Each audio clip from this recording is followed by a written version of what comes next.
We're at the Collegiate Esports Commissioners Cup. Let's make some noise. Oh, and it's gonna jumped into it. Corner judges go for 1, 2, dip. He needs more. And they're doing even more here. You gotta touch the point. Mr. College, what?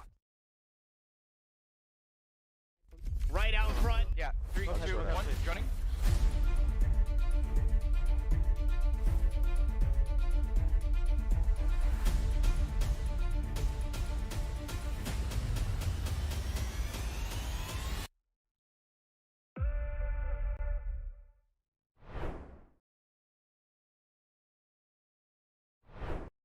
https://twitter.com/Septilence.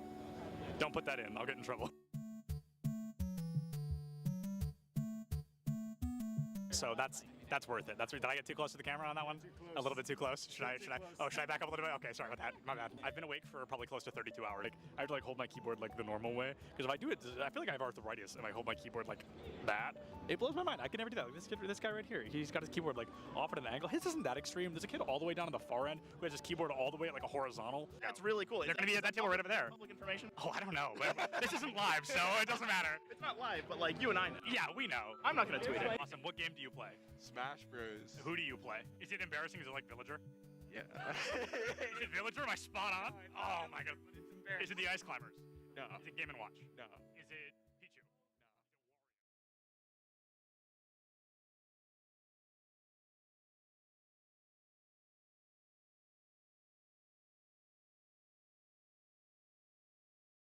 We're at the Collegiate Esports Commissioners Cup. Let's make some noise. Oh, and it's gonna jumped into it. Corner judges go for 1, 2, dip. He needs more. And they're doing even more here. You gotta touch the point. Mr. College walks it in. Toy Boy is gonna drop. Knife him. Right out front. Yeah, 3, 2, 1, running.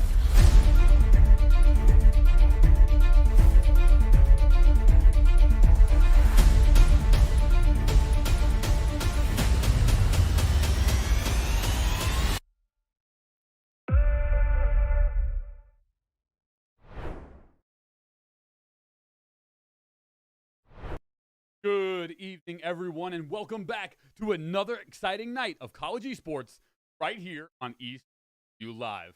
Of course, I'm your host, Paulie Hype. Woo! And we are here once again for another CECC qualifying tournament. This time around, it's going to be the Texas qualifiers with all the biggest, best schools in Texas.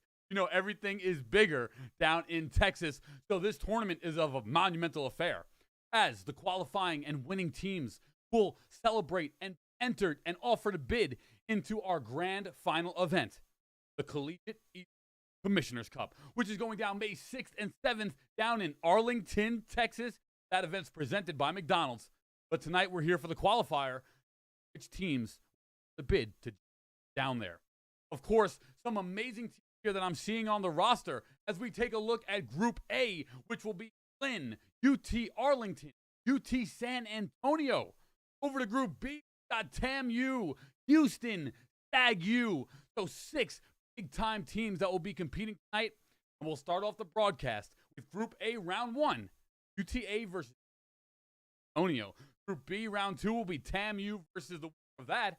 And then the finals are still to be determined. So, without further ado, this is going to be in Valorant. All the marbles are on the line. One of the most competitive college esports, if not the most, on the planet. I can't wait to watch some of this amazing action. So, without further ado, it's time for the 10 seconds of hype. Woo! Everything's bigger in Texas, and so is the 10 seconds of hype for the open qualifier. Ugh.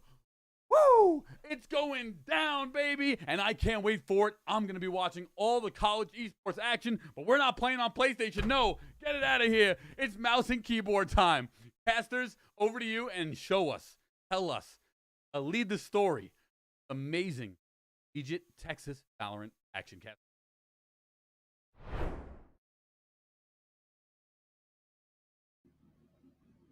Thank you so much, Paulie. That's right, everybody. If I had a cowboy hat, I'd be wearing one because here we are at the CECC Lone Star Qualifier. I am Septilence, joined by Catnator, and we have got a whole bunch of Valorant for you here today. Cat, before we jump into any of the game, any of the players, any of the teams, how are you feeling, man? How are you doing today? I'm pretty good today. You know why? Why? Because another team at the end of this event is making it to the CECC National Championship. That's me snapping because when I clap, I peek my mic. So instead, I'm going to do like a poetry slam snap thing instead. But it's super exciting because we are definitely trying to get the best of the best, the highest echelon of teams into the CECC. And of course, if it's taking place in Texas, you know, we might as well give that Lone Star region a little bit of its own personal spotlight here to see which one of these teams can qualify through Valorant to get into Arlington. And it's one of few teams that'll get to say they're really playing in their own backyard. Yeah, absolutely so. And when it comes to teams currently with bids, we've got just a couple. When it comes to the regions, the compasses, the South region, Winthrop qualifying through, the East region, Fisher College, no surprises there. In the West, Arizona State, the Midwest, Northwood, Canada, St. Clair Saints, and with Padilla, the Female Cup, Carleton University will be making their way in. And just recently, last week, in the last chance qualifier, the Dark Knights punched their ticket. And I will say a lot of those, I think there's not really going to be kind of an expectation or like a dark horse or a wild card. But I will say the West qualifier is the one that I was really excited about. I had the chance to be there when they qualified, Arizona taking down Boise. And it was a very, very close series. It went all the way to map 3, not quite into overtimes. But if I'm not mistaken, the score was certainly not particularly one-sided. So Arizona is a team I'm excited to see, a team that I'm really going to be keeping a close eye on at Arlington. But which one of the teams joins this echelon today or tomorrow in the Lone Star event, right, Cat? Here soon, yeah, soon trademark. Which one of the teams joins these teams into the CECC Arlington? Because it's kind of that weird, in a way where it's like, okay, it's not really going to get easier from here, right? You've got to win, you've got to win, you've got to win, you've got to win. Then you have to go to Arlington and win all over again. So it is very much an uphill climb here. I mean, it's going to be a tough matchup, but the teams they start today, hopefully they can continue, you know, pushing the ball up the hill and make it to even get the chance to try and win at Arlington, because that is where everything is about. That's what this entire event is about, is that slot, is punching that ticket, is trying to find that opportunity. Yeah, absolutely. We got 3 days of action, all 3 here on Esports. Today, it's groups 1. In round number 2, immediately afterwards. So 2 group stage games, everything best of 3 here in this one. So you're following last chance qualifier. You had that gauntlet of best of 1s, not the case here. Everything best of 3, all best of the best in this 8-team bracket. Tomorrow we groups round 3, followed by the semifinals, and then it all comes down, of course, to the finals the day after. But let's jump gears a little bit here. Let's jump into round 1. Septilence, who are we watching up first?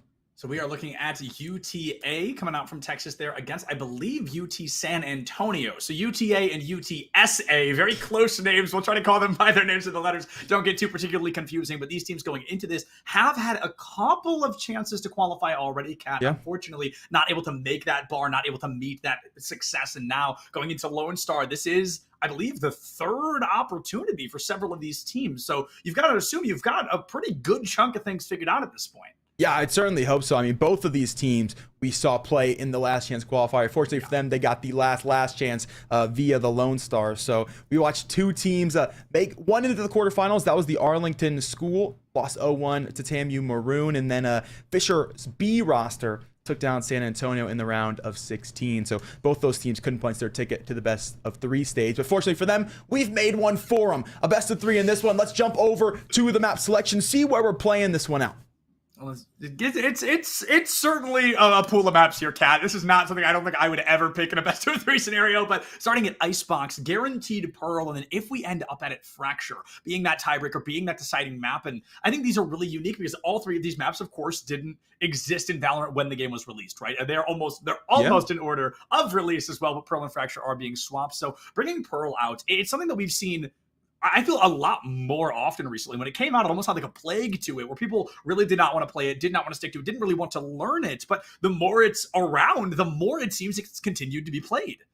Yeah, absolutely. I think as we get more of the deeper gimmick maps that are a little bit harder compositionally to play well consistently, I think we see almost the exact flip-flop opposite come through when we look at best of 3, best of 1s, where looking at a best of 1, we're going to Ascent, we're going to Haven, no funny business to be had. If we're going to do best of 3, we're getting Ascent out pretty early. Our first or second pick, we're getting Haven out in the 3rd pick ish or the 4th pick. It almost never we see those two maps come through. So pretty consistently, yeah, we see these newer maps. We've seen a lot of Pearl lately, especially even over in the last chance qualifier. Colleges have gotten their fair share of things on it. It's also been a good map to try to throw out double controller for Harbor, for Viper. We've seen 2 different colleges in that event be willing to throw that out. And then when it comes to Lotus, things like that, once again, a good Harbor map, a map that I think has been a lot more hesitant, right? You talked about newer maps, and it is the newest option, so teams still a little scared to play it, but the teams that have a good Lotus handle have a very good handle on the map. Yeah, Lotus is definitely one of those make or break feast or famine maps. And it's funny because we say that often for people that play particular agents or stuff, but that map as a whole really seems to be either you know it or you don't. And we're not going to talk about it too much, so we aren't going to be seeing it. But San Antonio and Arlington hesitant on their picks. No insta-locks, no immediate choices here. But it's pretty important, Cap, because Icebox itself has been changed in quite a few ways a little while ago. And these agents continue to adapt and continue to evolve. So someone that may used to work here doesn't have that same guarantee anymore. Yeah, very true. And then, so you look at the implication of Gecko entering the front. If that does get locked, I'm going to be curious. The fact that Icebox cons traditionally have no flashes. We see it a lot when it comes to retake potential for teams, especially over to the B site. It's hard to get back in once control is established over to yellow, over towards B main. So that Gecko and a Dizzy might be able to switch things up for UTA. Also, a team that we haven't seen this year or last year in any official. We haven't seen this team play Icebox. So we don't really know what they're capable of. When it comes to San Antonio, they played it 4 times all this year. They've won it twice. Unfortunately, their last go of things in the LCQ, they couldn't win that one. But we've seen them win it before. UTA, a wild card in this one, but going back to what is a pretty standard composition instead, minus the double controller. Yeah, nobody's taking any critical risks here, and I'm kind of sad to see it because we saw a couple. Like you mentioned, the Gecko was being hovered, and they chose against it. Instead, Arlington wants to come out with their best foot forward, relying very heavily on these smokes, both the Viper and the Brimstone. That honestly makes me think we're going to be seeing a lot of A hits from Arlington as the primary attackers. They're going to be utilizing those smokes because B, without like a Sage, is something I feel like we don't see particularly often. But with San Antonio bringing out a Sage of their own, is it going to be kind of a circumstance of which composition truly does matter from deciding A site or B site? Does Arlington have some kind of plan that we're not prepared for in either way? Or is it just going to be, that classic, we're going to hit A 12 times in a row?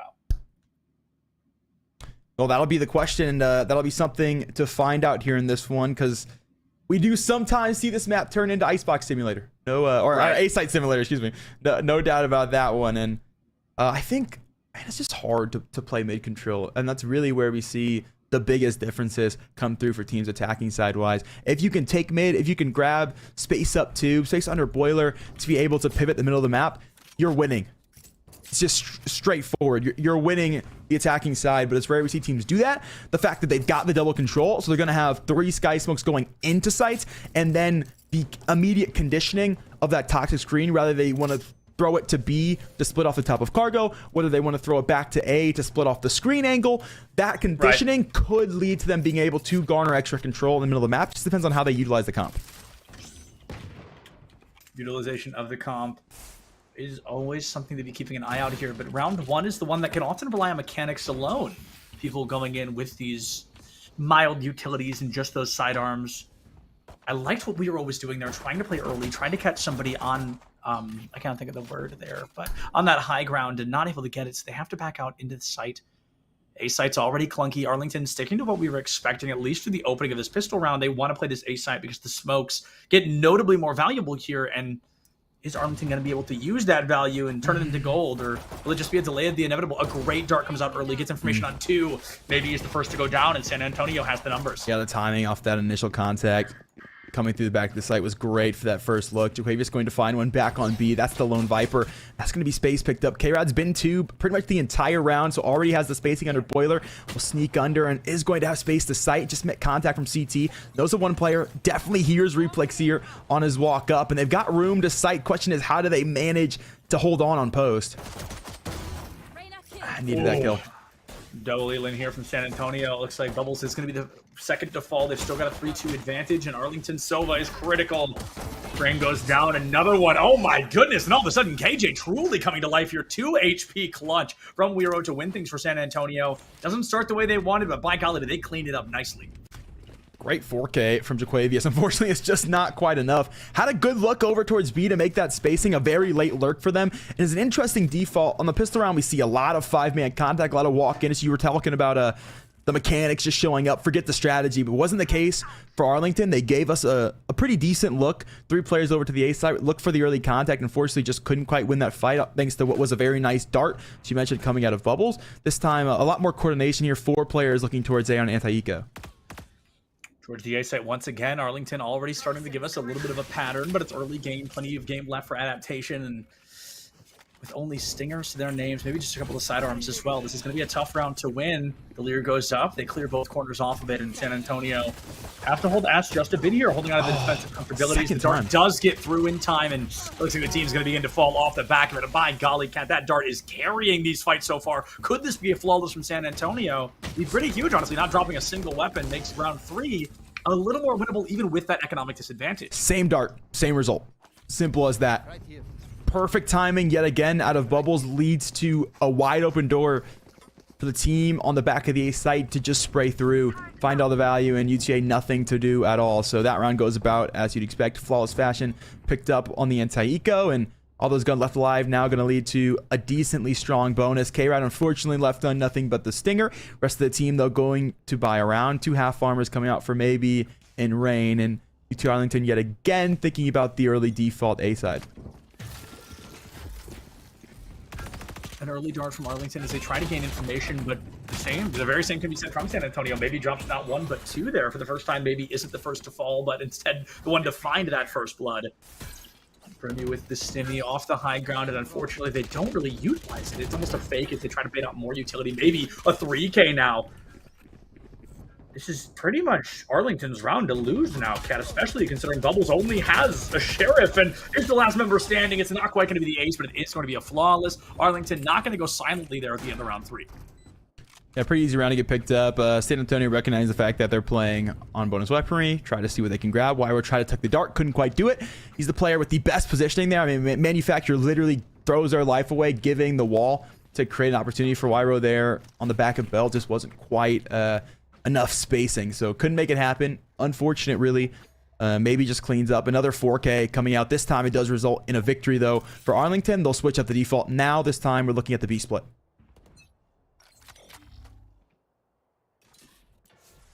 It's odd. I mean, interesting, rather. The first time Arlington makes a change, San Antonio is there to read it. They want to try and approach up through mid towards B site instead.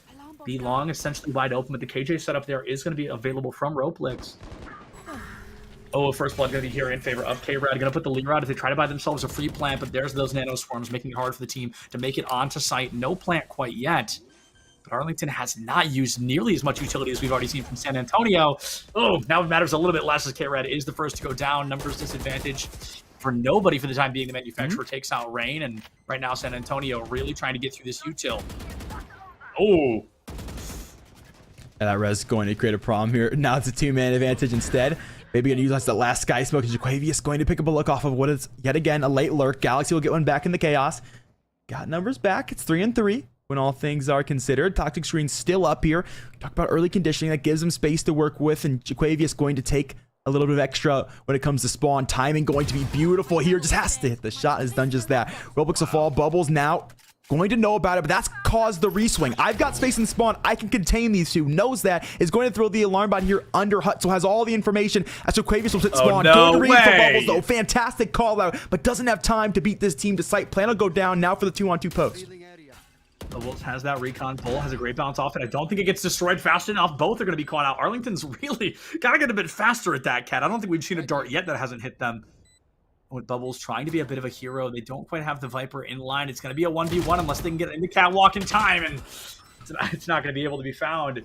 Viper v Viper here. Great wall. Bichoro goes for the wall here, and oh, this doesn't cover. This is Cat. You could have stuck it, but instead they want to play it safe, especially as that fire comes through. Wow, the edge of that snake bite still doing some damage. Currently, Litora looking in the wrong spot. Can they find this in time? Second snake bite, much better. That one will have the information. The sight line is here as well for Galaxy to know exactly that the spike is halved. Just going to sit on it. Litro, almost nothing to do here. Going to look to step on. Good angle. There's time on this. And Diffuses has done just that. 0.5 the difference. Walking away with it is the San Antonio Viper.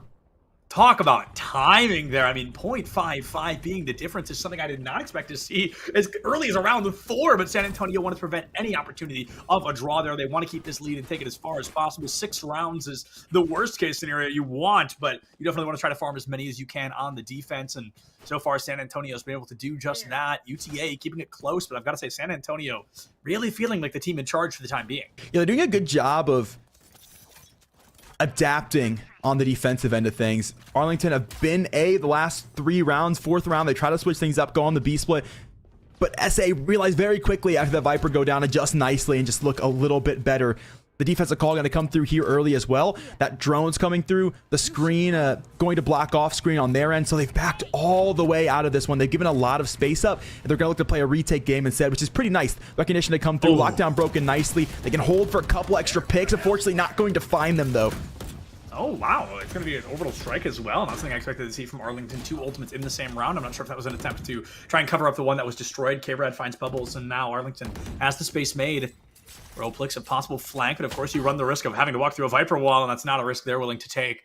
5v2. I'd really like to see San Antonio just save here, and it feels like that's where they're going to be headed. Something I feel like we don't see enough in Collegiate, and it can make a huge difference in later rounds. I almost like to see a tab. I'm curious where their eco actually stands. Where, to your point, this is not a bad save, and a lot of times we don't see teams play the save. But I'm just excited to see a save. I do wonder if this is a better round economically to look for exits in for a bit of the extra advantage. Litro low HP, low money wise, so definitely the right call for the save. Yeah, very much the right call for the save. It looks like they were trying to go for exit frags, and then Roleplix took a little more damage than they wanted, and they decided, okay, rifle's going to be more important here to make it out. Carrying 2 rifles into this round is much better than the 0 they would have found had they gone for the hero save or the hero play there. San Antonio has a 1-round lead, and as we're only entering round 6, if they lose this one, which statistically they are expected to, we will be seeing a 3-3 tie-up. But can these 2 rifles make themselves worthwhile? That's going to be up to Latoro and Roleplix to find out.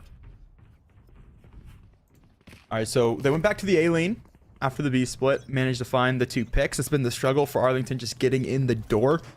Wasn't the case in that round, and ends up being the win for them. This one's going to go towards mid, and it's gone there for the defensive as well. This is going to be a bloodbath immediately. Good lead from K-Rad, leading into Roleplex's death. Litro has the timing to drop Spike, and has done just that. That's big defensively pinned down to protect. I like this pit a lot. It's just very aggressive. They got the elimination, like you said, going in for that protective play style, trying to use it as a defensive bubble, but wow, does it not last long. Galaxy finds him. K-Red with a 3-piece. Now a phenomenal job on this duelist role, and it's just the 2 of them that take down 5. I did say Arlington's expected to win that round, but I hadn't expected to be as one-sided as that was. A flawless round from Arlington, or nearly flawless, and they've tied up the game 3-3. Economy still in their favor, notably so. That's great tempo from this team. Recognition that they do have room to work off of. The defense has been so adaptive that they haven't really gone for anything set piece wise early in these rounds. It means we can take spacing where we want to. They opt to go mid. They work as a pack. They're there for trades with one another, and they just play a little faster. So it allows for confidence, right? When you're looking at Reign as players that are self-sufficient duelists, you need them to be confident. K-Rad was exactly down the round, leads to the win. Going to try to do so yet again. It's caught. Roleplix hasn't found the frag. Empress on the line, Roleplix with that opening frag, and it's going to be the secondary one as well. K-Rad's Empress does give them the opportunity to get out of there, but it's just the 1 elim. They can carry any further here into round 7. San Antonio has the spike location, and they're going to try to speak it, and the manufacturer does just that. Deconstructs maybe in all oppression they brought to the table.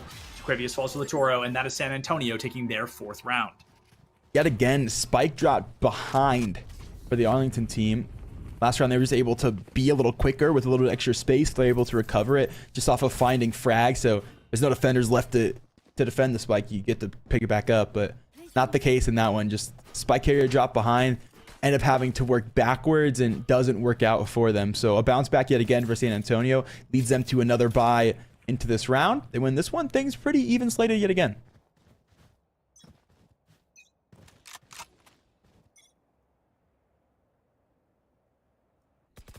Arlington, for the first time in a couple of rounds, it feels like we're seeing a notably separated approach. Lorena herself up by A. We've got 2 keeping an eye out toward mid, underneath Tube in particular, and then 2, of course, rotating towards that B site. The first blood, I think, is going to be pivotal here because if it's against Arlington, this round is going to be a difficult one to clutch up, especially when your team is as scattered as they are. But if Arlington can find that first blood, especially if it's a duelist like that Raze, it can be huge. San Antonio's KJ took some damage. I'm going to guess beneath tube there. That's where the eyes of Arlington have been. Galaxy, a patient play towards A site, and nobody wants to be the first to make that mistake. Weiro goes down. K-Red has the leer to get the team in, and A side belongs to Arlington. The problem, Very Cat, nice. Spike is as far away as it could be. This is very nice. Yet again, a patient default from Arlington after playing what were 2 quick mid stacks. Forced San Antonio to play on the back heels, and now they wait for that patient pick. They've grabbed it. Unfortunately, Lichero has grabbed both players on the B site. Has shut down the Spike. Roblox is going to find another. He'll find both, in fact. And what was a great early split default play has been absolutely dismantled by San Antonio. Dismantled indeed. Arlington, they started so strong. They play it patience. You think slow and steady is always going to win the race, but unfortunately, it's not just going to work out well enough. 5-3. I think this timeout is a really intelligent one, Cat, because in that round, I would say Arlington did a lot of things right, albeit missing their shots. So what do you think it was that San Antonio did that allowed them to deconstruct that so cleanly? I mean, when it comes to the B side on Icebox, you're almost always anchoring just the Viper back of B. Great early read comes out, and it's also the start to the rotation for the Viper as those 2 players are pulled off of the early contact on the A site. K-Rad grabs one, and they start to work their way in. It's a defensive unit into what is the defender spawn, and Litro stays there to Snowman just in case, right? We've only seen one player. We've only seen K-Rad right now, just in case this is a fake. Litro stays, is able to find both players who assume, okay, K-Rad's grabbed this look. We hear the footsteps coming into defender spawn. Surely they've rotated. Not the case.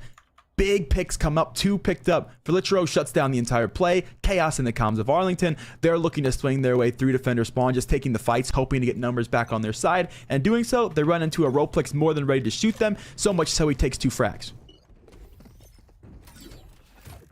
The timeout has come to a close, and the economy here is even for probably the last time in a while if things do not go in favor of Arlington. Losing this one can certainly snowball into losing maybe 2 or 3 more until their economy is able to recover, but San Antonio losing this one, Cat, that's kind of the hard part, right? San Antonio losing this one, not going to be a huge deal. They'll have enough economy to buy in the following round, so Arlington really needs this. But there's a very real potential of a snowball here on Icebox. Speaking of needing things, K-Rad looking rad indeed. A double kill out the gate. Another very fast execution out of this A site. The reliance of the A site is something that I was able to predict as early as the very first round of this game, and Arlington's really been struggling to make it work, but can this be the round where they break that curse and truly begin to dominate against San Antonio? A 4K for K-Rad brings them to the ground, but 1 member left standing of San Antonio. This round is lost for them, most likely. Good round for Arlington, just hit all the shots, and San Antonio kind of give that one away. We've seen that set piece one time before when they walked up into what was going to be a wall this round into Belt. Try to take that space, the combination of the Raze and the Sage, and unfortunately for them, K-Rad is just there first. Arlington has been playing for the last 2 rounds a much more tempo-controlled game, a much slower pace, and unfortunately, this time, just not the case. They were looking for a heavy alien and just caught the defense off guard. So I think in a round on the split default they had seen the past 2, that play works. Unfortunately, that was just not the case into this one.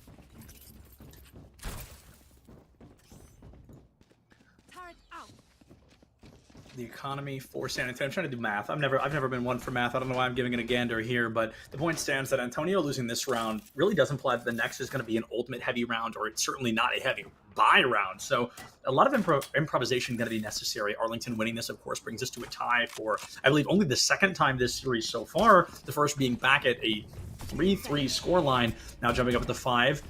K-Rad really want to do a great job of never staying the same pace, always changing the momentum, either taking a long time to get in or hard rushing down site, double leader committing with an Empress to boot. Can K-Red get out of the way fast enough? Wow, those shells clean up, Cat. Down to 21 HP here, hasn't even seen an opponent. That's the value of staying alive defensively. They're able to actually throw that utility. Unfortunately, shots back and forth, maybe going to catch that one, so he's got value for the CM to get into the site. They've read yet again, Jaquavius always on this late lurk. Roleplix knows about it, trying to sniff it out, can't quite catch the scent. Jaquavius is going to hear that alarm bot set, so he's got space now to play into tube as K-Rad continues the onslaught on site. K-Rad really had to play carefully there, down to 21 HP, but the Empress naturally heals you right back up when you find an elimination. Rain goes for the plant. They bait it out, and now we can see the new UI that comes along with this lockdown inside of San Antonio. They're trying to clear sight, opening up the Viper's Pit. A very intelligent play, especially as Bubbles at the perfect location to take down an opponent. Maybe he got the trade, and unfortunately, it's just up to Bubbles to not get popped here. And it's maybe who goes down next. Jaquavius takes him down, and UT Arlington ties things up 5-5.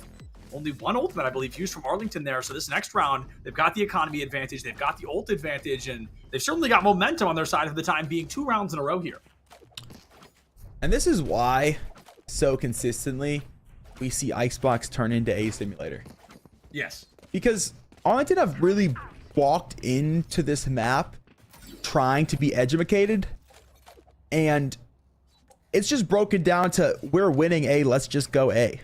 Like, yes, I don't want to be that guy, but even with the only 3 rifles up for SA, I think when they walk into the B site, they somehow lose this round. I mean, look at the team comp, right? I talked about this way back at the beginning. This team comp screams A site. You know, you don't have the Sage, which almost screams B site in its own right, but these smokes get a notably stronger utilization in a more compact site, like the Icebox A site. So Arlington, it feels like that's the plan they wanted to stick to. And yeah, I fully agree. It's kind of a, hey, it's not broken. Let's keep trying it until it is. And even this B site now, they've shaken things up. They've completely caught San Antonio off guard with this approach. And it's a clean house, flawless there for round 11. Yeah, and here's the difference. K-Rad walks through their toxic screen and pushes for the snowman, is able to grab 2 kills. To your point, no wall means that this team has to play a lot more extra space because they don't have as much defensive control for the post plant. Like, when we look at a Sage, we look at a team, they walk into B, they plant default, they all leave. Play yellow, play main. But without that wall, without that initial stall deterrent, without the additional slows to make the retake just that slower, you have to take extra space. And K-Rad does a good job there from the last time they were on the B site of pushing through for all the extra room, finding the pick on Lichero and the other player going to defender spawn for the rotation, finding those 2 picks, giving a numbers advantage, and having that one from the get-go. So they take the extra space, they're good. Showstopper, unfortunately, it's a pretty quiet party. A bit of a silent disco there for Weeros. They're not able to get that elimination they were looking for. However, the cleanup is there. K-Red goes down. 1 duelist offline, 2 another. A great flick from Weero. Gets Galaxy out of the equation and opens up a whole new realm of possibility for this team. San Antonio needed a power play just like that, and Weero doing all they can before biting that final bullet. Jaquavius takes that raise offline, and Arlington half the amount that San Antonio's brought to the table. Jaquavius, though, trying to equal these numbers. Maybe this isn't the round for them. Good luck. Stuck in the nail. One finds a second, but Lichero able to get the trigger off just in time. 32 HP, the difference, what could have been a second. Jaquavius, 4K in a round converted. Dang, I mean, that was a very impressive showing from Arlington, even if that was going to be a round loss at their side there. Half the game has already come and gone, Kat, and all we've done is lower the score echelon. We've essentially made it a 0-0 here.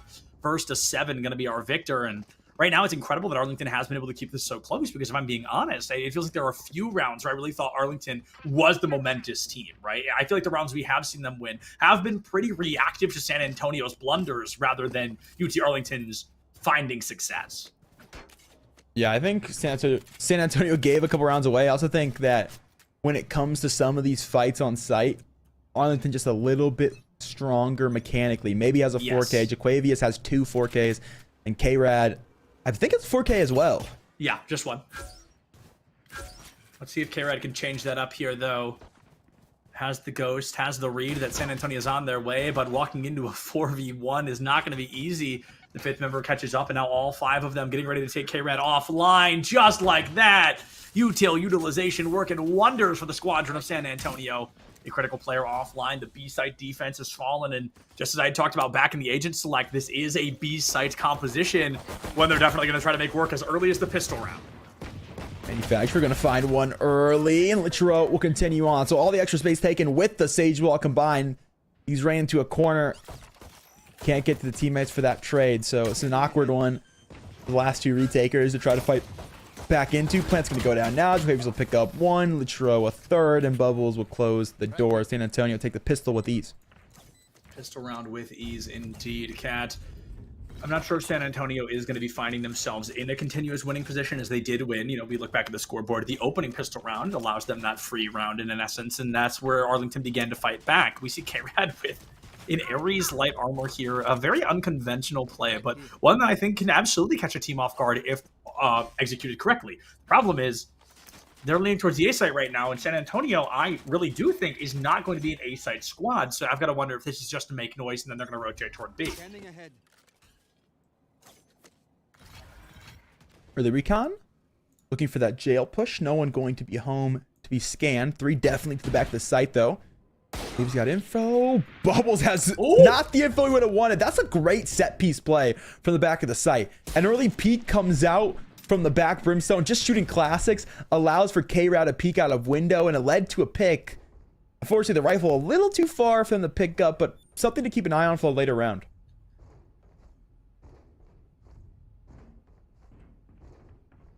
Arlington certainly biding their time here, and it feels like Antonio, like you said, they got the intel. Perhaps not the intel they were looking for, but certainly some intel that somebody's boxing out that A site. And with this composition being so viable toward the B, it feels like a bit of a no-brainer to line it up and try to push this B site once again. The question at hand, of course, that they don't know the answer to is the KJ setup up and running? Is Killjoy completely ready to stall us out for as long as she needs to?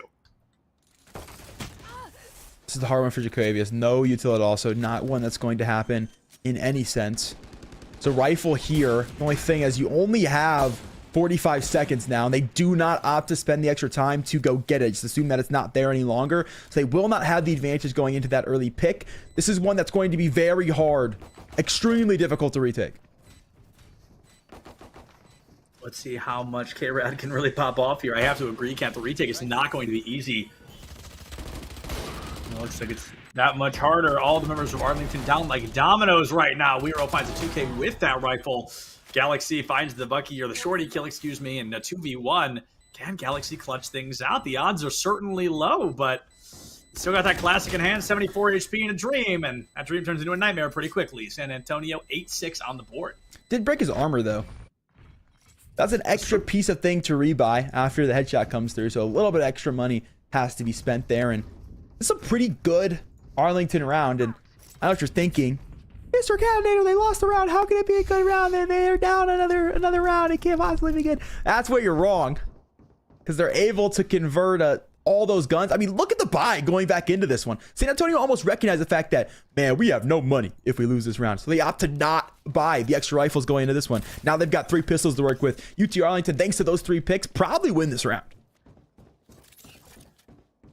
It's a great analysis, Kat, honestly. And like I love that you know voices? exactly what my conscience sounds like. table? Yeah, that was kind of incredible, honestly. I felt very in the moment with that. But speaking of the moment, I mean, that's where Arlington has to be right now, right? A 9-6 is where things, I personally think, start to get a little bit scary. It feels like that's where the team is getting that momentum against you. And this is a best of 3, not a best of 1. So losing Icebox isn't the end of the world. But you certainly don't want to be going down in a Valorant BO3 at all, if you can help it. Arlington haven't had that momentum on their side. At no point have I really felt this team has been fully kind of on the ball, very reactive. I'd like to be a little more proactive.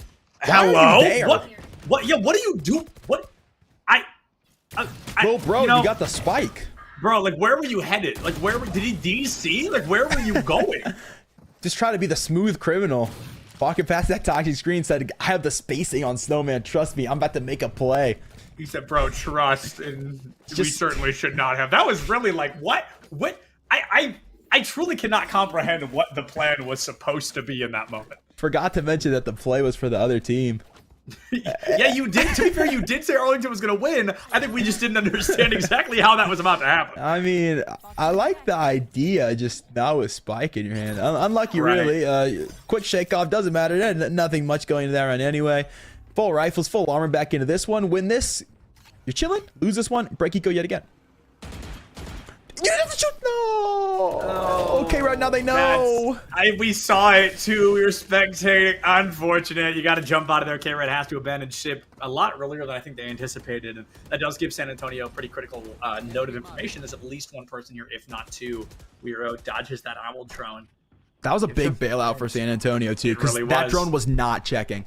Yeah. And that would have been really awkward. But unfortunately, K-Red just assumes, oh, you're going to check me because everyone checks me. Why would you not check this? Goes to the break drone to make it a little easier for his teammates on site, and could have had the biggest trigger discipline play, but unfortunately it's equated to just a bit of HP ticked off. No Sage on their team, no healer, so he's stuck with the health he's got right now unless he finds a pick later in the round. I always forget there are healers in Valorant, bro. I'm not even gonna lie. They're so unimportant. I truly forget that they exist in this game. But I can't believe they'd pick a comp without a healer, because like right now, bro, I can't believe they K-Rad don't could have a have healer, like bro. be back to 100 HP, but it's crazy because you think about it from what it's like. Yeah, it is weird that they're healers in the game and they don't play them. And then it's like, yeah, because most people don't survive a firefight long enough to need healing. Dead. Yeah, it's certainly fascinating that Sage, having that healing ability isn't even the reason she's picked most often. She's just so strong in her own right. And speaking of her abilities, we don't get to see anymore. Manufacturer taken out by maybe. The Stim on the high ground here wants to get somebody to peek that corner. I think if Arlington can find one more elimination, they can kind of confidently breach, right? And then kind of storm in and close out the corners. But with it being only a one-man advantage, as we just talked about a moment ago, being one shot in this game is a very real thing. You can't overextend with a one-man advantage because before you know it, that one turns to none and the game flipped on its head. Maybe misses a lot of critical shots, but will still be able to take down Weiro. Bubbles falls as well. And Vitoro hiding around that corner. Roplex with the wide swing. Wow! Rain gets dropped like a bag of rocks, and Arlington is still able to find themselves that 8th round win, tied up 8-8 on the game so far. Shout out to maybe the side anchor there for not overheating after the first pick. True. Found one into his crosshair and did not continue. Waited for the rest of the team. As we were trolling just a little bit, I will say the entire Arlington defense rotated out at one recon bolt. One recon got thrown. Contact came through from the Sova B main. 4 players ended up on the B site, which is why San Antonio walked directly into A. They had all the room, and thanks to maybe's lack of overheating, it allowed for them to rotate and come back in for the retake. So this timeout's pretty convenient for both rosters. For UT Arlington to go, we can't rotate off of just one piece of utility, and then simultaneously pat themselves in the back of, even though we did screw up, our retake was great. So. And you've got to wonder, Kat, as well, if they have almost some kind of like fear of what happened earlier, right? Because we saw Arlington, what was it, 3 rounds in a row get hit by the same recon bolt. So now they're getting to a point where like, oh no, recon bolt, and they have to like immediately try to get out of the way and try to adapt and change. But I wholly agree. One piece of util should not be enough to change your entire plan. If it is, maybe your plan was not that good to begin with and should have a little more depth to it. So we'll see what the difference coming out of this timeout is. It's been early pickings into this half. Haven't really seen too much blundersome out of San Antonio. That round's not terrible for them. They had space over to A. They walked into it. Unfortunately, a player just got caught on the cross, and that led them down. I think that conversation might have been about post plants and how to get a bit stronger hold. I think it has to be because every round they have won has been pre-planned, right? I think you're fully correct there, Kat. The post-plant from Arlington has not been at the level of success it needs to be if they want to win this against San Antonio. It feels like San Antonio is winning the war of attrition right now. They're not winning pre-plant, but it's getting into site, which hasn't been particularly difficult for them, that allows them to find this continued success. It's unfortunate. Look down 2 was very successful for the player with the long-range weaponry. K-Rad, they do it again! And that's where the value comes out of the Reyna. K-Rad somehow escapes disaster there. Is able to utilize the orbs and get out of dodge. Weiro going to send one back finally. Jaquavius will fall for K-Rad since. There's still some room here. Flank going to be on its way for Arlington. Looking for the cleanup. Looking to keep all the rest of the guns alive. Double satchel in. Weiro will take one more for their troubles. For Arlington, just about unscathed walking out of that round. You got to respect the hero play as well there. The double satchel in, just trying to take down as many folks as you could, but unfortunately, the lineup was not there. The stars had not given you the lineup you were looking for, and now here we are tied up, Kat, 9-8. That's not a tie. Why did I say that? Here we are, Kat, 9-8 on the board. It could be a tie. It's just a big San Antonio believer, I think. I truly am. I think San Antonio is looking really good right now, and I think they're starting to crumble a little bit on the offense, but I'm not seeing cracks large enough to scare me away from the team quite yet. Bias caster. Virus Pit will on the A side as San Antonio has been there quite a bit early in these actual gun rounds looking for conversion, so that'll shut that down pretty early. Weiro in with the showstopper rocket. Will take forever to make it to K-Rad, so he's able to escape just in time. Who guys don't look at explosions, but they look at their targets. Roplex going to fall. Lear back in. Weiro just found 2 on the eco round. Looking for contact now towards yellow, and K-Rad continues forward. Jaquavius will get involved in the backline, going to pick up one. Bubbles will convert, trade it immediately. Devour coming through, and Manufacturer going to devour the Reyna, so she'll finally fade away. It's just 1-0 player the difference. Oh! Oh One player the no! difference. It was all for nothing. One player makes the difference, and the player was actually maybe. It wasn't the Rage that was resurrected there. The orbital laser comes out and makes it very difficult for San Antonio to get any value off of that resurrected player. You're so cheeky for this, Jaquavius. Oh no way! I'm amazed Jaquavius doesn't drop 2 there, but still you got 1. Unfortunately, the spike had already gone down, and now to 2v1. The Toro, the most important member, arguably still the one standing, keeping that ultimate up and running. It's a Viper 1v1 again. Latoro currently 1-0 on this exact situation. Let's make it a 2-0, baby. That's Latoro winning that Viper 1v1 once again. Joro, a player who was big as the one-man anchor on the B site defensively, and a big stop to Arlington's early deep split when they got looks onto the A site, now has value on the opposing side. Interesting point, Galaxy Vortex, that is his poison orb in that Viper's pit. That's why Lichoro's so low HP into that fight. Unfortunately, Jaquavius is just looking a little too high. That could have been a crazy 2-piece off just awareness from the Viper in terms of where that plant is going to go. Allows for them to spam the planter so much easier. Just couldn't quite convert. K-Rad looking to grab kills early. Wow. Wow, indeed. Got killed early, at least. Went down pretty silently there as Arlington finds themselves in a numbers disadvantage once again. No orbital strikes to get them out of dodge this time, and San Antonio leaning toward the B site. They really do find more value here. I've talked about it a lot, but I do want to highlight it. That's kind of why Sage is chosen on this map, to create that wall, to make it easier for your team to get onto site. And that's what Antonio wants to do, but Arlington trying to get better on this defense, trying to find those small moments of success, trying to read the patterns and get those early elims, and using a lockdown might help them be able to do just that. All right, they get the extra space regardless. Arlington continue to fight for it. This is the detained Viper in a couple moments' time. It'll be just that.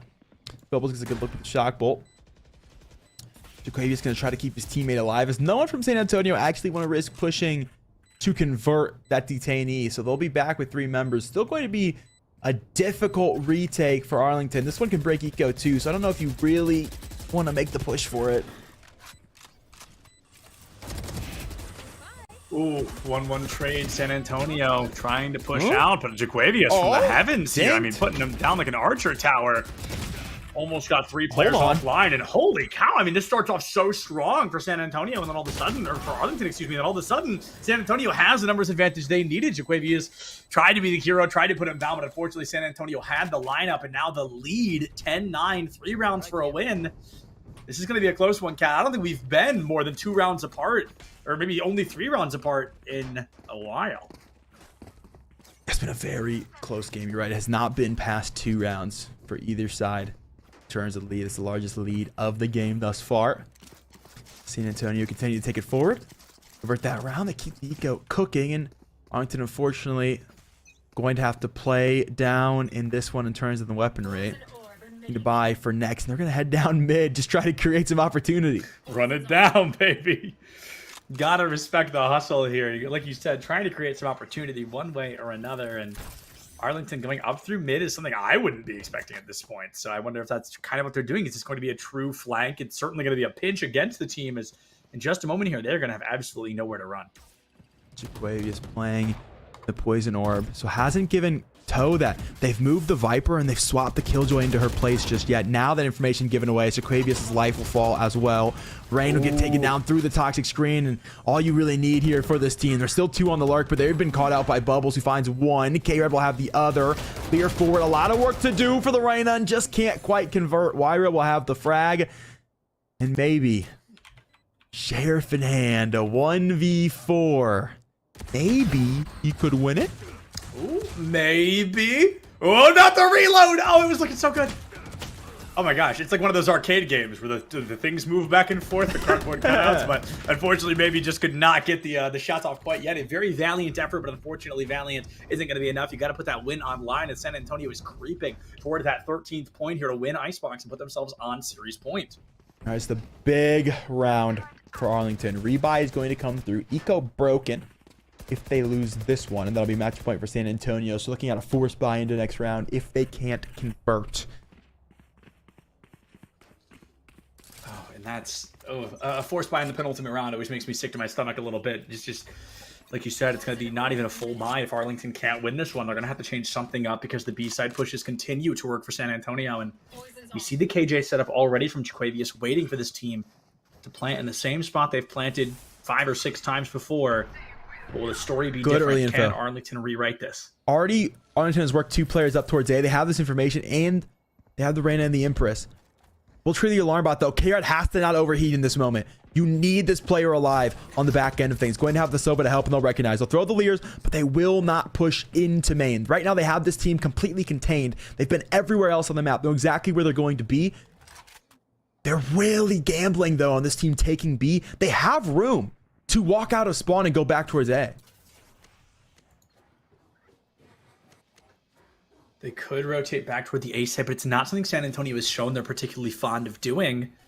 Is there going to be a double down here on B side? And it looks like they're going to try at least to look for the plant. Jaquavius might have a spray and pray lineup here, but instead going to sit on it. What a paint shell. Galaxy, the one to find the first blood over the wall. The spike plant does come to fruition. The snake bite goes out. Jaquavius takes out the manufacturer in a 5v3. This is exactly what Arlington needed to see. K-Red finds Roplix, and now it's under the 2 remaining members of San Antonio to try and win this one out. A 1-player disadvantage. Showstopper came out. 20 Unfortunately, seconds. a silent one, and with only 20 seconds left to plant, they're boxed in. This is certainly not in San Antonio's favor here. Can they turn this around and give us an insanely clutch play to open up the penultimate? Rain gets an elimination, finds 2, and Wero just can't get the lineup fast enough. Arlington putting their 10th round win on the board. Arlington had full control of that round 30 seconds in. The moment they had pushed both players through A, they had all the info they needed to know. This team is all B. They're trying to make a play here yet again. They put early pressure, caused for San Antonio to slow down what would have been an immediate execute, caused them to have to stop, rethink, and then re-hit. They opted to do so. Unfortunately, the timing wasn't right. The toxic screen came up, plant started, toxic screen though came down about 3/4 of the way through the plant. That caused Litro to completely cancel the plant. Would have had it down right then. We know, thanks to dramatic irony, that the player at Snowman was not in the angle, but he doesn't know that. So Ops to head away, goes back into cover, plant doesn't go down, and that's the difference between them winning or losing that round. And let me say, bro, I'm a huge fan of dramatic irony. I think great. it's just It a makes my very job a fun lot easier. thing. It does. That's very true. It truly does make this job a little bit easier. And easy has not been the name of the game for these two teams so far. San Antonio has been clawing, clinging onto a lead like a cat on a screen door, and Arlington fighting back, desperate to take that team down. Close has never been enough to win, Cat. You've got to be that leading team. And if Arlington can tie things up 11-11 right now, I think there's an insanely real chance they can sneak out a win on this first map. As K-Rad goes down, though, those odds are going to plummet. That's a great play from San Antonio as well. So they continue to play everything towards B, the early conditioning with the toxic screen, but they put Roleplex into the back of A. That recognition comes through. This team has been containing us to the back of B main, so they have to be working through mid, or they have to be working down through A. So let's anchor the Killjoy here to be able to grab this pick when they do walk through. So K-Rod yet again goes, it's time to contain, and unfortunately, he's the player being contained instead. Containment is a dangerous game. Ooh, Jaquavius, a really good angle. I'm shocked so few of those bullets hit Wero. Oh, it is a Spectre. I didn't even notice. Yeah, that'll do. Oh! When it rains, it pours, baby. Wero and the manufacturer both going down to a Hunter's Fury. Lockdown for retake. Arlington, a real numbers advantage. The retake feels... Oh, this is worth it. Mind. Good I'm call. a little nervous here. Very good call. Every ult in the world. That can't break this ult. Oh, it is every ult in the world, Cat. The lockdown gets destroyed. The orbital strike comes out as well. Jaquavius is able to flip this on its head. A 2K from Jaquavius, a 2K from the Sova, and now it's up to Bubbles. The Hunter does not want to become the hunted here, but as this angle is being pinched against them, there's the defuse. There's a spray. One left standing, 6 HP. You're looking the wrong way. Bubbles is able to find it. What a phenomenal clutch up there, and San Antonio win their penultimate round. Can they find just one more to go up 1-0 on the series?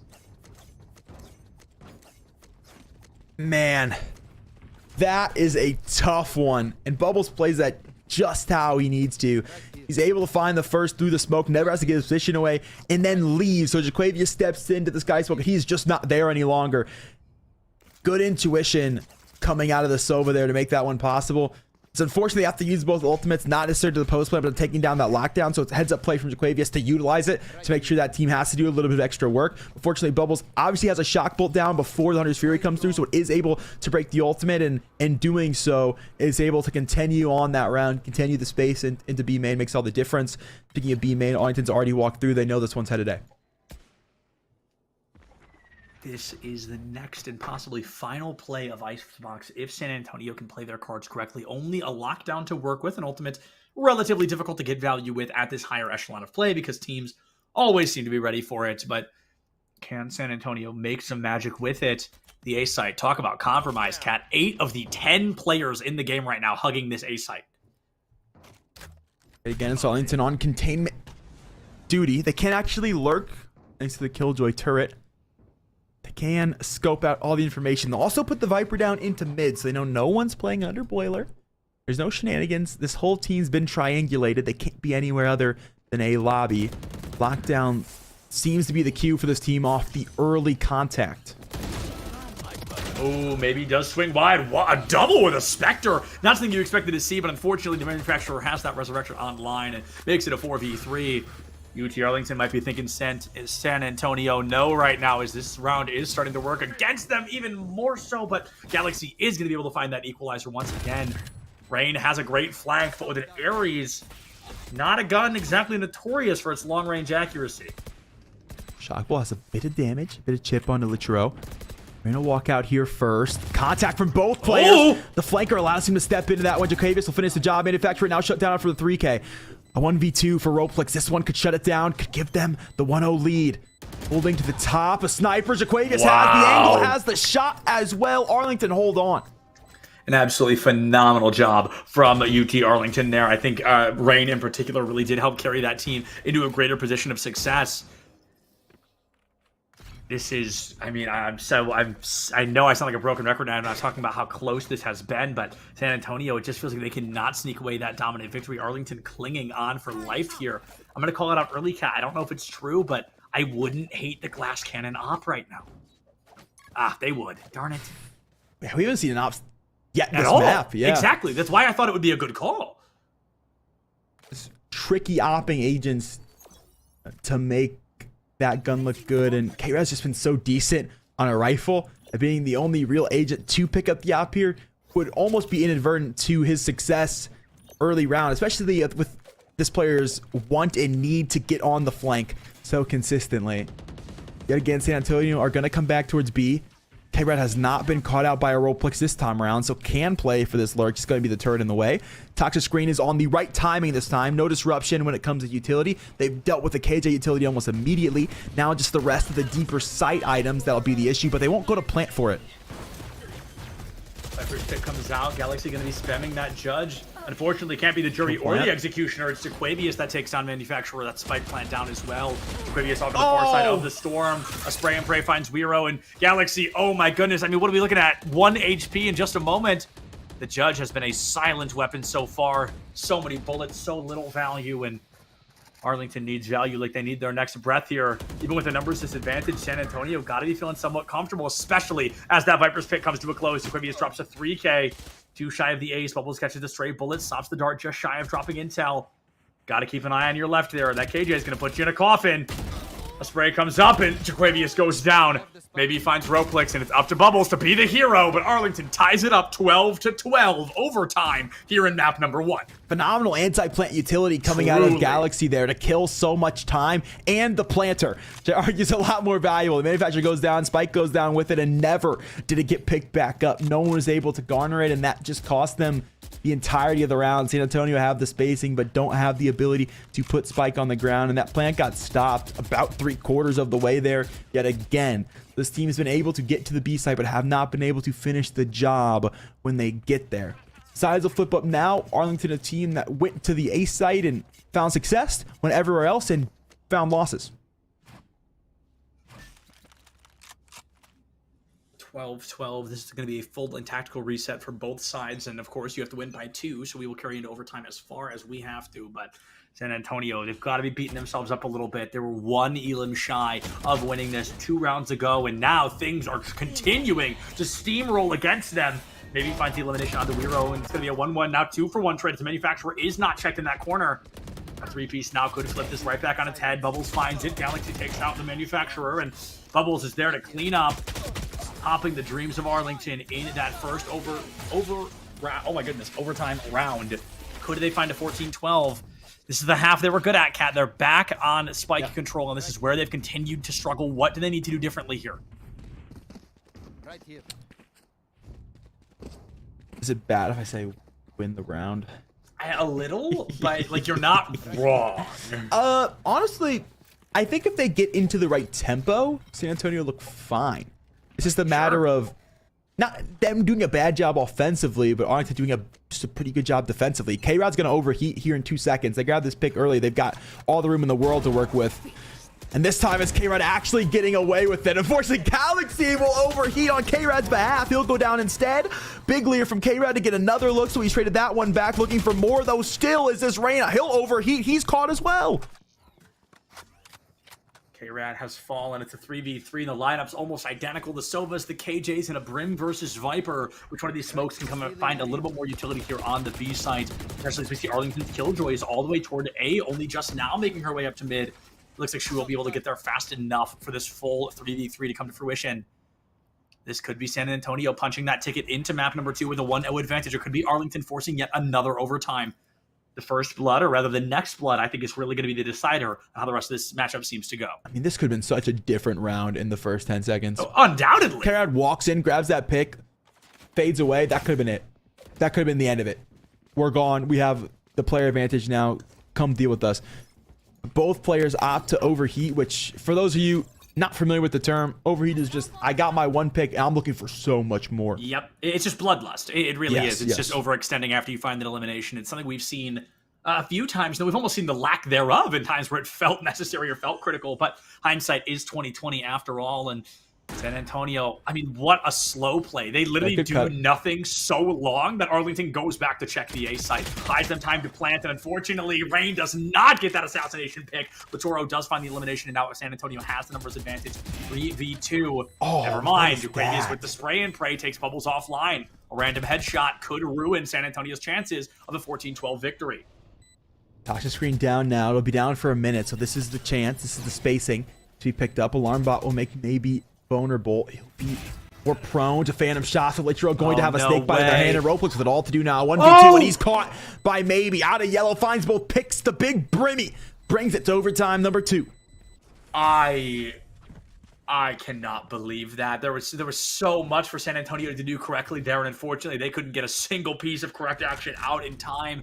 UT Arlington does it all right. They force the second overtime of map number 1 here at the CECC 2023 Lone Star Qualifier. This goes to show how badly both these teams truly want a slot at Arlington, which is less than a month away at this point. They know they're running out of time, and today is their time to shine.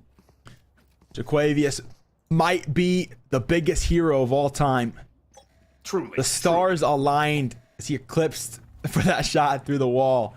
That's put us in to another shot for Arlington. We're in overtime number 2. This team had some brief successes over to the B site. Really came off of K-Rod finding deep opening picks for them. He'll be the only player to step into the B site right now. A lot of room. Lear coming through. Iroh getting out of dodge, but won't dodge for any longer. Caught. Second look for K-Rod. That's a massive opportunity, and it's cleared out the A side as well. K-Rad really cleaning house there early on. A 2-for-1 trade is something we always love to see in circumstances like this. Can the manufacturer get that early cheek onto maybe, unfortunately, not the smokes come out. They wide swing into it, and Galaxy gets the spray and pray. That gets the Viper spit online, and that nearly doubles the chances of Arlington being able to win this round and take the lead for the first time in a long time. Cat, it's not quite a flawless, but by golly, was it one-sided. Galaxy gets Latoro, and Arlington finds that 14th point. Can they make this second overtime worth it? There was the hard part for Arlington, converting offensive rounds without big moments from one of the key 3 players for this team. K-Rad opened the door, gave opportunity, pushing the A-site players away off of the rotation, grabbed 2 big picks, and now has created an open door for Arlington to step through into a 1-0 lead. A 1-0 lead. Oh, it's crazy because it's the first time Arlington's been in the lead since before halftime. I think it's truly been a long time, and Galaxy wants to play up close and personal. Finding even one elimination, finding even a trade here could be great for this team, but unfortunately, you get caught by that recon bolt. You miss the op shot, and the glass cannon's got to run before they get cracked. Recon bolt actually gets K-Rad. Oh, that is very bad. Can you get a wide swing onto anything? Oh my goodness.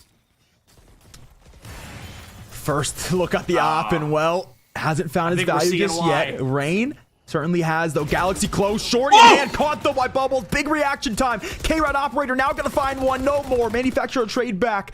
A 3-on-3 to try to settle map number 1. Maybe out wide on the bridge, and Bubbles. I wonder if maybe he's from London. He fell down. He did fell down, Cat, and triple overtime is feeling so unbelievably likely right now. If San Antonio can just find 2 more eliminations, Rain gets a huge recon bolt, and gonna look for a shock dart, wants to interrupt the attacking side, of the defenders at this point, rather. Rain can't find much, instead finds several bullets to the body, and Jaquavius has been a hero, but just can't deadlift the team fast enough. 14-14, triple OT on its way.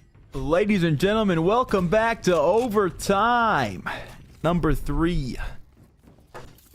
And if you were looking for some high-class action, you've come to the right place. This is map number 1 of group stage round number 1. Septlin said at the top of the broadcast, these teams know this is their last chance to make it to the land in their own backyard. They're playing like they know that fact.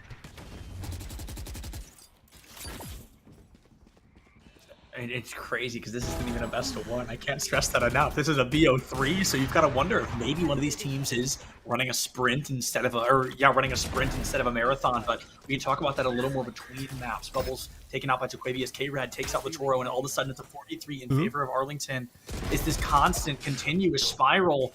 The game stalls out at 22-22, so hopefully somebody wins something soon, and Arlington really feeling good about their chances here in their 15th round. K-Rad finds a 3K, and all of a sudden they're back on map point. Yet again, Arlington, as long as one member of the core 3 steps up, they're winning the attacking rounds. K-Rad, 2K in overtime 2, a 3K in overtime 3, living up to the numbers game perhaps, is able to put them up yet again. Their second chance now to close out in overtime. San Antonio head back to the bread and butter, that being the B site. There. Who is the winner going to be site? You know what I mean? You Galaxy, please don't. Please stop doing this. Oh, Galaxy, everyone is right there. Please stop doing this. It's like the worst kind of surprise party. Everyone is right there, and it just L plus Bozo moment. But you go down early. San Antonio does have the numbers advantage once again, and that's what you get. That's what a bloodlust can cost you. It's what an overheat can cost you. And now Arlington has to play with their cards not exactly in their favor. What can they change up to find a success here? Great defensive round early from San Antonio, or attacking round, excuse me. Playing defensively right now in Swan. The recognition of they keep pushing as B main. 3 players early waiting there. A drone, in fact, to send them in early. And then Roplix is also anchored outside the A site. So as Arlington continue to try to look for early picks, San Antonio continue to convert them because they waited so long for them. Jaquavius going to come all the way through the A site now to finally pick one up the other direction. And everyone contained at the moment on the B site. The only player here is Rain. A big moment can change things for this team defensively. Sage caught with a wall in her hand. A second off the spray transfer. Has made it a 2-on-2. Jaquavius under 2 was picked up 1. Wyro with it all to do. A 1v2 on site. Spike in hand. Out into K-Rad to win that first bit of contact. That little bit goes a long, long way in a circumstance like this one. Jaquavius has been such a strong player for this team so far. Several bullets to the body, 30 HP online now, and Wiro a lot left standing, but it's just 1 to the head that'll put you down, and Jaquavius with 30 HP will win Icebox 4. UT Arlington 16-14. Got the team that didn't have a lead until the very end, turns it from a lead into a map 1 victory, and now they are halfway done with their goal here today. I don't even know if that's the closest map we're getting today. That was a triple overtime. That was an insane game, and us as an audience can do nothing more than hold on and strap in to our seats. Thank you very much to Zip Chair and Dream Seat, the official gaming chair of the CECC, for sponsoring this event. Head over to zipchair.com to elevate your gaming chair today. You're gonna need one. If you didn't break your chair watching that game, I don't know what you did. Head over during the break, zipchair.com. When we get back, it'll be map number 2.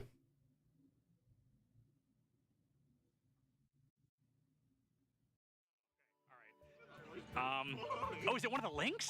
Yes, it is. Is it Toon Link? It is. Oh, that is pretty embarrassing. That is rough. Who do you play? I'll give you $20 if you guess correctly right now. First try? Give me a single hint. It's an obscure character. Obscure character. Not played very often. Is it Wii Fit Trainer? Oh my god! I'm the interviewer for a reason, baby. I do what I do. I don't need the money. I appreciate it, though. I appreciate it. So Bowser Jr., Wii Fit, and I forgot already. Are you all lying to me? Am I being gaslit? No. Bowser Jr., Wii Fit, and you told me already. Oh, Toon Link. Yep. Where's my main support at? Who are we playing this weekend? A lot of Brig. A lot of Brig, really? Brig Lucio, probably. Brig Lucio, really? I shouldn't say that too loud. I don't want to give away your strategies. It's over under. What do you mean over under? Like, do we think we're gonna podium? Do we think we're gonna come in last place? Not last place. Not last place. Certainly not last. What about like 5th place? That's doable. That's doable? That's winnable? 3rd place? Third place. That's where things get dicey. That's very doable. Okay. First place? That's very doable. First place, very doable. Love it. That's the mindset. That's what he loves to hear. Yeah. Oh my God. Hold on. Cut the cameras. Well, who are you? Hello. Oh my God. I saw you earlier. I saw the back of your shirt.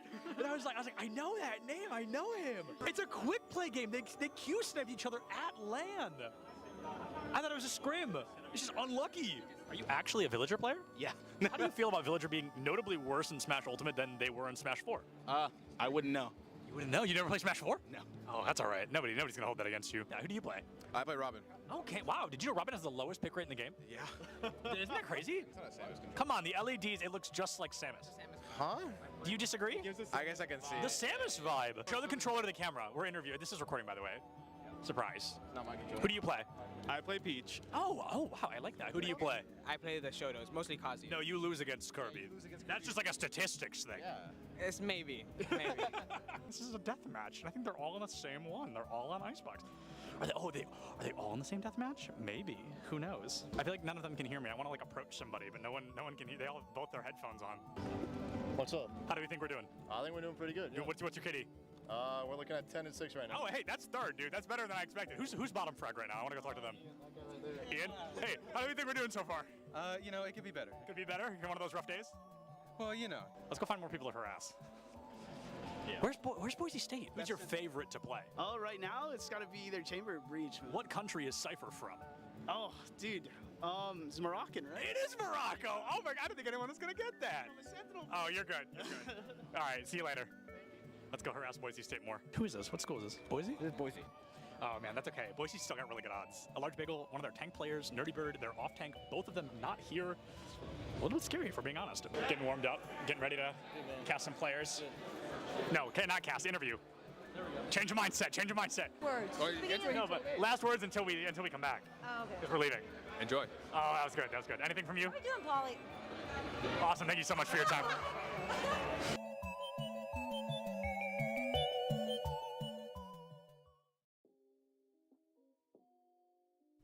What is going on, everybody, and welcome to the ECAC Top Plays of the Week. I am Septilance, and I'm super excited to walk through these with you so you can see all of the great moments we are getting out of collegiate esports. One of my favorite things about these seasons is as they go on, as the years continue to pass, the skill ceiling just gets higher and higher, and the teams get better and better. Starting things off in week 1 and 2, these teams came out the gate swinging. Let's take a look at what they were ready to bring out in these early weeks.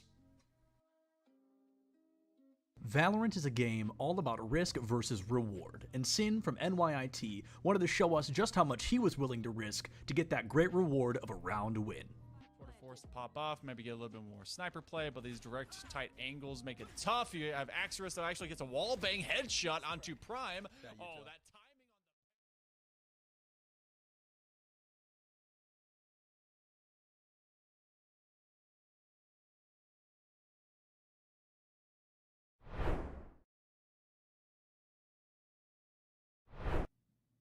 the... Hello, everybody, and welcome back to the CECC Lone Star 2023 Qualifier. My name is Sepulins, joined by Cat and Leonard. If you're just joining us, well, sorry, because we just missed one heck of a map. It was a 16-14 closer there on Icebox there in favor of UT Arlington, a team constantly down by 1 or 2 rounds, just barely clawing their way into a jaws of victory moment there. They win Icebox, and now Cat going into map number 2 could possibly be the last if Arlington can pull that off again.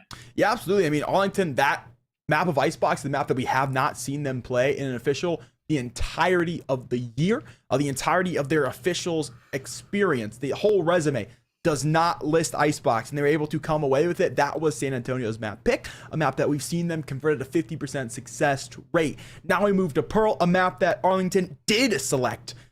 That will make them look obviously just that much stronger. They've played it once this year. That was a win for them. Where on the other end of things, San Antonio has seen this map once this year, and they did not convert it. So technically speaking, if we want to get all clickbaity with it, it's 100% success rate versus a 0% success rate, Sepulins. We pick our best map and lose, gone wrong, not clickbait. That is definitely not a situation that Arlington wants to be in just a couple of minutes, but it really is going to come down to that. Kind of think you bring up a great point. Arlington has chosen this map, we assume, for a reason. They want to come into this, they want to play the comp they want to play, and they want to try to work well with it. On the other side, maybe San Antonio hasn't had the best opportunities on this map so far, but maybe they've learned, maybe they've made some changes. Yeah. Oh, excuse me. And going into this, maybe they're ready to try and win it because, like you said, map 1 was an impossible victory there for UT Arlington as they've stopped sides. You got it. You can do it. As they swap sides, UT Arlington is going to be starting on the defense, and we can already see some secrets here being presented of almost entirely new team comps. Yeah, almost certainly. Map, you just got to change things up a little bit. San Antonio have been traditionally playing double controller on this map as well, so we'll see if they sneak a Viper into things as well. I'm trying to think of their previous composition, which would not give room for the Viper, but the Sova probably flexes. Yeah, exactly. Okay, so Bubbles, the Sova will flex to the Viper, so they'll play double controller yet again, and pretty standard pro composition. I think if San Antonio play double controller nicely, they'll look very good. I think absolutely. Astra is just so solid on the defensive side, but then again, they're starting on the attack, so you lose too many rounds too early, lose too much momentum. Where does that put you at the end of the day? You beat me to it. I was just about to ask you that same question. Starting with this on the offense is obviously going to make it a little bit harder as they tend to be more defensive sided, but UT Arlington coming in with an Astra of their own. So it's like both teams are going to have to run that risk, right? Astra, a character, an agent that tends to do better on the defense. So maybe starts with it a little more successful there on the defense initially, but they've got to play offense at one time or another, right? And that's where Astra can really start to use or lose her lackluster play style, and it's all going to be variables, right? We can sit here and hypothesize all we'd like, but it's going to come down to the individual play styles. I got to talk about this as well. San Antonio, a substitution. Rishi being played in here on the Jet. Yeah, absolutely so, and we'll see how that comes to bear for them. Could be just a map specific substitution. Not sure what the details of that one are, but we are sure that they went with it. Map 2, a chance for Arlington to try to close the deal on a map they chose to play. Not, it'll be map 3, it'll be Fracture, a map that we've seen neither of these teams play. That will be the wild card going into this one. If you're Arlington, you want to finish this one right here, right now. I like Fracture. I think Fracture is a fun map, underrated map. I didn't like it when it came out, but I really, it has grown on me in quite a couple of ways. Unrelated to Pearl at all. I was just sharing a Sepulins opinion there. But this map being one of the newer ones in the game is certainly one that's called for continuous and differential play styles. I do want to talk about, we referenced earlier that we thought if we were seeing Pearl, or when we were seeing Pearl, we'd probably see a Harbor along with it. Both teams going to be avoiding that. And I feel like, I also expected to see Breach, and we've got no Breach here. So the compositions to me, Cat, definitely feel slower. I think both teams are going to be trying to go for a bit of a defensive burn play style rather than kind of a hard rush in and look for elim situation. But I'm not sure. I'm excited to see what these teams are trying to pull out here with these team comps. All right, well, time will tell, and the time for the Swan Walls has expired. Up they'll go. Really, Dagger has info and suppression on 3 for Rain on the back of the B site. Arlington going to do something a little cheeky. They'll play 2 players to the back of the site. Don't always get to see a player in the back pocket here like Rain is. He pop flashed himself out straight into trouble. Lichero has the first pick. That is an unfortunate circumstance to be in. Rain pop flashes himself into 6 feet under, and Bubbles is going to be able to find K-Red as well. San Antonio currently with a 5v3 advantage state. Plenty of time for the turnaround here from Arlington, especially in a round as minuscule as the pistol round in the grand scheme of things. Quavius has been an insanely talented player so far in terms of eliminating this team and finding elims when you least expect them. And unfortunately, I helped him up too little too early, and no sound's coming out quite yet. He was blind. Yep. Great Stuff from San Antonio walking down. Got the early peek. Didn't really have to do anything to kill Rain, to be honest. Spammed through the screen just a little bit. Got caught by a bit of damage. Forced Rain out of the position and got him caught up into what he did not want to be into. San Antonio take that space, continue on, and then it's just pistol round numbers advantage, and they just get up close and personal. Up close and personal has been the name of the game so far, and San Antonio going, wow, for a rifle and 3 Bulldogs and a Spectre, so an insanely large fire rate here against UT Arlington's mostly pistols and 1 Marshall. So Arlington really trying to go for a bit of a flavor play. Already adjusted the defensive end. We'll see if that is just for eco shenanigans. This K-Rad peeked down B long early in the round. They've got Killjoy turret going into deep mid door. The Killjoy instead is watching back of sewer, even though the sky is there, just playing kind of quick rotate right now, which makes sense on the eco round, just being that player who can get there quickly wherever the pivot ends up needing to go towards. San Antonio will re-gunner spike now. We're waiting to see if maybe this eco team would push up into them. They did not. K-Rad now has. It's going to be down to B long for the contact. B long for contact, and it's not a fast one. Latoro, it is a fast one, rather. Latoro is able to take K-Rad offline in the immediate action, and 5v4 advantage state for San Antonio. They already have the better weapons online. They've got the numbers advantage, and B-site just really seems to be where this team likes to be. And Quavius with only that classic online, gonna get flashed, gonna catch Rishi, and now a double turns to a triple, and all of a sudden Arlington, a round that started so heavily against them, could be winnable if they play their cards right. The flanker, Roplix, gets there far too late to do much about it, unfortunately, but no, you're looking the wrong way, dog! You hate to see it, but you love to see it if you're an Arlington fan. You gotta give this round to Rain. No questions asked. You gotta give this round to Rain. After K-Rad died, immediately, Rain from outside of mid door throws a dagger to the sidewall that catches everybody B long. There's no utility. I know you're thinking there's no contact. We don't need utility. They can't get any extra spacing. They can't use a double controller utility to take extra space towards hallway, to take space under to tunnel. And since they have that lack of room, it allows for the classics to get up close. 2 classic kills get converted, guns get picked up, and Arlington walk away with an eco round they should never even be close to.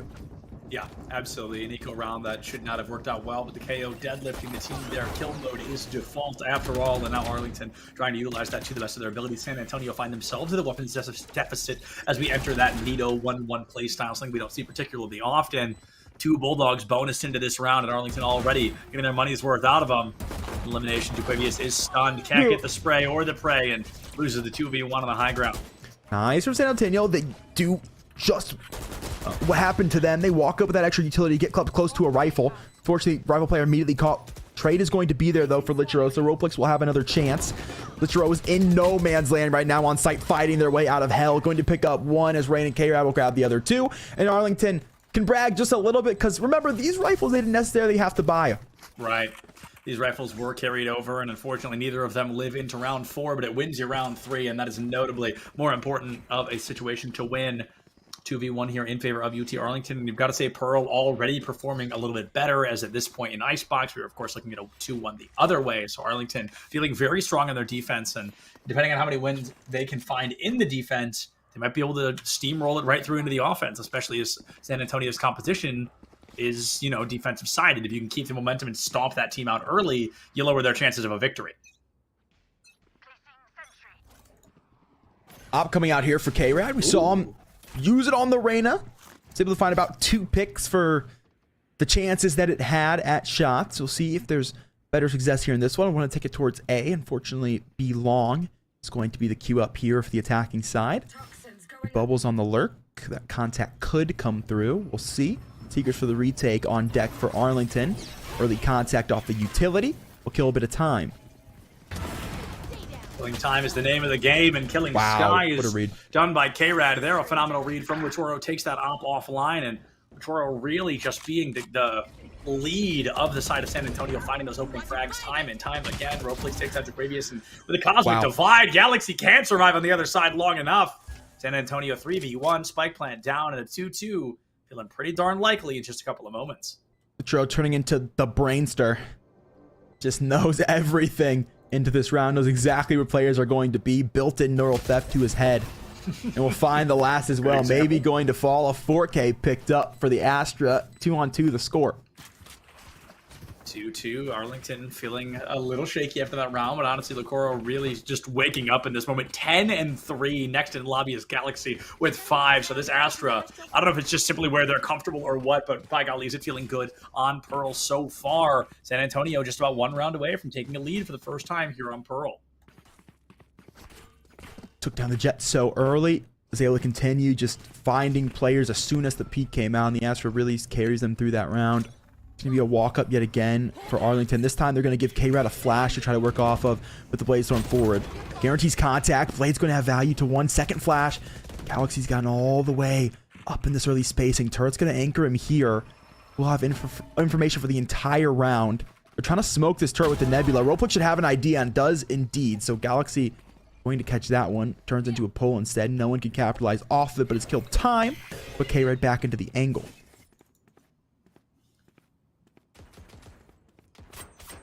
Chunk of the timer has already been burned, and K-Rad takes Roleplix out of the equation.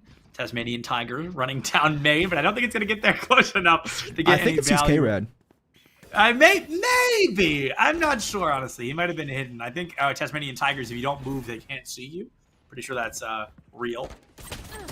Like in real life? Oh. Is that a yeah, definitely a real life. Is that a real life thing? For sure. As we're talking about Tasmanian Tiger fun facts, K-Rad is bodying the lobby right now. A 4K online, only a Viper left standing, and definitely a round that Arlington needed. I feel like they didn't spend that much here in this round. It wasn't a critical overplay or overextension, but the overextension now may cause at least 1 flank elim. However, Rain is waiting and gets the necessary intel, but can't find the final bullet. Ace? Oh, Bubbles, how rude. Let him ace, bro.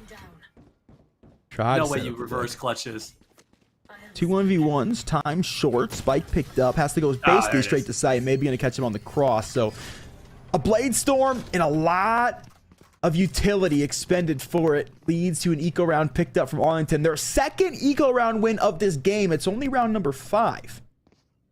Seems to be where they thrive, you know? When you're at rock bottom, the only way to go is up, and the eco round seem to be working pretty darn well for Arlington so far. K-Rad going to be coming out with the full cannon this time, has the full armor online, has that operator in hand, and, you know, Jet and an op make a little more sense than Arena and an operator, so hopefully K-Rad makes some magic happen and try to catch up to Latoro here in terms of eliminations. Yeah, and speaking of those 2 players, K-Rad was able to find one early last time the operator was in their hand. Dashed out of trouble, and literally just had the craziest read of all time, picking him up through what was a nebula. So we'll see if K-Rad can avoid the shutdown this time. As shutdown and Art early, these 2 players are going to walk directly to Killjoy utility. Toxic Screen going to give away where this push's head is. Wyro's going to pick up one early, traded back by Maid, who's now into trouble. Has avoided Bubbles, has stayed alive. Found another look, a 3-piece for the Astra the other direction. And Roleplix with just the Sheriff in tow. Might have tucked the Tiger, but will not tuck the bullets. Galaxy picks it up, a 4-2 scoreline. I cannot believe the Tiger catches there. I really thought they had the Pink Panther sleuth moment, but instead they get caught up on the Tiger, and of course, you know, even if they dodged it, there wasn't much left to be done. Not much for them to do. You know, Arlington, I mean, just taking turns popping off right now. A moment ago, it was Galaxy in the lead with 5 elims. Nobody else really even close. Now it's 7-6, 5-4 down the board. That's one off a straightened poker, man. I mean, that's pretty crazy. Yeah, honestly shameful for Jaquavius not to finish the job. 2 more picks somewhere in this game. We could have been having a really funny kill board to look at. True. The chance to do the funniest thing in Valorant history, but unfortunately... Jaquavius had a chance to do the funniest thing. Good flash in for Galaxy, unfortunately. Who other than the Astra to shut things down? I feel like I'm getting a little sick of the B-site cat. I'm not gonna lie. I feel like we've been here a lot. Haven't spawned much. Where she's caught out the defending flank, and that leads to a walk away for Arlington. They're gonna head back, reset the defense to what they can. Rishi staring at a 1v2. Full HP. Lots of room to work with. No utility, unfortunately. Is opted to go to the one place that's actually defended. You hate to see it. You really do. And we are basically looking at a 1v1 in a couple of ways. 1v1 plus 1 there, as maybe does have 1 HP online. And got to get a headshot. That's kind of the scariest part here, right? Yo, whoa. Insanely good play from Ain't no way. Ain't no way, bro. Just insanely good play. Just stands there, lets it happen. Trigger discipline is perfect. And as that spike plant comes through, so does the bullet. Yeah, he's walking into side. You know, he's going to plant pretty quick because he's playing this 1v2. Wants to plant there and get deep into CT. Go to dugout or go to link to get deeper, to try to find an early pick to equalize the numbers. And the recognition from maybe that this player is going to work around the site. Their first goal is going to be to plant. You see he tries to plant for himself there, out of link, out of spawn, view site. So if these players do rotate through, they can't take him down quickly. Maybe he just holds back his sight, says, I'll wait. Take my time. As soon as you're in the plant, stuck in the animation, that's when I get my free pick. So 1 HP, not even an issue. So yet again, they push K-Rad forward off of a guiding light. San Antonio have to find an answer to this. Yes. This is the 3rd round in a row that this guiding light has pushed K-Rad into this extended position. They're going to try to push him out with the Tiger. That has cleared him. Whoa! K-Rad gets a little impatient, plays that one a little quickly, has given the operator away. Yeah, just handed it over. I mean, it's a one and done. Gives you the op to the side of San Antonio. Is going to be able to utilize it, especially down this V long. And when they've got an op, that's the one place you don't belong. But with only a minute left on the clock here, it is going to be, you know, a little bit of haste from San Antonio. Minute feels like a short amount of time, but in Valorant, you can really take your time down to those final 4 seconds. All right, yet again, the dagger comes through, stalls for time. Now players have a chance to rotate.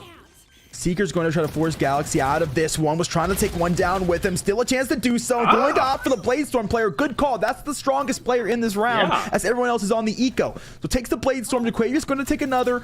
They've got the numbers advantage and the weapon advantage going back into this one.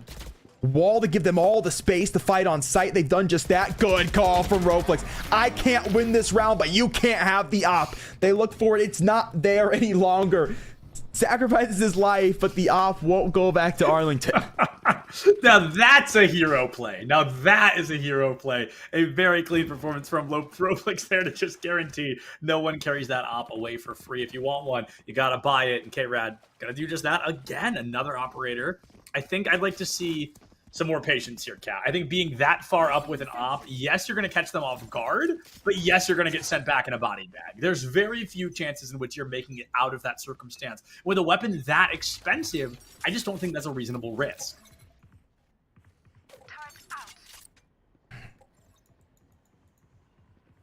San Antonio will switch things up. They'll work for mid instead. Good flash to send Jaquavius away. He's going to have help here. The bait and switch is going to come through. Galaxy just step forward through the nano swarm. Tiger does not get information. He's heard a bit of audio cues, though. Tried to line up the flash. Wasn't quite far enough, so can't confirm that information, but pretty solid off the audio, especially that Tiger to come through now. I know they're going to be in mid. The Seeker's going to confirm how many. We'll see all three. All 3 Seekers broken early. Do they take that as one player stepped through, broke all the Seekers? Do they take that as there are 3 players in mid? That will be up to them to decide as Bubbles picks up 1.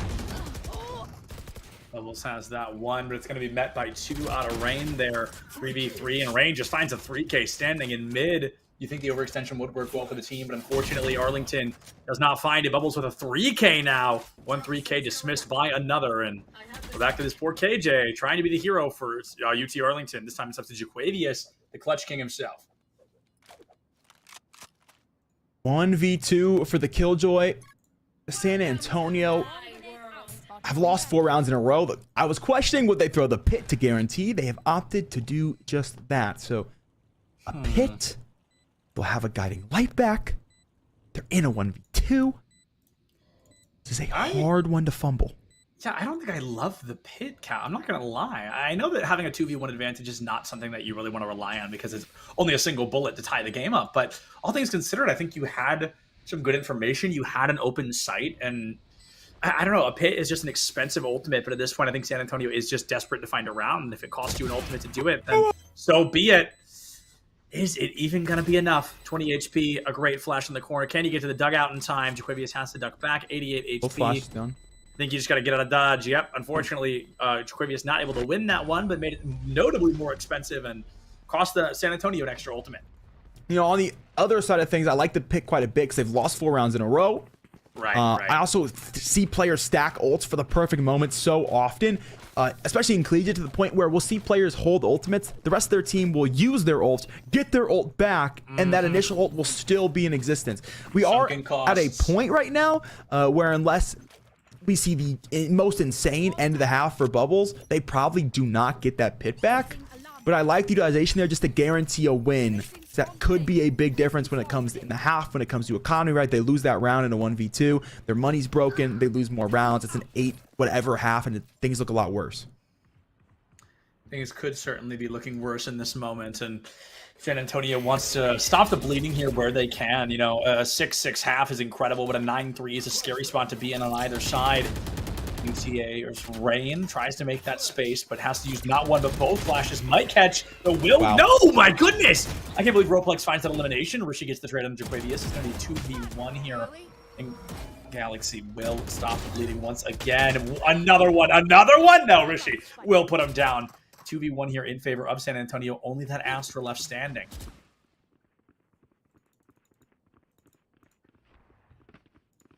Maybe going to have the chance for the cutoff. Has heard all the noise. Doesn't want to give the position away to shoot Rishi.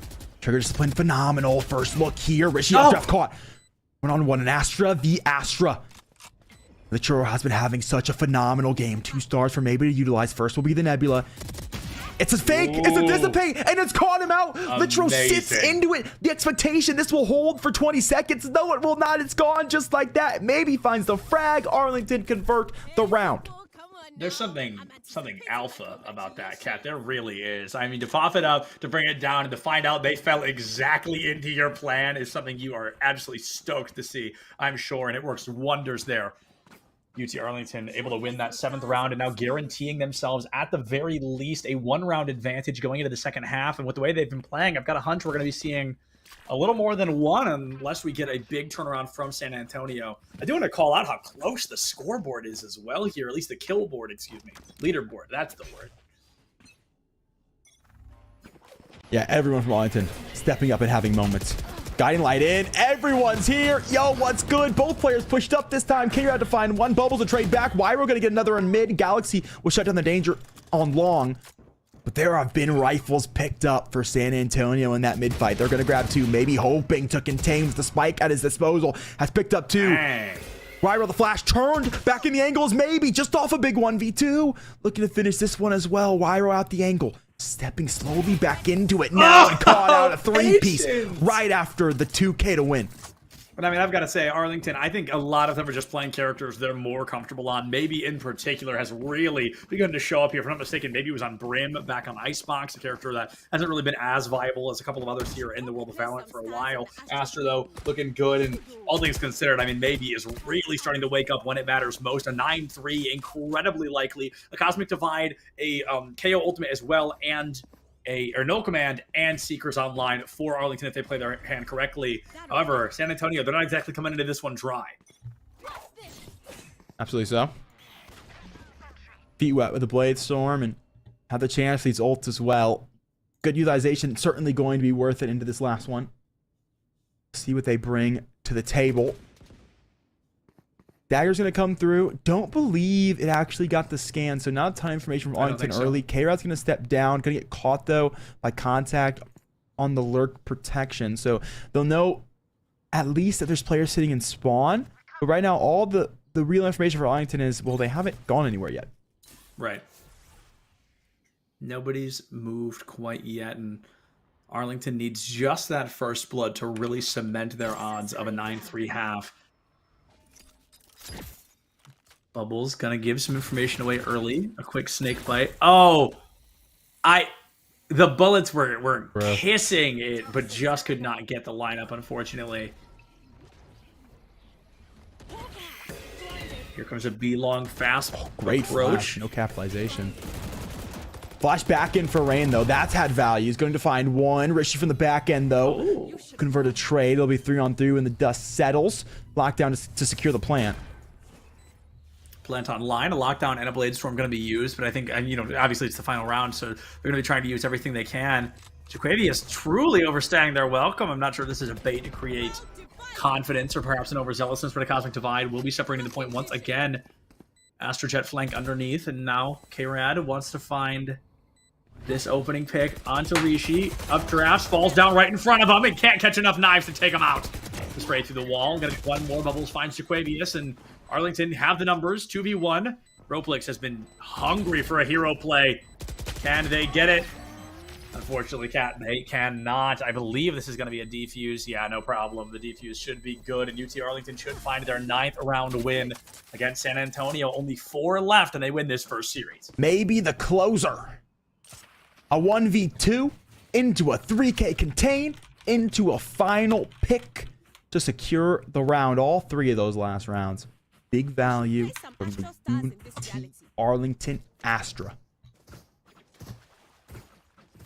The A in UTA stands for Astra. I mean, that's clearly what we've been shown so far, right? I mean, it has just been the maybe show for these last several rounds. And it was funny because you talked about earlier, you know, San Antonio. We were talking about how Bubbles was going to have the second part of the first half absolutely flawless and kind of wake up as a player, but it was Maybe who heard that and kind of rallied with that information to really beginning overperforming for the squad. The question is, can they continue that as the sides are swapped? There's a bit of a delay here between halves, and now going into this opening round could give San Antonio the chance they need to restabilize. But if they lose this one, there may not be time to stand up once again. Bubbles, shots on, nothing to land. K-Rad will step in, and there's room for Arlington on site. Now they get to play the post play, a team that did pretty well defensively. Oh, Roplix with that first blood is going to be able to find Galaxy, but it looks like Bubbles has taken a notable amount of damage as well. The Spravius from Jaquavius will find Bubbles there in center, and it's going to be a 4v3 with Arlington in the number seed once again. They've got control, they've got momentum, they've got the spike down, and they've got Maybe tearing this team apart. Rishi, Sheriff, Roplix for the cleanup, and now it's up to poor Jaquavius to be the hero. If Rishi hits this shot, it's over, but when you miss it, when you force the reload, I would love to see a Nano Swarm here, Cat. I don't know if we had to fully rush in there and try to get the picks. The Nano Swarm could have stalled and bought you a lot more time to just think about the plays you were making next. Yeah. Just had to figure out how to drop the Swarm in. Unfortunately, it wasn't quite there. But definitely the shots weren't quickly converted, so had the space to be able to. Risky play, but could have been the difference. 100%.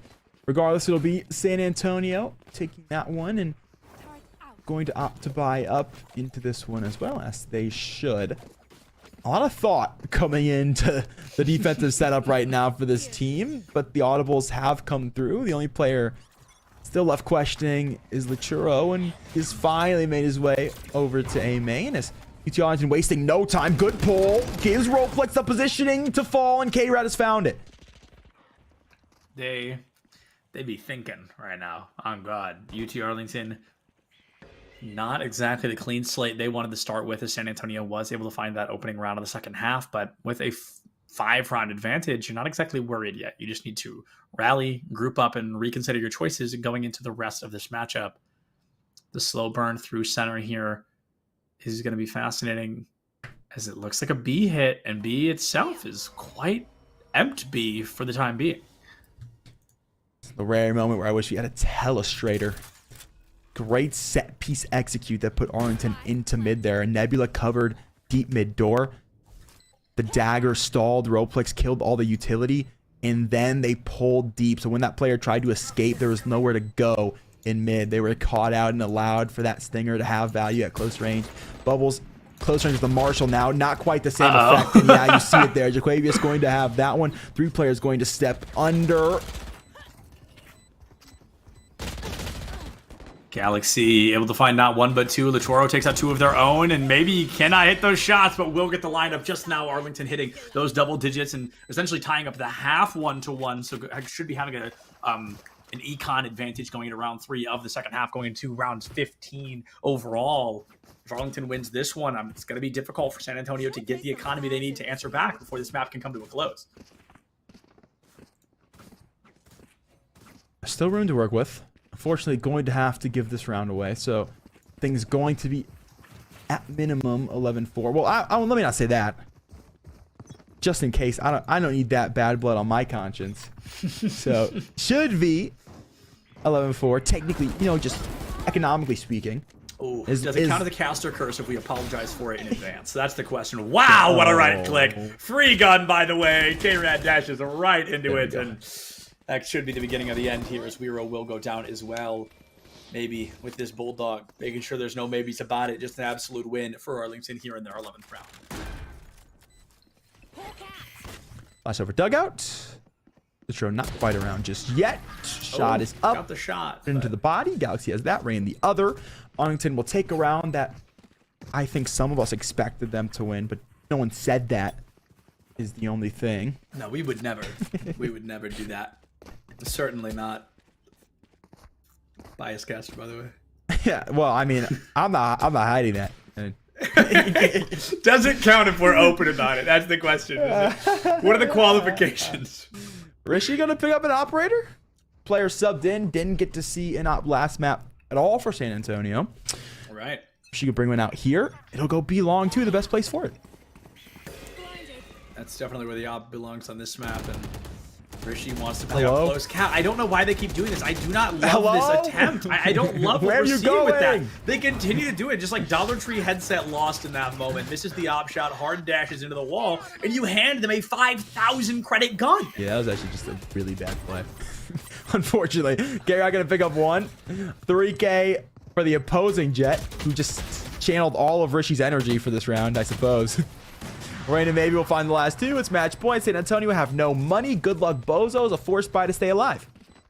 Forced buy to stay alive, and San Antonio finding themselves in a very difficult predicament to be in. I'm not positive, but I had to guess this is a single elimination bracket, considering they are best of threes. No, there's double elim? Yeah. Oh, good. GSL, good. actually. So San Antonio not down quite yet. Down, but not out. Yeah. So the winner of this game goes to play Blinn Esports, and then yikes. Whoever loses the Blinn Esports game will go back down. So realistically, one of these teams probably qualifies, plays Blinn, loses, and then just they play each other again. Yeah, the odds of that feel pretty high. Blinn is like one of the best programs in the country for Valorant. So, but hey, we'll get there when we get there. Feels like we're not very far away. We see a Sky at critical condition there. 2 members left standing otherwise on San Antonio. It's a 3v3, but Latoro only has that Sheriff in hand. Gets wide swung by Galaxy. 3v2 now, and they are walking through like a SWAT team right now, clearing every room, clearing every corner, and looking to wrap things up, but we are awaiting. Has the headshot onto Galaxy, and now Tasmanian Tiger goes out for more information. There goes Bubbles. It is up to 10 HP Wero to be the hero. San Antonio goes home with 0-2 from UT Arlington. Seekers in tow. One guiding light on. Technically, the second could be up by the time they get here for the actual look in on the retake. Oh, these Seekers. Good for info, but they did just give him away. Unless Rain does not turn around. She is not. Why we're going to pick up a 3K. No way. Has the angling here. It'll be a pull as soon as he taps the spike. Space for maybe. He gets out of it in time. Why we're going to have the guiding light flash in. Doesn't connect, and the classic right click does. Maybe a 3K to close the door. 13-4 for University of Texas at Arlington. Free gun, by the way, bro. You hate to see it. Not a circumstance you want to be in, not a spot you want to find yourself in, but a huge shout out to UT Arlington. They're almost losing map number 1, coming out and dominating map number 2 in a 13-4, and now they do go up against Blinn Esports, one of the best teams in the country. Yeah. Crazy round 1 matchup for sure. Overtime 3, the difference on Icebox, but fortunately that was a map that UT Arlington don't play. When it came to a map that they do, well, it certainly looked like it. Can't say that any other way. Yeah, without a doubt. And that is going to be not all we see from Arlington here during the Lone Star CECC 2023 qualifier. But for the time being, it will be coming back on the other side of this break. I believe we're jumping into a separate matchup, but we'll get to that information when we see you right back here in just a few.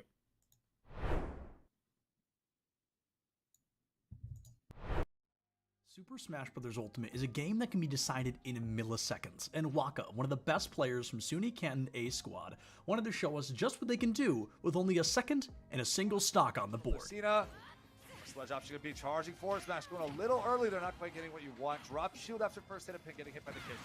High percent. There is the stun into Claw. That clock has been charged for a lot longer. Oh my goodness, that's a forwarder into stage with the stage spike and then upping immediately after. What a sick. 1 point in Rocket League can never make a team feel comfortable, but Driftsy wanted to show us that not only was he going to pick the pace up, but he wasn't going to let his team down. Defensive test with flying colors, though they couldn't get out, and that is the important part at the moment. Clears a must for UA, and it's just not in the cards at the moment. Dripsy! Dripsy connects off the backboard! What a shot! I watched it unfold slowly. You stopped speaking at just the right moment. Valorant is often called a team-based shooter, but sometimes it can't just be about the team. Sometimes you gotta have those hero plays. Spec wanted to spray and pray and was actually able to save the day for SVSU, tying up the series 7-7. Hard B push here. 2 Omen smokes coming out. 1. Oh, Spec just finds 3. What? Spraying through the smoke? Oh, what, Spec? That's not legal, man. That's not legal. This is match day 2 of the ECAC League. You can't be doing that right now. Spec just goes with the call. Here in this clip, Fanshawe finds themselves with their backs against the wall, 20 seconds left on the clock, and they're desperate to take down Wake Forest. They don't have anything to get through this team, they don't have any weapons on the field, but with Jackie Moon in the wings, at least they had a sniper. Apparently. Guys gonna believe all the shots. Oh, a sniper! Jackie Moon from about midway through. What a shot right here from Jackie. Wow, good eye sniper. Yes, sir. Jackie Moon puts us on the right side. A little bit more to the left. This one would have been... Here in this clip, we're going to get a great moment from a Pac-Man, and as a Pac-Man player, I was super excited to see it. We're going to hear a lot of praise from our commentators giving Mosey those compliments of choosing Snake against Pac-Man, a great counter pick. They were super excited to see a Snake on the field, but even without their blessing, Trollery does not yield. But like you said, he's trying to play this safe because losing his stock right now for Concord would be really bad. And, well, a little bit of commentator's curse there. We kind of willed that one into existence. Oh, man. Oh my goodness! What? Now I know what you're thinking. Oh, Septilence, how could that be all we got from weeks number 1 and 2? Please tell me there's more. If you like what you saw, you've got to go check out ECAC Esports on all social media platforms. Please see what they're bringing to the table. It is great collegiate esports week after week. And on the bright side, folks, this is just the beginning. We've got the whole rest of what is guaranteed to be a great season ahead of us. Thank you so much for joining me for this recap, and I'll see you on the next one.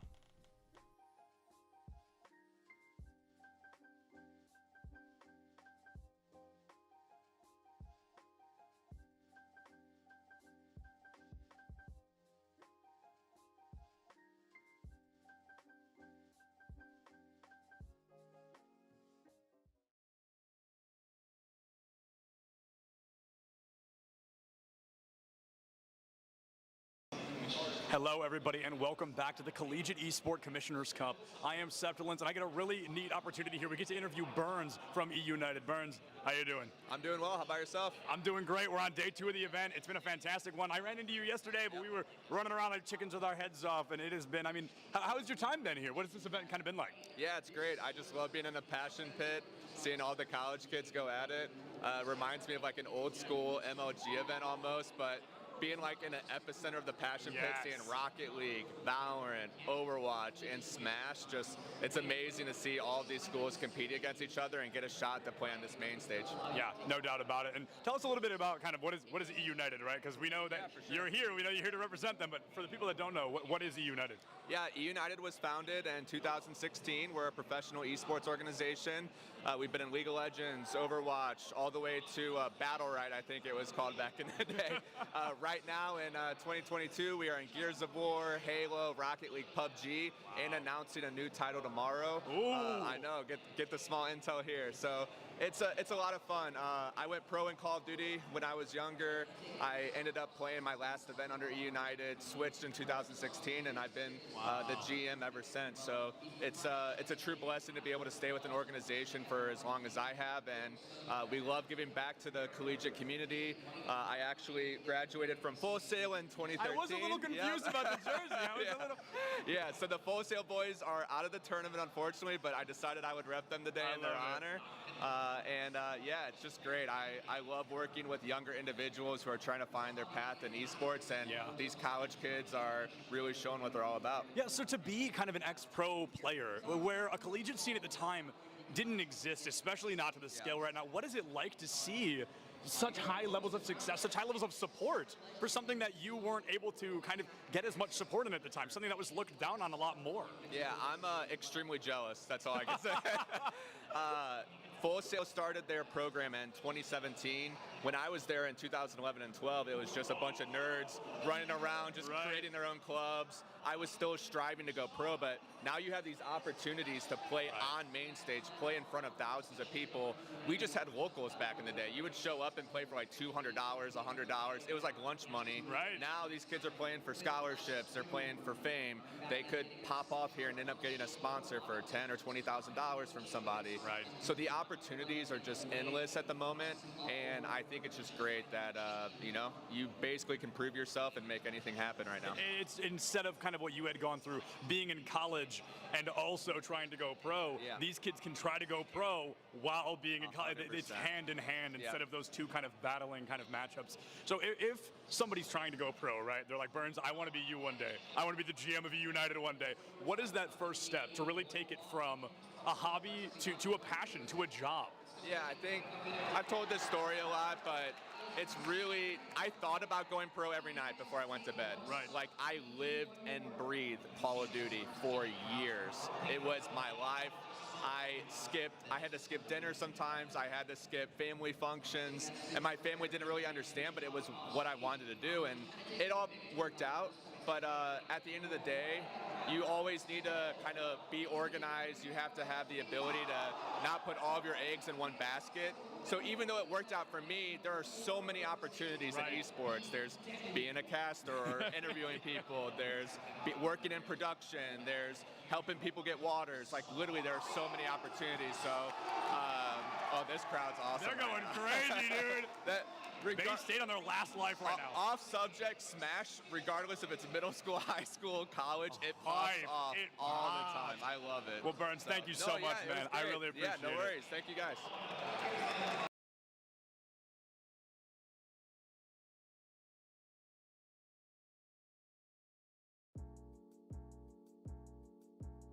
What is going on, everybody, and welcome back to ECAC Top Plays of the Week. I am Septilence, and let me tell you what, right away, if you thought last week's clips were great from weeks 1 and 2, your minds are going to be blown here in week number 3. Let's take a look at what these players brought to the table this week.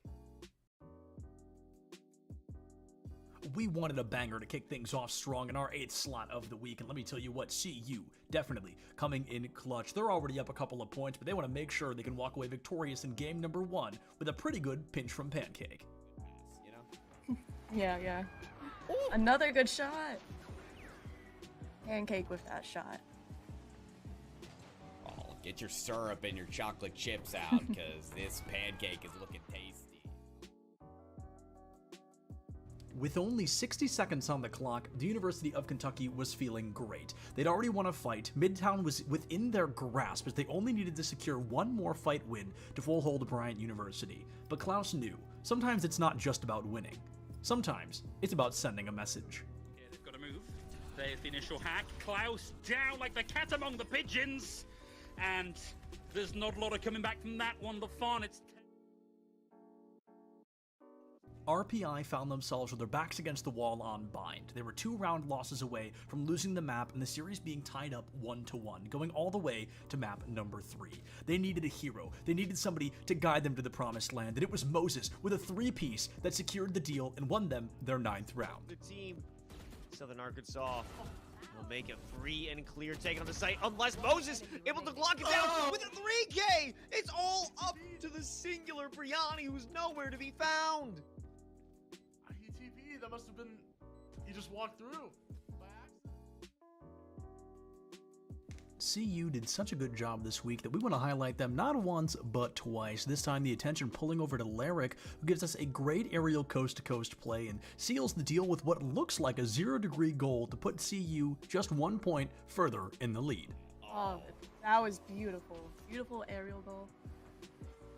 Could have said it better myself. Look at how Lyric creates space. And the accuracy. Does it get any better than that? It really doesn't. For this next clip, we're jumping over to a Smash crew battle where things are looking good. All three players alive on both sides, and Bounce with 3 stocks against their opponent, Sam Kalta. Bounce finds an amazing snipe off stage to guarantee Sam's first stock be taken off the board, putting Bounce's team in the lead. Unlike very high. Oh, but that nice neutral B off beautiful stage. snipe. You love to see that one. Week number 3 was the week of Rocket League, the week of CU in particular. Lyric, just when you think this team can't come out any stronger, finds a 3-second goal against CMCC that just showed the dominance CU was willing to come out with here in week 3. We are 3 Oh my gosh. seconds into game You don't get number much better 2. than that. That was awesome. Oh man, that was beautiful. Ceramics, pedal to the metal right there. Foot on the gas pedal. With a 1-round lead on Ascent, Suni Canton was feeling a little bit shaky, and it was up to Lil J to make some big moves. You got dash. Not gonna go for it. We'll get all the way out of that one and fake the dash away, so they know about him close. Well, the Roomba will give it away. Let's tuck the nade though, so definitely gonna stay alive. Party's Okay, over. good. All right. Spike down B. Jinx, bro. You owe me a soda now. Love that. Oh, the timing. I like the gust. One enemy remaining. Yeah, man. Ace. Classic Lil J ace on its way. Happy to have it. 5-3. Sunny Canton. Things were looking bleak for the University of Kentucky on the 5th and final map, but the momentum started to shift when Klaus decided the chaos needed to end a little quicker. Who just won't be able to survive on the point all that long. Nurik finds Rimru. High noon for 3 for Klaus at the last possible second to secure a cap and buy them a stay of execution. And with that, folks, ECAC highlights of Week 3 have come to a close. Let me tell you, it's been a pleasure getting to reminisce on all these fantastic moments with you. Check your posture, drink some water, don't forget to love each other, and we'll see you next time.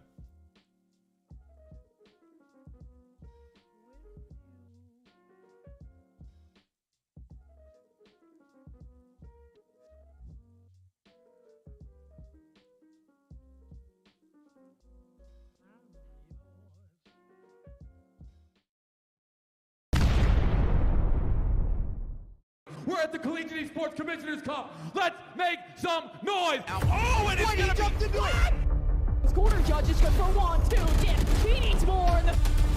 They're doing even more here. You gotta touch the point.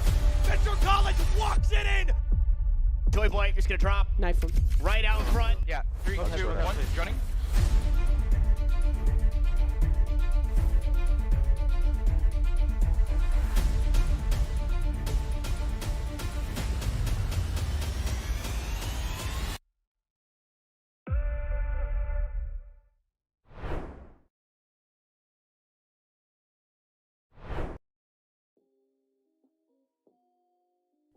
What is going on, everybody, and welcome back for week number 4 of the ECAC Top 8 Plays of the Week. Now, at this point, you're probably realizing 2 things. 1, that's right, I'm going to be with you all season long as we jump through the best moments of every week. And number 2, wow, Septilence really only wears one thing when he's not on the clock. And I can't even defend myself, it's a comfortable outfit. Anyway, without further ado, let's jump into week number 4 and see what these players brought to the table to beat out their opponents and be victorious. Wake Forest was already up a game, there were 4 minutes left on the clock, and they just couldn't find that first point to take the lead and put them up 2-0 in the series. But in a final moment of success, Malone clears it from one coast to another and finds an open goal, giving Wake Forest the lead once again. These Champ 3 and Champ 2 is doing. I mean, seriously, look at Malone making advantages for himself. Wow. And he will put Wake Forest on the map. This game number 5 could just go their way. I just want to say Malone just said, I'm going to show you what a Champ 3 can do. All right, buddy? On a control map in Overwatch, your team must capture 100% of a point to succeed. 99 just won't cut it. King Rock from Keene University was fully aware of that and didn't just find a death blossom. He found a full-blown death garden to keep his team alive. Sound barrier to go away as well, especially now that you have your own. It's going to be a little bit more breathing room. Doesn't look like the Winneco. Okay, there we are. Now it's coming up big. This Reaper has bloomed. That was just gorgeous amount of patience coming. GVSU Blue found themselves up by 5 rounds, and it's always better to turn that 5 into a 6. It's incredible, however, that this team doesn't always need all 5. It can come down to just one player and how much they can really GVS do. An Illusion delivers with efficiency. 3 in a row. No time left, even if they had the chance at Orbital Strike out of the last. This battle between Muskingum and St. Francis was insanely close. Only 3 players in a round, and there were 1 player left on both sides, both down to their final stock. Things were looking pretty strong for St. Francis, their Luigi only at 40%, but it was up to Splat to do anything but. There. Just keep him off stage with that Zare. Oh!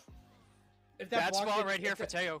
If that block didn't disappear, oh! No way. Oh! Just steps on the pressure plate. A tale as old as time, Pace White versus Pace Gold, and Pace White's morale was through the roof as they won a fight, but little did they know, this was Lofi's world, and they wouldn't be living in it for much longer. Going in with the blade. Uh-oh, blade is out. It's hacked. It doesn't matter, though. Slashes away for 2. Looking for a 3rd. Looking for 4. Won't get it just yet on the blade. However, the slash and dash works out. Lofi's got 3. Looking for everybody else on this team. It's a white. The Inkling versus Ganondorf matchup is not very good for Ganondorf, but let's be honest, which matchups are? In this clip we're going to be watching as JD from Fisher learns the hard way that you never really want to meet an Inkling off stage. Sooner if you don't find that kill confirm or that kill or a bomb off stage like that. That bomb angle is so good today. Yeah, that bomb angle was beautiful.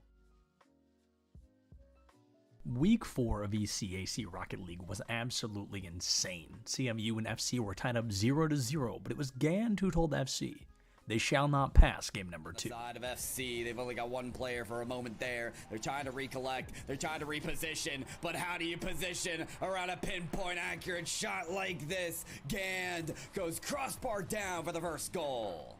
Adams in reverse, backed the defense off with that. Whenever I'm on the mic for Valorant, you'll often hear the line, check your corners, repeated over and over and over again. And even with me not on the mic to tell them, I have a feeling this team may have learned that lesson. Nah, he's got to take the shot. Take it. Oh yeah, sounds of teammates running on through and come on dive. The 4K on a completely unaware trio. And it's 11-0 right now.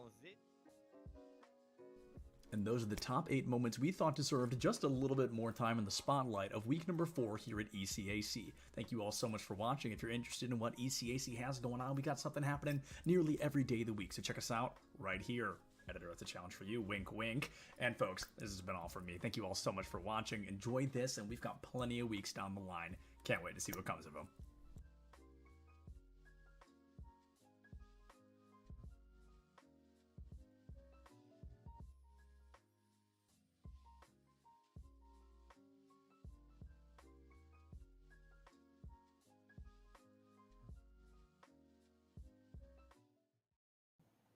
And there's so many other jobs as well that can translate out of this experience in esports. The only path is not just as a player.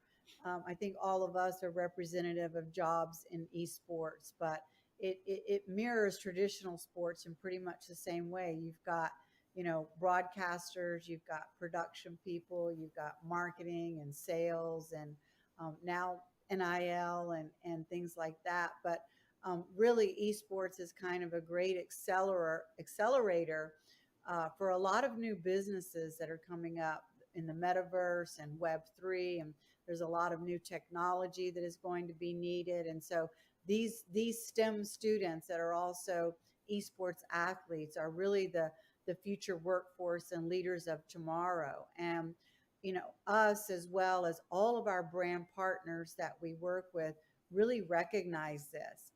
And I think that's really, a key driver of why brands are in this space.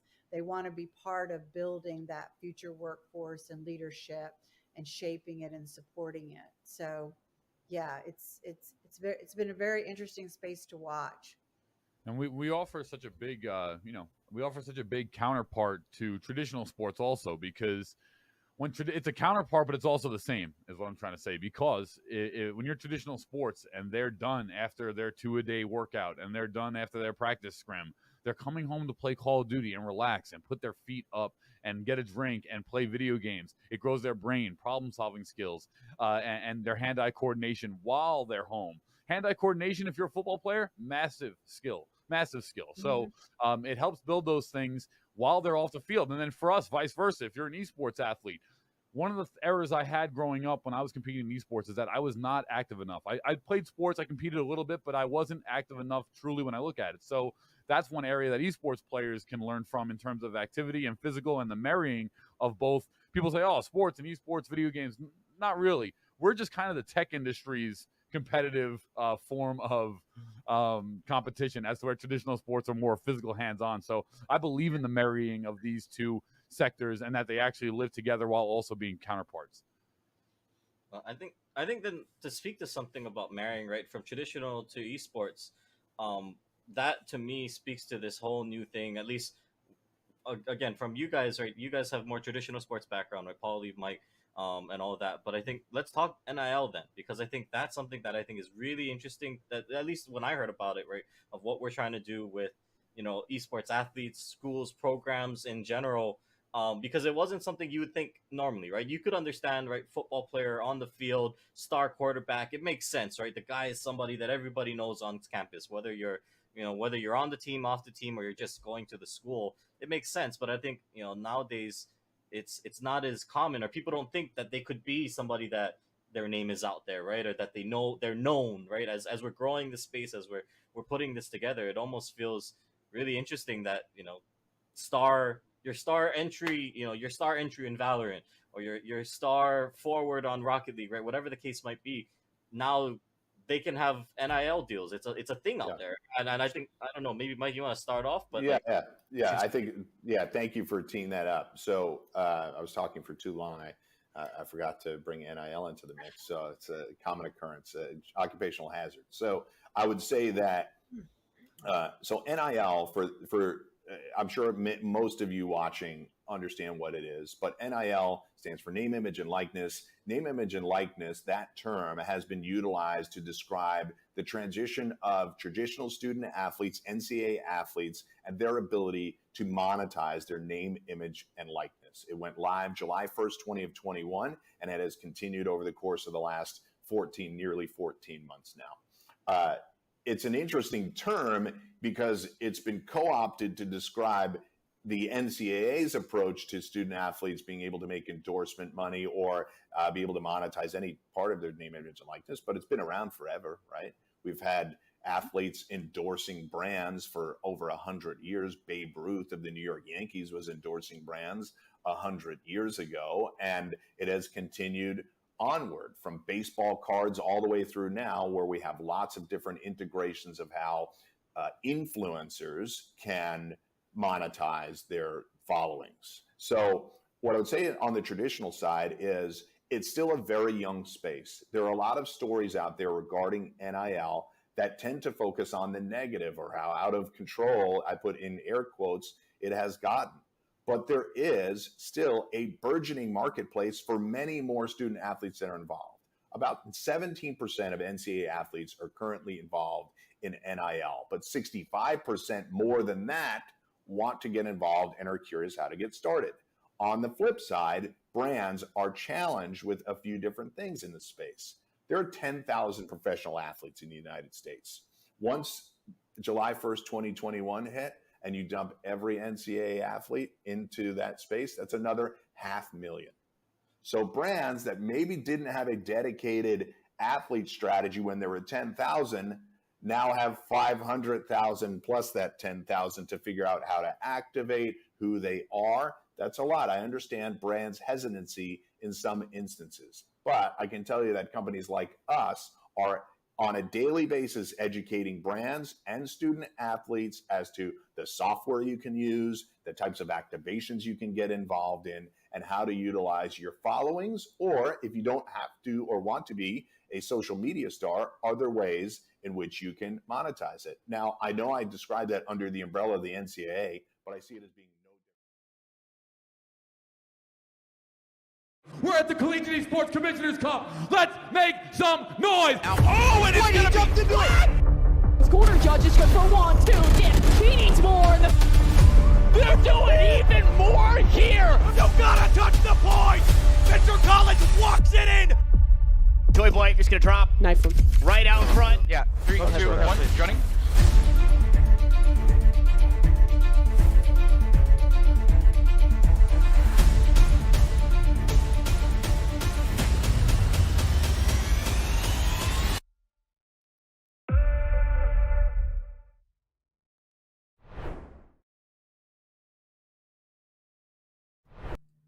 What is going on, everybody, and welcome back to the CECC Lone Star 2023 Qualifier. I'm still Cephalins, joined by Catinator, and we are jumping into our second and final best-of-3 series here tonight. Cat, both these teams coming in, not their first rodeo, and they're coming in with a lot to prove. Yeah, absolutely so, and one of those teams proving quite a bit, right? Immediately, UH Premier out the gate, 13-0, 13-0. Just a series ago, took down SAG-U with full confidence, full stop, never stopped moving. Texas A&M, they had a bye.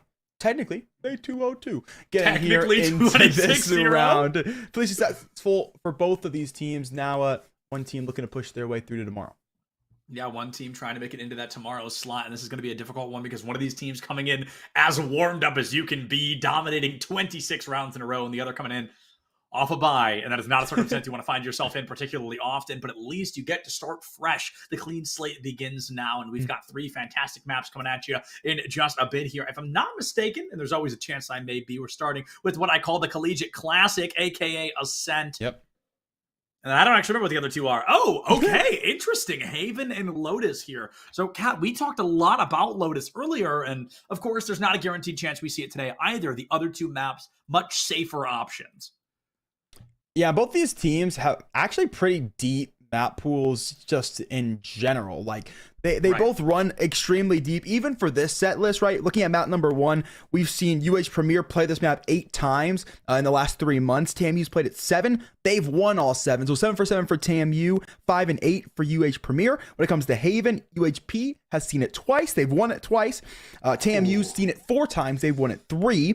And then the closing map of Lotus, UH Premier, have seen it 3 times, have won a quarter of those times, have won 1/3 of their games, and then 2 and 3 for TAMU. So both these teams pretty even on all the maps in the set list.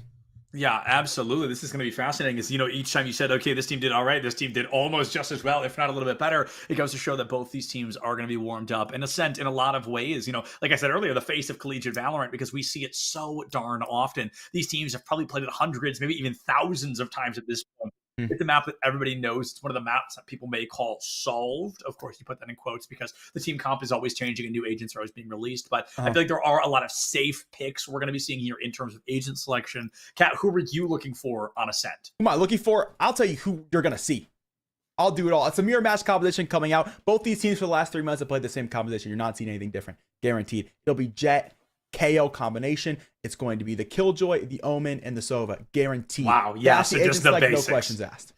Yeah, just the true raw basics team composition here. They're going to be going for the meta of Ascent, and I really like it. I like Omen a lot. I feel like he doesn't get a lot of love outside of Ascent, so it's always nice to see him KO as well, looking for that space to be made. And going into a mirror matchup, Cat, and I'd love to get your take on this because I talk about this pretty often, but to each their own in terms of opinions. I always talk about a mirror matchup can tend to be, instead of 1 5v5, it really can break down into those 5 fundamental 1v1s, right? And going into that, it can really, if one Jet is completely out fragging the other, you find yourself in a really difficult spot. But in terms of UH Premier here, I mean, it's just kind of looking at, I feel like if I had to, I'd say UH is playing up. I guess that's the point I'm trying to wrap around to, is that Texas A&M is a very, very talented roster.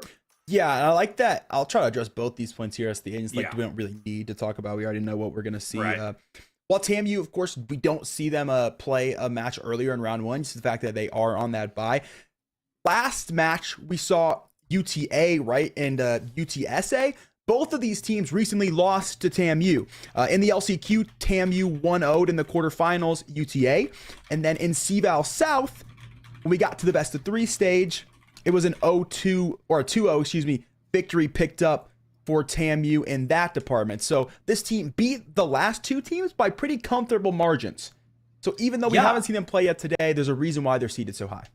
Yeah, without a doubt. And I actually do want to call attention to this, and perhaps this is just my brain rot getting to me, but the only name I recognize on the side of TAMU is Aggro. One of the most impressive Jet players I've ever had the opportunity to see. I had the opportunity to ask him. I believe I met Aggro at Atlanta last year, but the rest of these names do not ring bells for me, Kat. And I'm just wondering if it's maybe a new roster this year, and I'm just now realizing that at the end of the year? Is it name changes? I really don't know. Yeah, just like there is a couple players with a difference. So I think that is possibly either new players coming in this year, just finally getting chances to start, or just mid-season transfers. That are a lot of esports students tend to be early graduates. Right, that's very true. Yeah, that's very true. So maybe this is going to be kind of a newer build roster, and with all these variables in play, and of course there's the chance that these are just rebrands, right, for name changes. But either way, I know that Texas A&M going to be trying to make waves early, and Aggro the one to do it. Never one to shy away from a fight. Look at that shock dart down to critical HP. KO goes out early, and it's going to be up to Koi here in the wings. A double kill before Aggro takes them down. Aggro with 2 Elans of their own, but a very strong start for TAMU. Do make their way I guess not anymore. to the B side. Yeah, lost quite a bit of numbers, dwindled down getting here, but a low HP Jet does make this decently even. They can find the pick in time. US Premier have a decent amount of utility come back into this one for sure. Going to have that dark cover that's expected now into Boathouse. UH, like you mentioned a moment ago, has that numbers advantage, but barely. I mean, that's one sidearm bullet from death. A great play in the way it comes out. The smokes to cover. Relevant takes Aggro down, and with that power player missing, can Big Chilling find the opportunity to strike fast enough? That's already 2 down. You've turned it into a 1v1. You have 10 bullets left. Puts the turret up, gets the wide swing the other corner, and I think TAMU should have this match in hand. Bullets go up, and Relevant goes down. Incredible patience from Big Chilling. They are fully ready to swing into the rest of this matchup. It's a checkmate scenario if I've ever seen one. Truly. Turret up top has all the information, all the reconnaissance on the top of the green box. All you got to do is sit there and wait, and done just that. Going to convert that frag and going to convert the pistol round for Texas A&M. Wanted to go early into B. Lost a lot of numbers, but got to sight now with guns advantage. Playing it again should give them pretty easy pickings into the site. It's a question of if Soli wants to buy the utility into this round. KJ loadout's decently expensive to fully kit, and they aren't going to opt for it. They'll just take the turret that is the ability that's naturally in your kit, and they don't really have the resources on to B, but since they played it so fast, questioning the stack aren't going to be there. At the end, he just got bailed out by Dan Backline. You get bailed out. That's exactly the spot you want to be in. At least you're still breathing, right? That's the consideration. Aggro has only a Spectre to their name, as it is only the second round of the game, and TAMU, you've got to respect the patience here. It feels like they had a plan, and they had to double back a little bit, trying to recalibrate for the time being. An A hit feeling increasingly likely, but 2 defenders fully prepared for this A hit. If he's so close to range, though, almost immediately falls on this contact. Has done just that. Aggro going to pick it up. That's the first pick converted for Texas A&M. Now a chance to head towards site. Relevant will be in the back line. Caught by the recon. Chance now is he going to step forward. Does pick up one for his troubles. Bing Chilling will take the last 2. It's a 2-0 scoreline for Texas A&M. Patience is key when you're playing the anti-eco. Yeah, the anti-eco works out well, but this is the round where Houston is going to have these rifles online, and TAMU only carries in what they've brought to the table, including a Vandal from KHS, so a fascinating change here, a bit of a glass cannon moment, only buying the light armor, and even getting ready for a trade-off. Can TAMU win this? If they can, they can really begin to shake up and dominate momentum, but if they lose and we drop into a traditional 2-1, they're still going to have round 4 in their favor. Statistically, of course, not guaranteed. See how the cookie crumbles as Texas A&M yet again pretty patient into this one. Got a couple early peaks at the first 10 seconds of round number 2, so are looking for it yet again as they continue to posture their way up towards Cat. Relevant going to be on the close angle. Ooh.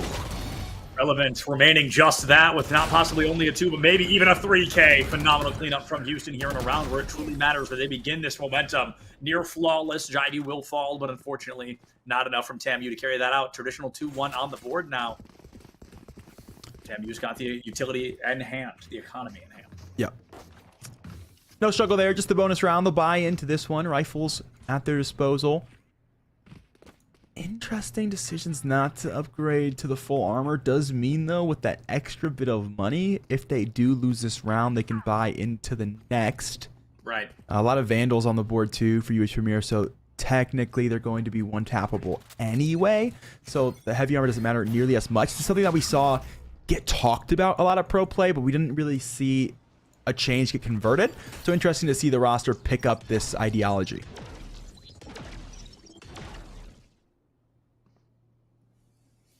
Adam playing the choke here in Wine. No charges left. That dash comes to a burn, and I think they're about to be double swung. There's the flash, there's the recon bolt. You make it out of the way, but poor Jivey just stands out in front of the firing squad. Big Chilling takes him down once again, and it's a very slow burn approach from TAMU, but I mean, if it ain't broke, there's certainly no need to fix it. Okay, I'll catch the jet for now. Relevant from the shadows is going to go to the back line. Has a lot of space there. Adam going to get caught trying to get out that ultimate. Daniel picked that one up. That's the second pick on the entry. Koi spam through, has found damage. Not a kill, though. Could have taken the spike down pretty early. Relevant's TP going to have value. Pick up one. Happens.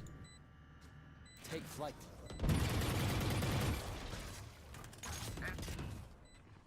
The spike already down. You're in one of those moments in which it's not always just about the eliminations, but it's about trying to beat the spike in time. And as Koi gets ripped out of the pond, poor KHS joins them in the spawn, and now it's a 3v2. Sorry, 2v1. Possibly 2v none. Can Sully clutch this out, or will it be a victory for TAMU once again? Drops in, goes for the wrong target, and it was Thini who would have gone down earlier at only 9 HP. TAMU, by the skin of their teeth, going to walk away with a third round victory. Okay, so unless there were name changes, we are getting confirmation here from production in the back line that this is mostly a new team from TAMU, Aggro being the only recognizable name to both us and them. And then it looks like they have moved into this newer roster of Aggro, Dam, KHS, Thini, and Big Chilling. But, I mean, I've got to say, Kat, this roster looking pretty good, right? Definitely looking to fill the shoes that the old TAMU roster left behind. Yeah, I think a newer roster, yes, but they've been playing with that core 3 for about 3 months. So new, yes, but a decent amount of time. It's like this year. Not super. Yeah, this year, this semester, looking at this roster. And yeah, it's nice to see players playing on that B roster get a chance to step up, especially in collegiate. I think seniority rules rosters a lot of the time, so it's nice to see that opportunity come through. As Texas A&M yet again have come through into the A site. Plan has gone down. It'll be 2-on-2 when the dust is settled. Unfortunately, for UH Premier, looking at very low HP bars. They try to force through this retake. Coil fall. Sully doesn't want the same fate. It's fascinating as well. I don't think we've seen the B site since the pistol round. So you've got to wonder if there's a bit of a mind game in that alone, of utilizing B site for pistol round and then not overplaying your hand, not giving your strategies away too early, as the A site seems to be where they want to play a majority of this game. Sully goes for the rifle save. Got to respect it, no doubt. You want to carry that into the following round. But TAMU does find themselves up 4-1 going into round 6 of Ascent. Believe the last iteration of their old roster was for CVAL South Grand Finals. Okay. That is where the initial player swap came from. That was about 4-ish months ago.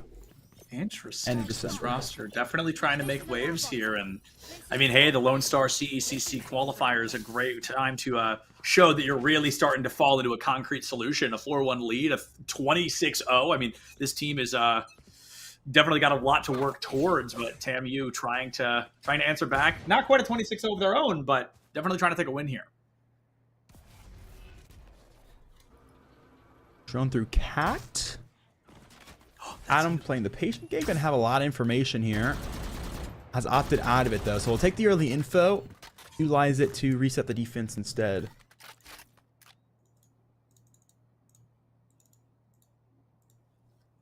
Hasn't been the same sort of early defensive pressure from UH Premier since round number 2, and I can't blame them due to the fact that Texas A&M held so long outside of Gelato that when they did initially push up, about 20-30 seconds of time expended into the round, they were caught by so much firepower that it's made them play a lot slower defensively, and that's led them to the chance now to hold on site. Holding on site in a pivotal moment. Bing Chill and Story makes some waves, and Theany's there to pick up right off the back of it. 4v2 in favor of TAMU, and I believe this is going to be another quick round closed. It feels like TAMU has really kind of found their footing in terms of opening slow, kind of getting the intel they need, and then just hard rushing down into site. It's worked 5 times in a row. Yeah, back to A site, and why it's relevant. Going to walk into this one, a sheriff in hand, and caught by the hands of aggro.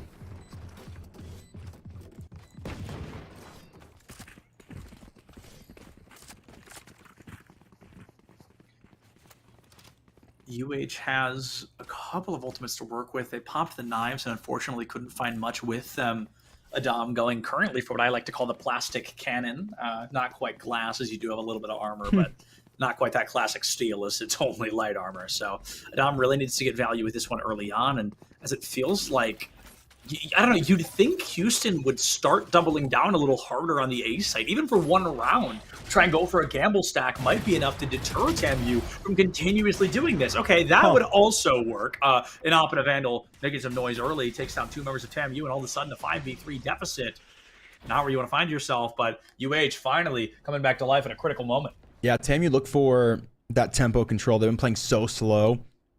Scaling into Gelato A main, that the consideration is this team has left, is not going to be playing close contact anymore, but that was not the case. UH Premier still continue to check all the boxes defensively. That ends up catching TAMU off and around where they try to switch things up. Bing Cheng was hoping for something out the one way. That opportunity, that window has expired. Oh, Adam will fall. A great flank coming around from Tree there. Relevant falls to Bing Chilling as well, and all of a sudden this play that started off so strong for UH is really beginning to crumble. Ivy trying to clean up the pieces. It's the 2v1 in favor of Houston, and as that bolt comes out, the wall bang should do it. Going to be a very tough one for Dam to win. Spike caught right now all the way out of win this one in elims. So from the shadows to work with, the dark cover going to be up in 4 seconds. Smoke off scaffold can get the spike, and then has the opportunity to TP to the B site. That will be the play. No! Well done. Even if you lose this round, I'm impressed. I think that was a very intelligent play.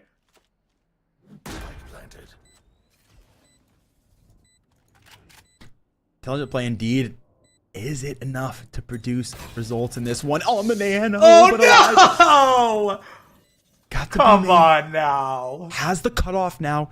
Do they check main? Do they expect that he played this far up? The dark cover could have just given it away. Are they aware? Solely looking in the right direction at the right time, and it will be shut down. I've got to say, I'm impressed. I'm impressed either way, but I think the dark cover kind of takes away from the legitimacy of the play. That was not going to be the most intelligent, but I think it was a bit of a panic opportunity. You're in a 2v1 deficit. They're going to burn out the spike for a little bit of action with 3.65 left on the clock. UH Premier putting their second round down. A good look wasn't quite enough, and UH Premier will bail out of that one. They've got a win. They've got another round at their disposal. New op picked up. Adam going to look to continue to play close A main, to walk back in that direction. Aggro will pick up an op of their own.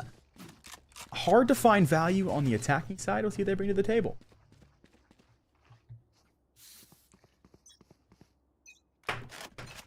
Houston gonna be trying the same strategy. It worked. He got a round down, so I can definitely see the confidence in it and the intelligence of the plan. But as that 0-point knife comes out, may have spilled a bit of intel. Owl drone into a flash force as Adam to move backwards, and it looks like TAMU is going to try to take that space as they can. Spray into prey. Adam can't find that shot. A Hunter's Fury to boot. A fascinating play from TAMU. I know they didn't have the proper intel to make it work. You move out of the way. It's going to be a 1-for-1 trade as Bing Chilling will fall to a bullet from Jivey. He took the op offline, though, and that's a huge play for TAMU. Move just a little bit too early. It cost him everything there. Operator goes awry, and the difference between an easy hold or not. KHS going to find another They'll pick up the player who peeked out of Cat. They've got space into B now. B site has not been the most impressive from TAMU so far. They're 1-1 for it for the time being. Boyd jump peeks the op, takes it offline, but unfortunately catches several more bullets to the body.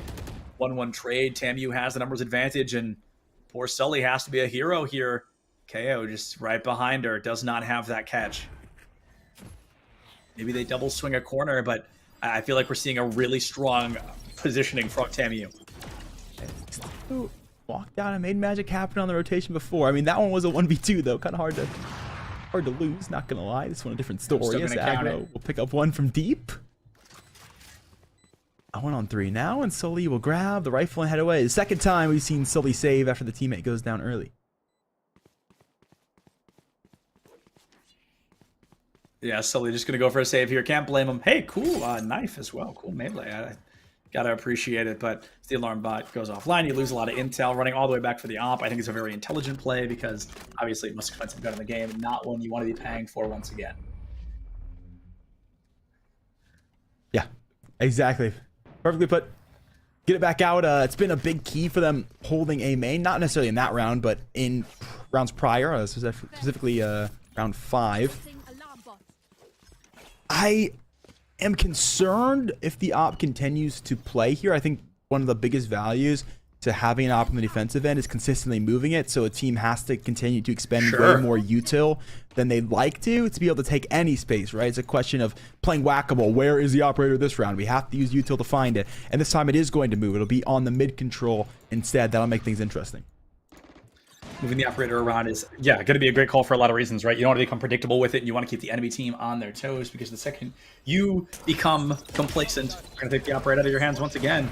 Boy, taking some damage there, shields get cracked, and TAMU wants to rush quickly into the B side. It looks like they're going to be able to do that, and Orthini just not looking the right way. Sully having a field day right now, a 2K out the gate. Makes it such a hard win for TAMU. They've really got to pull something out here if they want to stop this round win. Field day indeed just hurdled the whole roster for TAMU. Damn, trying to get him out of pickle. Shot step away. Aggro will pick up one with the offensive operator. There's a lockdown now to give them space to get out of the main. Adam gonna peek into trouble. Both hops not going to find the mark. Cloudburst to give them room. Solely stuck into log. Shots here. Shots on. 3-piece picked up. Both players to sight. Both players to sight, and it's every time UH has the numbers advantage. Somehow it's turned around by TAMU. You've kept it close, but now you know you're running out of time. You've got to get aggressive, baby! And they just can't get aggressive enough. Bing chilling 6 HP. Can you get out fast enough?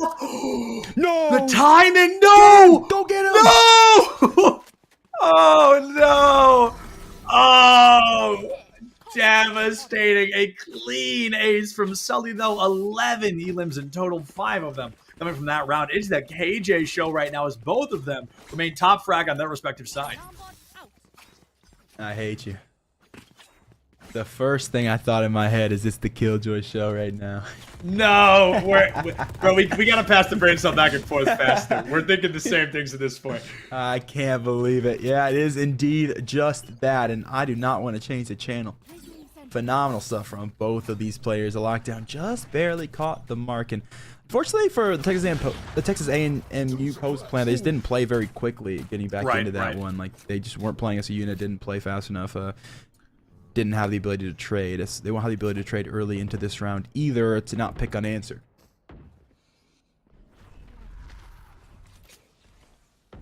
TAMU losing aggro that early is pretty critical, all things considered. I mentioned at the beginning of the game, aggro, the only player I really recognized going into this matchup, and one that I've never seen kind of fall silently into the good night, right? And they get taken out early by the opposing jet, the operator in particular, and Houston having a numbers advantage. It's worked for them a couple of times. They've really begun to claw back. They've made it 6-3 from what was once a 5-1. So the opportunity to find a 6-6 is very likely if Houston can continue to find these opening picks and this opening forward aggression. But TAMU has been really good about not letting this lead kind of get the best of them. They've been really good about making sure if they lose the numbers, they slow down their gameplay quite a bit. Boy, a bit of an overextension themselves, but I love the positioning read there to send the shock down out. Sully, a 1v2 from stairs. This is bread and butter. Looking for it again. There it is. Good for 2 picks once more as the Killjoy Bing chilling with it all to do, and Adam will catch him early. Wow. That's the blink and you miss it kind of round. I mean, that was very impressive from the side of Houston. They had the lineup. They were incredibly patient, and it worked well to help them take down Texas A&M. This is you though, getting pretty quiet. This is one of those moments where you wish your IGL had a notebook in front of them. This is the second time solely CT Stairs picked up too. All you need is a fragment in that location, a shock bowl in that location. Just uproot him from that spot. Uprooting the opponent, something we actually don't see as often as one may anticipate, especially when people get repetitive like that. Sometimes they get away with that play style, with that composition, notably longer than you'd ever anticipate. And for the time being, it feels like we're seeing a lot of that from UH. Dom, as soon as they've gotten this stop in their hands, they have not stayed silent for even a moment, Cat. This is really becoming more and more impressive as they take Texas A&M down every single time. It is aggro, the first one to catch a bullet. KHS will grab another. So still on to sight, they'll beat. Gonna opt to head away from this one, recognizing all the defensive has already picked up this spot. I think they might lose the race, though. Getting to this B side, it's a quick look, a push through towards mid. The Silva could be here on the cross in time. Gonna play pretty patiently. Setup negated thanks to the suppression. They have not opted to continue, though. Tam gonna have spacing now. Not at his feet, but wants to play the close range stinger. It's gonna be here in spawn, has room, knows where the jet is, doesn't know of the other two just yet. He's gonna try to utilize this advantage. Adam not looking. Damn, sees the barrel shot on. That double rotation has led them to the first pick. A jump peek has confirmed on 2. Really fascinating play there. You took the jet offline, and then you learned the hard way that she dropped that operator a little while ago. Dini gets the spike plant onto the A side. It was a very long game. It was a double fake out right back to the A side, and now TAMU has forced UH into a very uncomfortable position. It's gone from a 5-1 to a 6-4, and if TAMU can flip the script here, they can make it at the very least a 7-5 and give themselves at least that 2-round advantage going into the second half. Recon is online here for this retake. It'll be used now. It's going to opt to clear out Hell. Will it ping? It is not. It's landed a ride. That's given false information to this team. There are players to Hell. They're going to check anyway. Koi's found one. Looking for main. Not quite. Dan will pick that one up. An awkward 1v2 for Sully. Both so low HP, though. One good 180 can solidify this one. Spike so far away, though. Going to pick up the first. Time so short now. Both frags, but no time for the defusal. Texas A&M will take a 7. Texas A&M, they bump over to that 7. That's exactly what they needed to see in a moment like this, as things were really getting scary. Sully, an absolute masterclass on this KJ so far. I mean, there was a time where they were tied up 11 elims to 11 elims, and now Sully's up to 15. Bing Chilling hasn't even been able to drop one more since then, let alone the 4 that Sully's been able to find so far. I think 3 of them, maybe even just 2 of them, coming out of that most previous round. Really good defensive read early into that round to put the op so much farther back on scaffold. We talk about needing to consistently move it. They consistently were putting both Relevant and Adam so close to A main there. They got caught early, allowed for Texas A&M to walk right on the site. They played it farther back, had a good read early that Texas A&M were going to try to play for A. Unfortunately, though, he's got caught by a mid-round rotation. As Jimmy looking to catch one early, will grab 2, a third to go with it. That spike, round's over. Wow. Yeah, this round's over. That was fun while it lasted. Just a 3K out the gate, takes the null command offline too. Jivy drops 3, KHS joins them back in the spawn, and now it's just this Omen left standing. I think, you know, you save if you can, but nobody's expecting you to. Yeah, no point. Last round and a half. We'll swap things up to the difference. To the difference, and that's going to be jumping into the second half now. Things looking pretty good for TAMU at the beginning, and then they really started to fall apart in those last couple of rounds. Will that story tell too once again in this second half of Ascent, or can UH really start to give TAMU a run for their money? It feels like this team, you know, you don't, what is it, 26-0 a team on accident, right? I mean, there's a lot of calculation and coordination to go into that. They've done that once. They're not going to be able to do it again here, but can they keep the win streak alive? This pistol round, I think, tells a pretty large story. Yeah, and that second map for that 13-0 was Ascent. So that's definitely, they're definitely a team that can play Ascent and can play it very well, flawlessly. In fact, only 2 rounds difference right now. 1 pistol gets us back to tied numbers. 1 pistol can tie things up just as quickly. Damn. Oh, Adam. I mean, really just not missing a shot with this Sheriff. Even with the op as well. KHS does find the trade. Poor Damn, 4 HP. Trying to get out of there, but boxing out Tree may not be the proper option.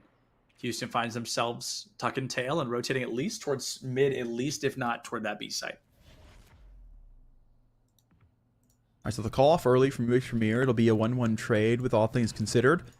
Haven't seen them push deep into the middle of the map at all for the Texas A&M offensive. We'll see if it's a different story for UH Premier. Look to work their way towards that direction now. They'll be damn on Cat, Jiggle peeking, gets caught with the shoulder, he's dead. Yeah, I mean 4 HP, you're not going to get a one tap with the classic from that far away. Damn runs up, crashes the window, gets into Cat, and it's like UH is. Yeah, I was gonna say UH is starting to get the intel. Wait a second, if they're all over there, who's over here? About to learn the answer. Big ol' nobody. Yeah, Bing Chilling really relying on that alarm bot to be a massive deterrent in mid, and just was not. Broken through by 2 players. They walked right in. Damn, somehow still picks up 1. Right click's gonna come through. We'll make it a 3-on-3. Still very low omen on both sides. 3v3, but basically 2v2.5 at this point. I mean, damn, I think it was what, 4 HP, 6 HP, and Relevant still finding one before going down. KHS takes out Jivey, slowly gets the trade onto KHS, and all of a sudden, this feels very likely for our friends at UH Premier. Just one more headshot could do it. You got the paranoia up, but you know you're low. Can't run down fast enough. UH just 1 round away from a tie-up. Damn, made that so much closer than it ever should have been. 2 big kills come off of a 4 HP omen. It's just not quite enough. Rest of the team could not pull the slack in that round. So UH Premier, as you mentioned, going to get the buy up into this one. This round can tie things up. We us right back to even score lines, and then it's anyone's game from there. A team that just 13-0'd the map, looking to reignite the flames here when it comes to round number 14. Better late than never is a phrase we hear often in a game like Valorant, and UH wants to use that mantra for themselves in this moment. Tying things up 7-7 could be critical, as they have been in a deficit since the very first round of this game. Tying things up, going as far as maybe even taking a lead, could be huge to help this team find success and improve their chances of a win here on Ascent, a map they 13-0'd on earlier today. Early drone through, has seen nothing. It's just aggro. Sitting back in A main, he's giving the position away. Nothing to be done here for the Jet. Gonna dash to site. No off draft to get out though. Will sit hell, biding their time. Biding their time, trying to make sure every choice is the right one, but aggro walks into the wrong bullets at the wrong time. Koi gets the elim. Houston has the numbers again, and Bing Chilling with only a classic to their name. Vandal's got their name on it. That's fine. Gamble stacked on the eco. Unfortunately, they busted, so wasn't to be. Tried to hit on 18 and cost them everything.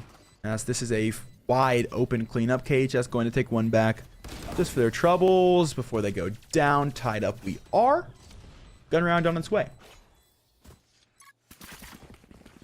Here we are. The tie-up round is going to be a gun round in favor of TAMU, as it looks like UH gets to bonus a couple of things over, but all things considered are not going to have the full arsenal that TAMU can bring to the table. And the gamble of this round, Cat, is the fact that TAMU is going to be buying all 5 rifles, leaving them with almost nothing in their economy. They're 100 credits total for the team.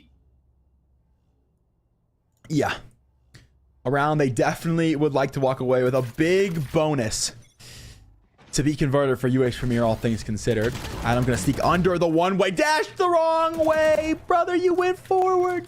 It's where the bullets go, not your body. Aggro's gone.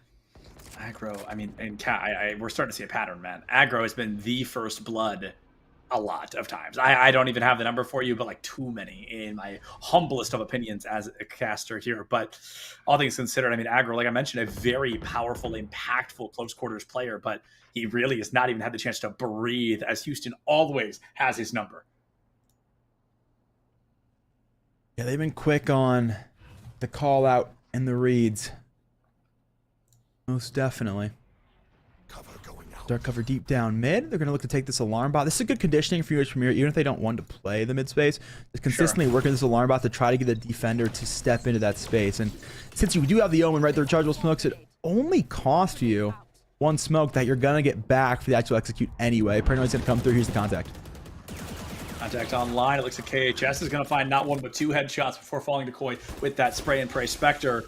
going to be a pretty large opening for TAMU, one they've needed for quite a while. And the goal, I think, of UH right now is to make this as expensive a loss as possible. Taking down, I usually kind of consider 3, more than half to be that expense. But unfortunately, only 1 member goes down. Bonusing 4 rifles into the following round makes it a little less of a weighted load for TAMU going into it. They don't have to deadlift as much moving into round. Hold on, I can do it. 16.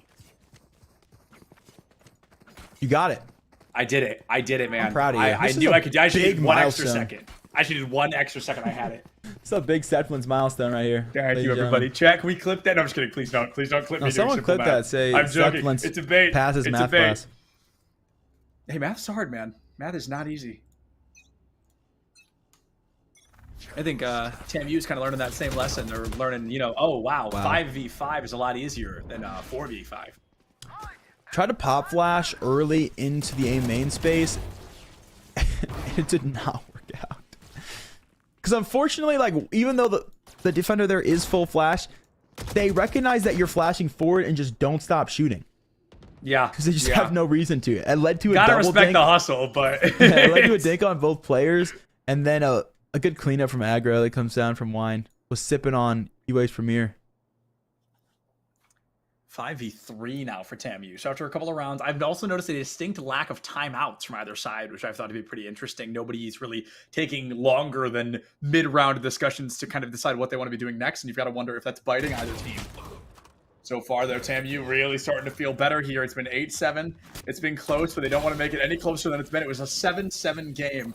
They do not want to lose that deficit if they can help it. And this round so far, unless UH gives us a miracle, I think this is going to be another one in the pocket of TAMU.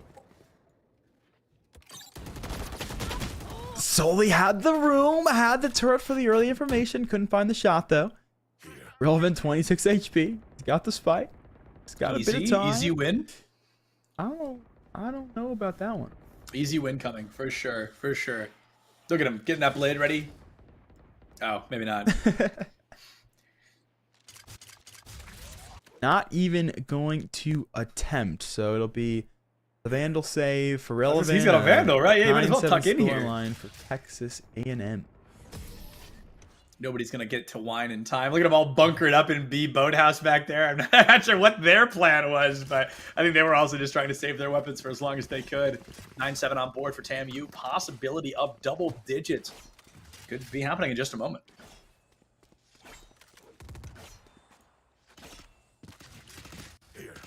Our money low for UH Premier. Little half buy around this Vandal, and I wouldn't be like the biggest hater to Relevant giving the Vandal to somebody else.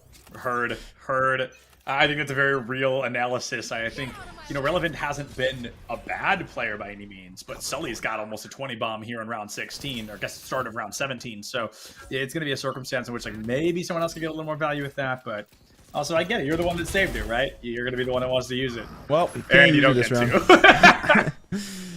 Caught through the dark cover. Adam will grab one back with the Blade Storm in hand. Someone else has surely grabbed that rifle. Still things doable thus far for the team down in terms of weaponry. Ooh. I like hiding there when I play Raze on this map. I think that's a fun spot.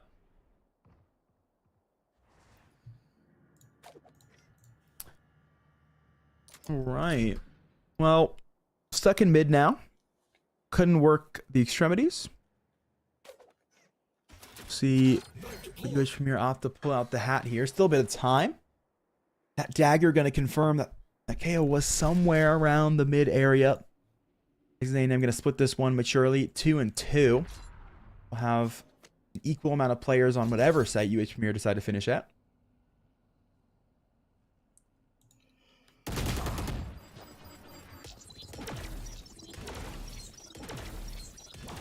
Fragment lane has not caught value. They're going to try to take space. Double flash drive. Damn, caught out. He also shot. They should know. Wow! Does not matter. I'm shocked Jivey got that E-limit all. I'm going to be honest. I thought that it was not going to be a freebie, but instead they do take the Omen down, get another rifle off the board. But like you said, doesn't really matter. The Econ's pretty stacked on the side of TAMU. Even if they lose this round, got maybe even 2 more before they have to worry about economy. However, the same cannot be said for Houston. I guess they'll have a losing streak bonus, which is nice, but not exactly the thing you want to be looking for when you're down 10-7. Yeah, certainly not. 3 rounds in a row for Texas A&M. That is also the difference in score line between these two Texas teams. Full buy going into this one. This one will break the UH Premier Eco around they need to win. Certainly around. They're going to try to put a win on top of. Aggro goes in early, really starting to take a dom down peg a bit. We saw Aggro lose every single Jet 1v1 the entire first half, and I don't think they've lost one here in the second half. Damn finds Relevant 2v2 on the board. Koi gets the long shot. Bing finds Koi, and it's a 1-1 matchup here. I think the location of the spike is unknown to this KJ. Oh, no, she's in on this. She gets it. Spike retrieved. It's a good shot here. Can take the round, and he'll do just that. 11 HP, the difference in that firefight. UH Premier bailed out. Can they get a buy into this round? A bit unlucky, all things considered. 11 HP, I mean, part of a bullet at that point, half of a bullet. What is it, a third of a Vandal bullet to the body was at 33 HP? I don't know. Anyway, it was close and unfortunately not going to end in favor of TAMU, but we've got a lot of ultimates to work with here. However, UH has almost all of their ultimates to work with here, so you've got to wonder if they're going to start dropping any. We critiqued this kind of play style last series. We talked about a character or a player sitting on their ultimate too long. You don't want to see that from the side, but then you also don't want them to use all of them in the same round either. It's a very careful game to play, a very precise situation to be in. And he's going to pick up one. Chilling a trade. Shots on for the defensive, and they've won absolutely everything. Dark cover to try to contain the last two players. They're going to try to shoot their way out of this one. Slowly does manage to get one back. Ults here, but certainly not to be utilized.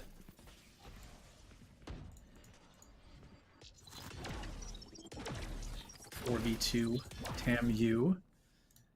Very patient game, as we know the Omen and the KO are both less than a bullet from death. And is this going to be... Oh, great dodge from Relevant there. Simple, but incredibly effective play. Weird time to spray, but you gotta respect the hustle. Double dark cover comes out and creates a bit of a sloppy Venn diagram. Allows some opening space. KHS puts them both down like a single man firing squad and gives TAMU their 11th round win. Only 2 to go here, Cat. All right, Aggro. Where do you put the op now, my friend? Towards A main with it. It's gonna be Scaffold, so they'll play this one a lot slower. Sure. It's interesting because they've been pretty decent about controlling UH Premier by making brazen defensive plays early in the round. So someone's clearly pulled Aggro's leash. If you remember last gun round, we got Aggro on the top ropes outside of the tile wall. Yeah, he was for this break transfer. A little lost in the sauce on that one, I think. Bit of an overextension. Perhaps the way Sully just gave us another example of an overextension. Walks right into the Phantom on the side of Bing chilling. But I think Houston also has this kind of lack of consideration for their own well-being going into this round with an incredible weapons disadvantage. I think they're fully aware that statistically, this round is theirs to lose. Yeah, it's looking for early space, and unfortunately, neither of those picks were able to convert it. Aggro, so patient, but it will not be a virtue for him here. It's the A site opened up. Have to play for retake instead. Gonna pop Bladestorm here on the anti-eco. Wants to guarantee the round. First 2 blades have gone awry. Yeah, fascinating to see an anti-eco Bladestorm. I think, yes, it could work, but like you've got some pretty good weaponry to work with right now. The numbers advantage still in their hand. A completely just empty opportunity there of a Bladestorm. Could have done better with the operator. Adam finds another, and it's going to be a 1v1. Dini has the Vandal available. The lockdown's up, and you've got to find the Elim. You're able to do it. Koi just can't get out of the way in time, and that's another round win for TAMU. Possibly our penultimate round of the game map number 1. Match 1 achieved for Texas A&M. UH Premier going to be back to the full buy here in this one. You shoot the lights out. Last chance here in map number 1. A lot of ults to work with. Hoping to see them go to the chalkboard here to draw this one up. They've got time. They've got room. What do they opt to do with the amount of ultimates they have? What do they opt to do on the side of Texas A&M as well? Wink, wink, nudge, nudge. It's an op. Again, from Aggro.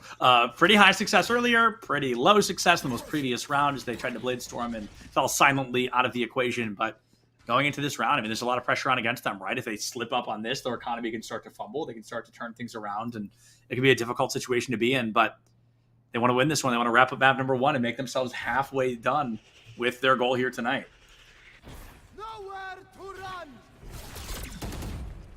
Early Hunter's Fury comes out. Adam is going to be able to find that recon bolt, and Hunter's Furies are pretty darn quiet. Shock Bolt does find Adam, deals a little bit of additional damage, and gives the intel that that Jet is at least nearby. Aggro holding the tight angle, praying the spray doesn't hit him. Irrelevant, a phenomenal one-tap. Takes him out of the equation and gives UH a very real chance of being able to win this round. Hunter's Fury going to stall the plans. Then you're going to take one back. Damn, another. Blacktown's going to come through now. Immediately broken, though. Is Jivy going to trade another back? Just thinking about the flank for the Omen. Recognizing not going to have the time for it. Going to have to go through door instead. Teammate of the Sova stuck on scaffold for quite a bit of time.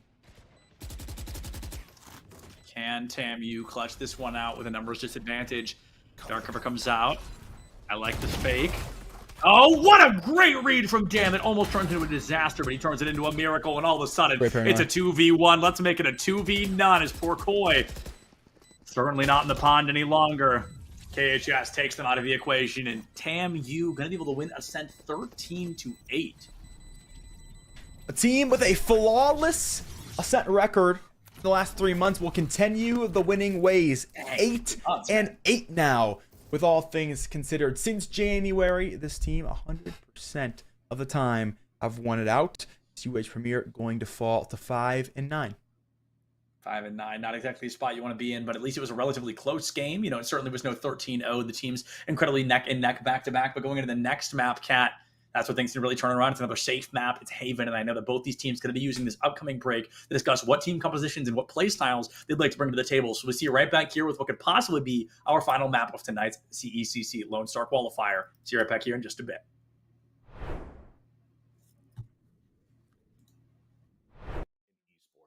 I think there are massive opportunities for people with followings to be able to use that and connect with brands. I think a company like us can help you to do that. And then beyond that, we can make sure that those transactions are safe for you. I think there are opportunities, not just at the individual competitor level, but at the program level to have a sponsorship go to that. I'm sure some of you out there listening and watching already have deals like that in place, but I think we can continue to enhance, augment those deals and make them more comprehensive and make them, first of all, I think product deals are perfectly fine, but I think we can get beyond that and grow some of these deals to a greater extent. Paulie, thoughts on that? Yeah, you know, what you said is right. So I'll put it in for layman's terms here for just the esports players, because I talk to so many of our athletes that compete in our CECC series that are currently still in college. And basically when Mike Blewett says NIL, what he's referring to is just very simple. If a brand or any sort of anyone wants to use your school's name or your brand or anything with you, there is a deal for you that can be put in place, whether it's product deal, whether it's a paid endorsement.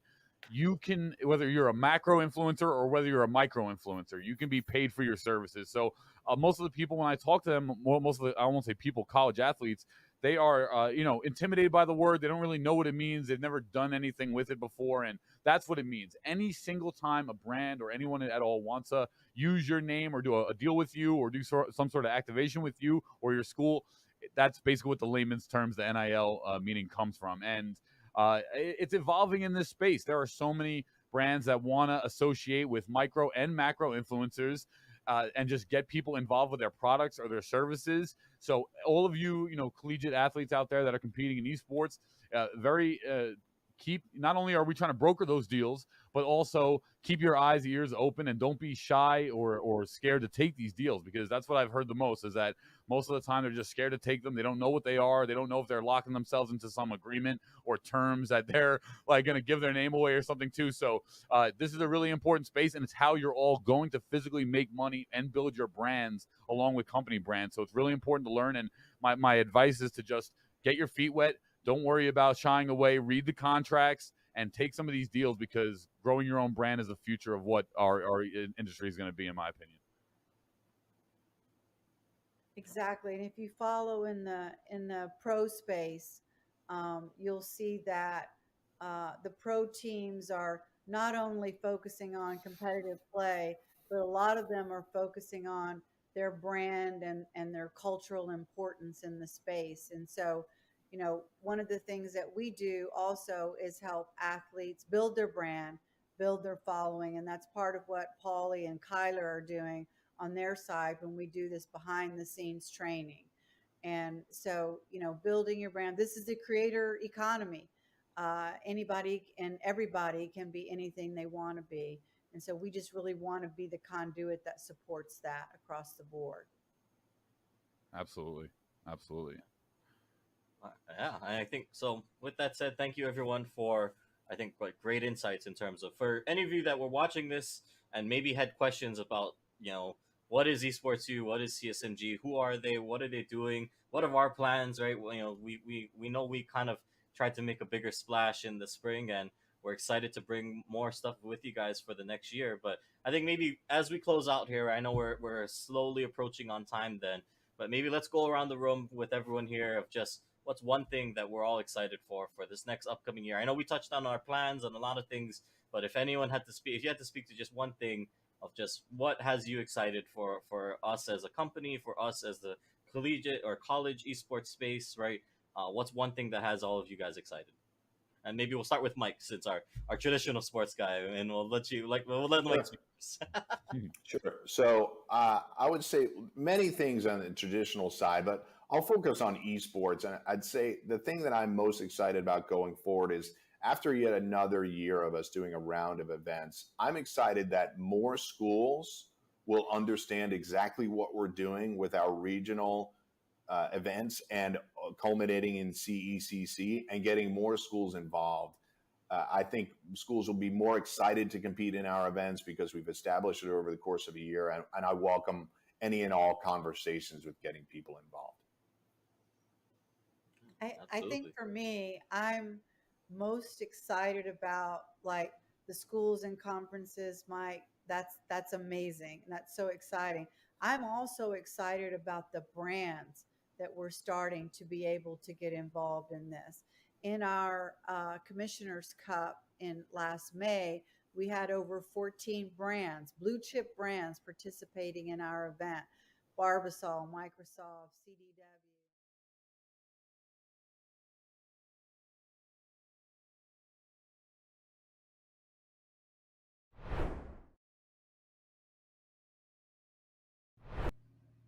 What is going on, everybody? Welcome back to CECC Lone Star 2023 Valorant Qualifier. I am Sepulence, joined by Catinator, and we're jumping into map 2 of our last series here tonight. Things getting a little closer than maybe we had expected here. UH going up against TAMU. TAMU winning out with, I believe, a 13-8 victory on Ascent. But Cat, now we jump into the secondary face of Valorant at this point. Haven, a very popular and very familiar map. Yeah, this one should be pretty close as well. UH Premier, a flawless win rate for them in the last 3 months, 2-2, 3-4. The story for TAMU. So this one should be just as close as the Ascent was. When it comes to recent playing, it's just about the same. And the TAMU loss was to Alberta in the LCQ, and that was an overtime 2 game that they lost. So that went all the way down to 16-14 scoreline, pretty close with all things considered. So anyone's game here in this one should get, I believe, a slight compositional difference, but pretty much the okay, that's not real. So don't look at it. Don't look too close. It's not real. We got to talk about a player difference as well. That's not really My real. friend Aggro has been swapped out for main roster player Noble, who has returned to the matchup. So at least Noble will get to, or at least Noble will get to get some playtime here. Holy cow, my tongue is not working today. But like you said, Kat, both these teams have shown us pretty early on they are not unconventional teams by any means. They're going to be sticking to the most meta composition, to the most popular composition, and they're going to see if they can make it work. So far, it's worked pretty well for Texas A&M, and I've got to say, watching Breach gameplay has grown on me. I think it's actually quite fun. Grown? Yeah, I didn't like it You're a originally. Breach I hater? still don't like playing against it. But watching it, I think Breach is really fun. Yeah, I think Breach has an incredible control of Haven specifically. I think early fault lines, like the rechargeable nature, giving early space, especially towards A-long, whether that's defensively or offensively, through A-link to get deep into long and lobby. I think it's super convenient. And gotta talk about the Rolling Thunder has immense impact. I mean, for a long time after Fade's first introduction to the game, I think a lot of players replaced what was the solid crowd control of Breach with Fade, and we've recently come back around to Breach, and I think it's looked just like the better option. It gets things done in a way that is very good at being the solo flasher for the team, which allows for recon information to come back out, because Sova is just the best when it comes to reconnaissance. Sova is truly the reconnaissance boy himself, and Breach, like you said, kind of fell to the wayside a little bit. Got almost what I call the Viper treatment, because she's kind of the first agent I think we ever really saw that with. Was there was a new agent introduced, there were a couple of changes to, you know, the agent being Viper or being Breach in this circumstance, and they fell to the wayside. And then after a little bit, everybody was like, oh wait, no, they're still pretty good. Let's give it a try. And the try usually works out pretty darn well. So Breach returning to the four lines here, the front lines, excuse me, is pretty exciting. And TMU trying to wrap things up early here, trying to put a 2-0 on the board in terms of maps. But UH, like you said, they certainly are no pushover here on Haven.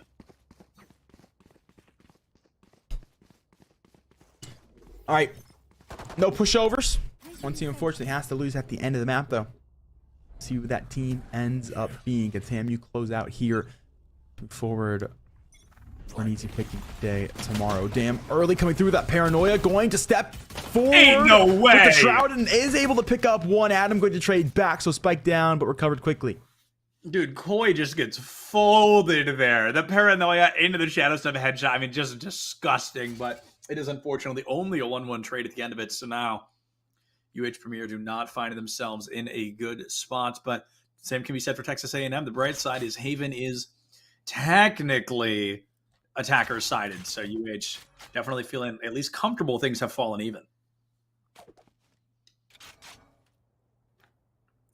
All right, walk up to grass for UH Premier.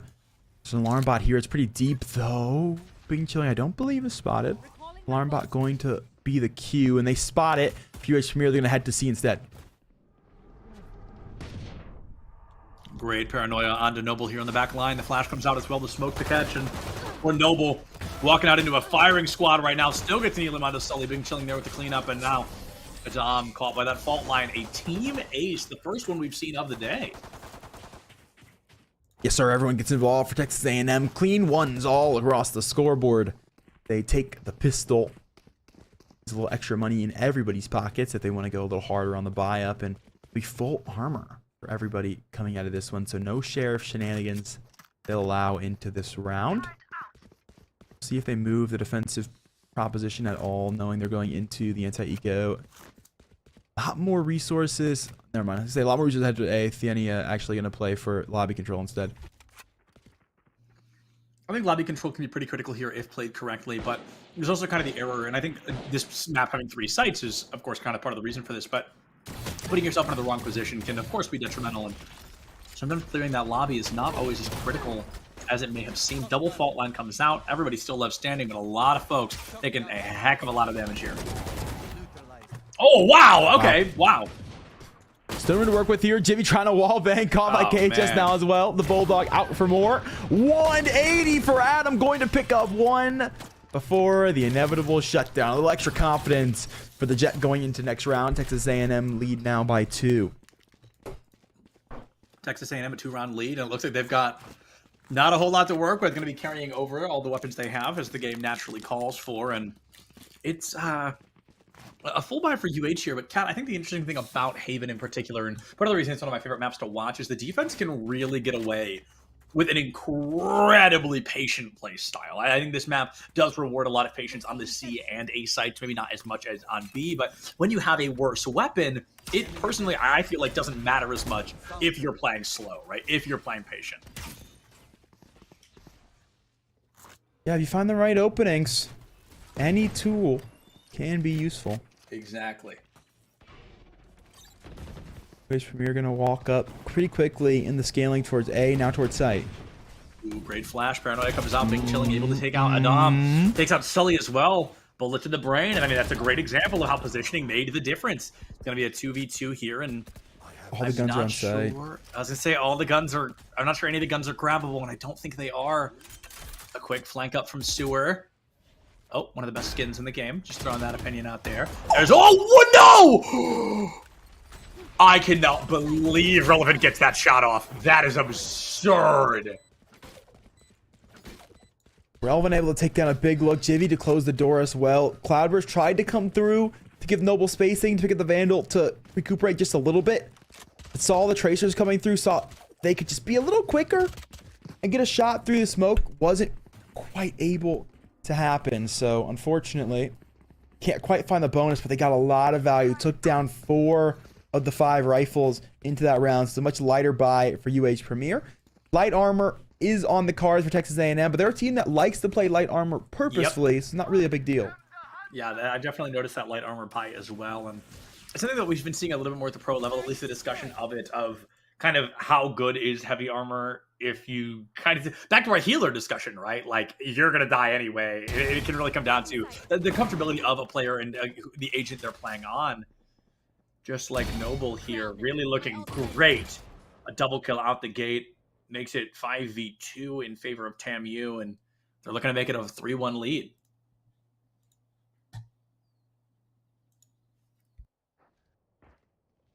Same alarm bot. Still not yet broken for UH Premier. Don't want to give away the second player over towards Grass, as information is going to be here in terms of Garage. Jivvy will break it now. Texas A&M has scaled all the way through A lobby. The defensive end going to be fully behind these 2 players. Yep. KHS just, yeah, wow. Complete and total flawless from TAMU there. That's the exact position they wanted to be in that moment. Nobody going down, bonusing 5 rifles into the following round. And Cat, I think at least 4 of them still had their light armor. I mean, that was genuinely flawless. Yeah, not a scratch for this team. And now, got a little extra money. Said, go ahead, you know what? Get the on-brand cookie and not the off-brand one, because they're not our sponsors, so I'm not going to say what they are, but I think the joke still works. I laughed. I thought it was funny. I still got it. Thank you. Good joke, good joke. Right. I'll tell you what, TAMU right now, they're showing us they're no joke, because they are pulling no punches against UH. This is not a circumstance you want to find yourself in, but I feel like Haven is a fascinating map. You know, I feel like this is the type of map where a single round fully can flip momentum on its head, and it doesn't have to be a team dominating the first half. However, TAMU dominating the first half is the name of the game for them so far. Will this story be any different from UH Premier? Saying Texas A&M just played on half armor, played with the off-brand office chair. Now the zip chairs under their seats. This one should be a shoo-in for them. Ooh.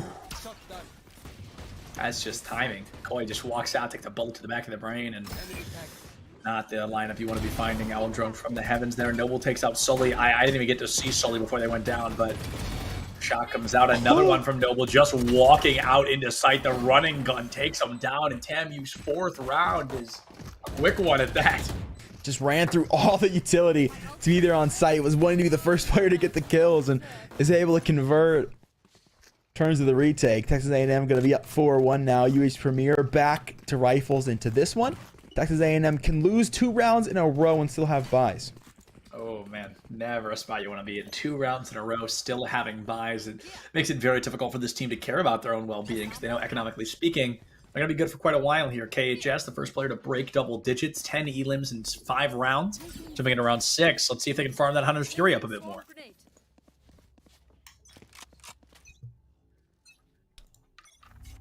What are we cooking?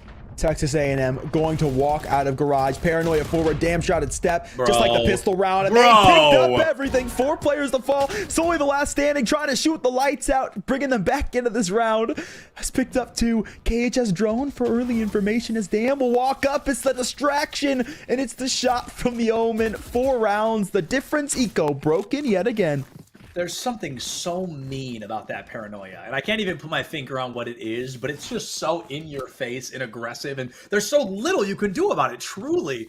Unfortunately, UH is caught out by, we're looking at a 5-1 scoreline. This is the exact scoreline we saw on Ascent before UH started to come back to life a little bit and put several rounds down of their own. Will that story reign true here once again, Cat, or is TAMU just looking for the N8% speed run? They are certainly moving. And at quick velocities, I will say. Maybe even grooving. Quite a bit of ultimates for UH Premier. Hard to utilize them in a round with such limited utility, as Noble going to pick up one early out of sewers. We'll fight for more, and we'll get just that. Adam Solomon, next on the hit list, has stayed alive. Adam Solomon takes down Noble there with the headshot. TAMU might be in a bad spot here as KHS is completely caught out by two members of UH Premier. Try doing a dom, wide swinging Sewer, and looks like Theny needs a little bit of help, Sewer, but not enough to end the round. Omen v Omen, Jet and KJ standing in the back line there. Never mind, no longer relevant. Bing Chilling, it does give them that 2-1 advantage, and or a dom by their lonesome once again. Dom has some room to play off of here. Heard the steps, and Nanoswarms are going to come out. Damn, we'll grab it at the final cross. So picked up indeed. UH Premier falter in yet another round. Back to guns in this one. Now I like the micro play there.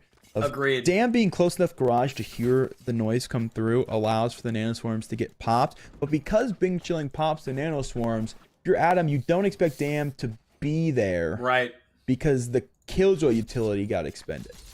Yeah, you think, okay, that's a cover up until they can get here, not someone's waiting on the other side to put one bullet into me and you go down. It was a very intelligent play to dash through them as well, I think. Adam did all they could do right. They just got red. I think, unfortunately, the misread was there against them. Round 8 on the cards. UH Premier going to take this one. It's a bit slower. I like the way they postured everybody towards spawn at the beginning, just in case there are some TAMU shenanigans.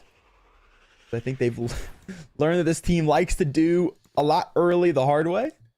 This time they're playing much slower, they're playing much farther back.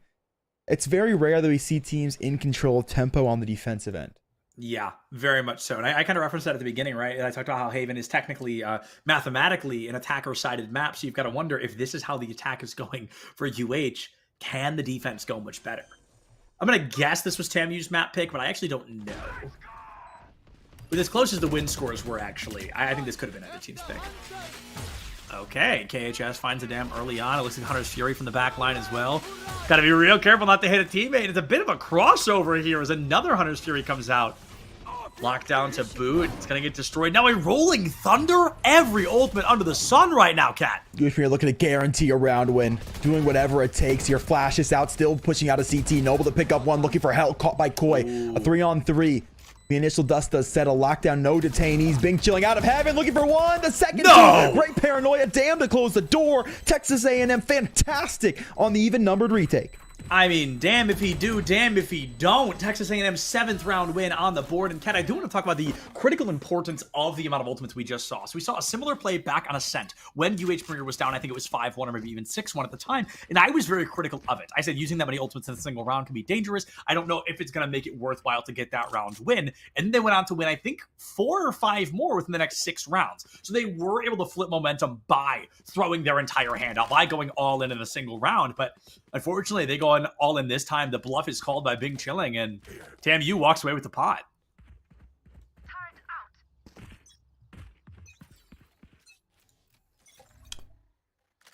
Decent buy coming back into this one for UH Premier. Texas A&M going to have the operator and, of course, full armor in addition, so light advantage when all things are considered.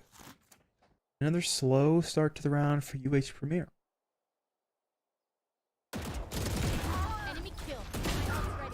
Nice. Very nice. Indeed. This is exactly what UH needed, especially after expending 4 ultimates in a single round to take this critical of a numbers advantage. KHS only catching, I think, 2 bullets there, so 76 HP, still a lot to work with. And as a free plant has to come through into B site, 2 members left standing. If they play their cards right, this could very much be winnable for TAMU. It's not going to be easy, but certainly not out of the realm of possibility quite yet. Just barely on the outside of that smoke as it dissipates, to be able to pick up one. Heads up play from Noble. Throws the alarm bot on purpose, then hard scopes garage, thinking the Killjoy might be there waiting to peek off of the utility. It's not the case. Nothing found. Op going to hit the floor as Koi will take him down. Looks like it'll stay there. Yeah, attacking side. No That's real true. reason for the That's true, yeah. I have money. I'm just such a little op gremlin that I always grab it, and when other people don't, I'm like, oh wow, I forgot. Yeah, I forgot not grabbing it was an option.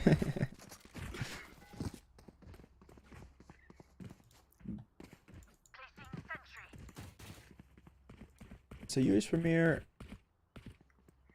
been keen to switching things up just due to the defense showing consistent different looks. And that round just kind of hit a couple shots. Yeah, opens up space because definitely defenders not aren't on we the started map. with a Jet 3K, 2K? 2K. Just right out the gate, it was, I mean, a 2K made it very easy for UH to keep that numbers advantage. Let's see if they can pull that off again, though. Can the Dom get in and kind of make that same space necessary? Doing that once every 9 rounds isn't exactly going to put a win on the board for you, so they've got to show us a little more confidence in this aggression. Danny Noble going to open with the first 2 picks for Texas A&M this go around. Spike going to be recovered. Takes a dark cover to do so, though. So 30 seconds played, 2 picks. They've been coming through pretty early. Most of these rounds, it's just contact comes through. Whatever team wins ends up winning the round. And UH Premier was them last round. Unfortunately, that has not been the story most of the game. It's a 5-round differential they're sitting on right now. Alarm Bart goes down early, and TAMU keeping their numbers, returning back to that patient play style we're so familiar with. Noble takes out Relevant, falls to Sully, who drops a 2K now. Really closing the gap. Clear back of sight. No clear, and Bing Chilling gives themselves away with the Elam onto Sully. Jivvy, 5 HP. Just not sure you can do enough here. Yeah, caught between a rock and a hard place, so I guess a rock and a dam, and the dam puts you down easy. TAMU, 8th round win on the board, going into round 11. They've got to be feeling good here. A 10-2 is in the realm of possibility. And these ults for last round are definitely possible as well. We haven't really seen them scale for them for the most parts of these games, so there is a chance that they don't actually get them online, but still, you got KHS, Noble, Bing, all players who have had consistent 2K potential throughout these, throughout the early parts of this map, are going to have the chance to pick them up going into this one as well. UH Premier are going to pick up as much light armor, or as much full armor, excuse me, as they can. 2 light armors going to be in the inventory for this team as they'll move over. They've been playing a pretty stagnant default. This one's going all the way into garage, hoping to make a quick execute. Oh, Adam might become quickly executed if they stay in here as long as they have. It's a bit of an overextension, but it looks like the team is going to be able to get there in time. Dark cover gets them into garage. Relevant with the first blood onto Noble there. First time in a while we've seen the CECC getting this kind of attention, but it looks like they're not even going to be committing to it. Bit of a fake out. All right, Adam going to find value. They don't commit, and they instead find a couple frags on the B side. Bing Chilling still holding back. No clear again. Second round. He's converted here. A 3-piece for the Killjoys. Just flipped this round on its head. Looking for a 4th and has that one as well. No way. Only one left in her locale. Unknown, but not for long. The Omen sneaking up, and Bing Chilling gets the Elim. Shot at the dam, letting her have it there. That's going to be an ace online for Bing Chilling. 14 Elims in lobby. The KJ show comes back for a 2nd season here on Haven. I mean, that's twice now that Bing Chilling has just sat on the back of the B site. US Premier walked in previously. It was not checked by Jivvy, so Soli was caught out behind. The only reason that Bing Chilling was found was because he did take that first shot. And this time, Bing Chilling sits on the back of the site. US Premier walked through to try to go play to A-Link. And Bing Chilling ready for the straight shoots. Instant bowling of the strike. Picked up down the lanes. As easy as can be. 9-2, a 10-2 half is not going to be an easy one, but I hear an Odin somewhere in the mix. We see only a Sheriff in hand. We've got the intel. Adam just running through the dart. Noble takes down Koi. Adam pinned into the corner. Gonna catch a couple of bullets to the body, but it's actually a 2K in favor of UH in a round that started critically against them. Adam down to 11 HP. Sully gets onto site. Drivey goes down, and looks like Sully won't be long for this world either. Bing Chilling, another phenomenal play. Not quite an ace, but a round win regardless. 10-2 at the half here, Cat. An 8-round differential. UH Premier need a fire lit under them to start this one off.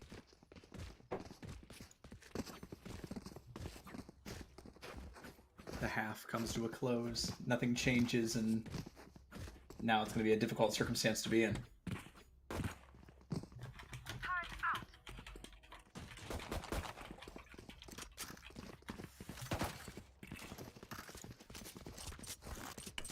All right, Texas A&M. Thinking about where they want to go on this one. Took a couple seconds. And with that extended halftime break, you have a couple seconds to consider where they want to start this one off. The choice looking like the C split. Going to play quick garage. I think playing Garage is a really fascinating pick here because they played Garage a lot on the defense, especially in the early rounds. That's where they did that Paranoia 4-man rush down guarding combo. It worked pretty well, and coming in up through Garage already gives them a 4v2 numbers advantage, but not for long as Sully's able to find one. Relevant puts down another, and all of a sudden this is going to be a very tough round for Texas A&U to win, A&M to win. Relevant, a 4K trying to fight desperately back into Relevance. Definitely not an attacker-sided map from the stats we've been offered so far today. Okay. They got themselves the pistol round, a round they needed to pick up. That's going to give them some space here in this one. Phantom going to get picked up from Relevant. The player who grabbed 4 kills. Going to have the extra money to force it in light armor. Needs to get it into the next round. If not him, just somebody on this roster needs to pick it back up if it does go down. Gun here. See what the case ends up being for this team, but a good bonus will go a long way. A good bonus can definitely find or go the distance rather in a circumstance like this one. It's exactly what they need to find in a moment like this. And if Texas can make this happen here, if A&M can find an opportunity in a round that they should lose for every definition of the word, that's where things go from bad to worse.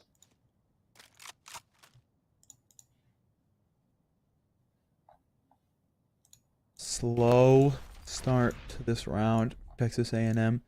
Fault line's going to come through. Does not move defensive players away. There's no actual contact just yet. Recon down A long. Don't quite think the defender Sewer would hear that, so they will expend a drone at the very least. Looking for info here. It's been about 45 seconds in this round. That's the first piece of contact. Is Relevant will take Noble down C long. Again, Relevant. I mean, that is Relevant's 5th elim in 2 rounds right now. Really a bit of a power player here on the defense. Bing Chilling walking into an unfortunate angle, looking the wrong way. Sully gets it for free. 5v3. Dam finds Relevant. That's a Phantom on the ground. Adam takes out Theny. Bod shot from KHS. It's another big weapon off the table there. The Guardian falls into the grass. Great Gaia skin, but the Ares takes them both out, and UH puts their 4th round win on the board.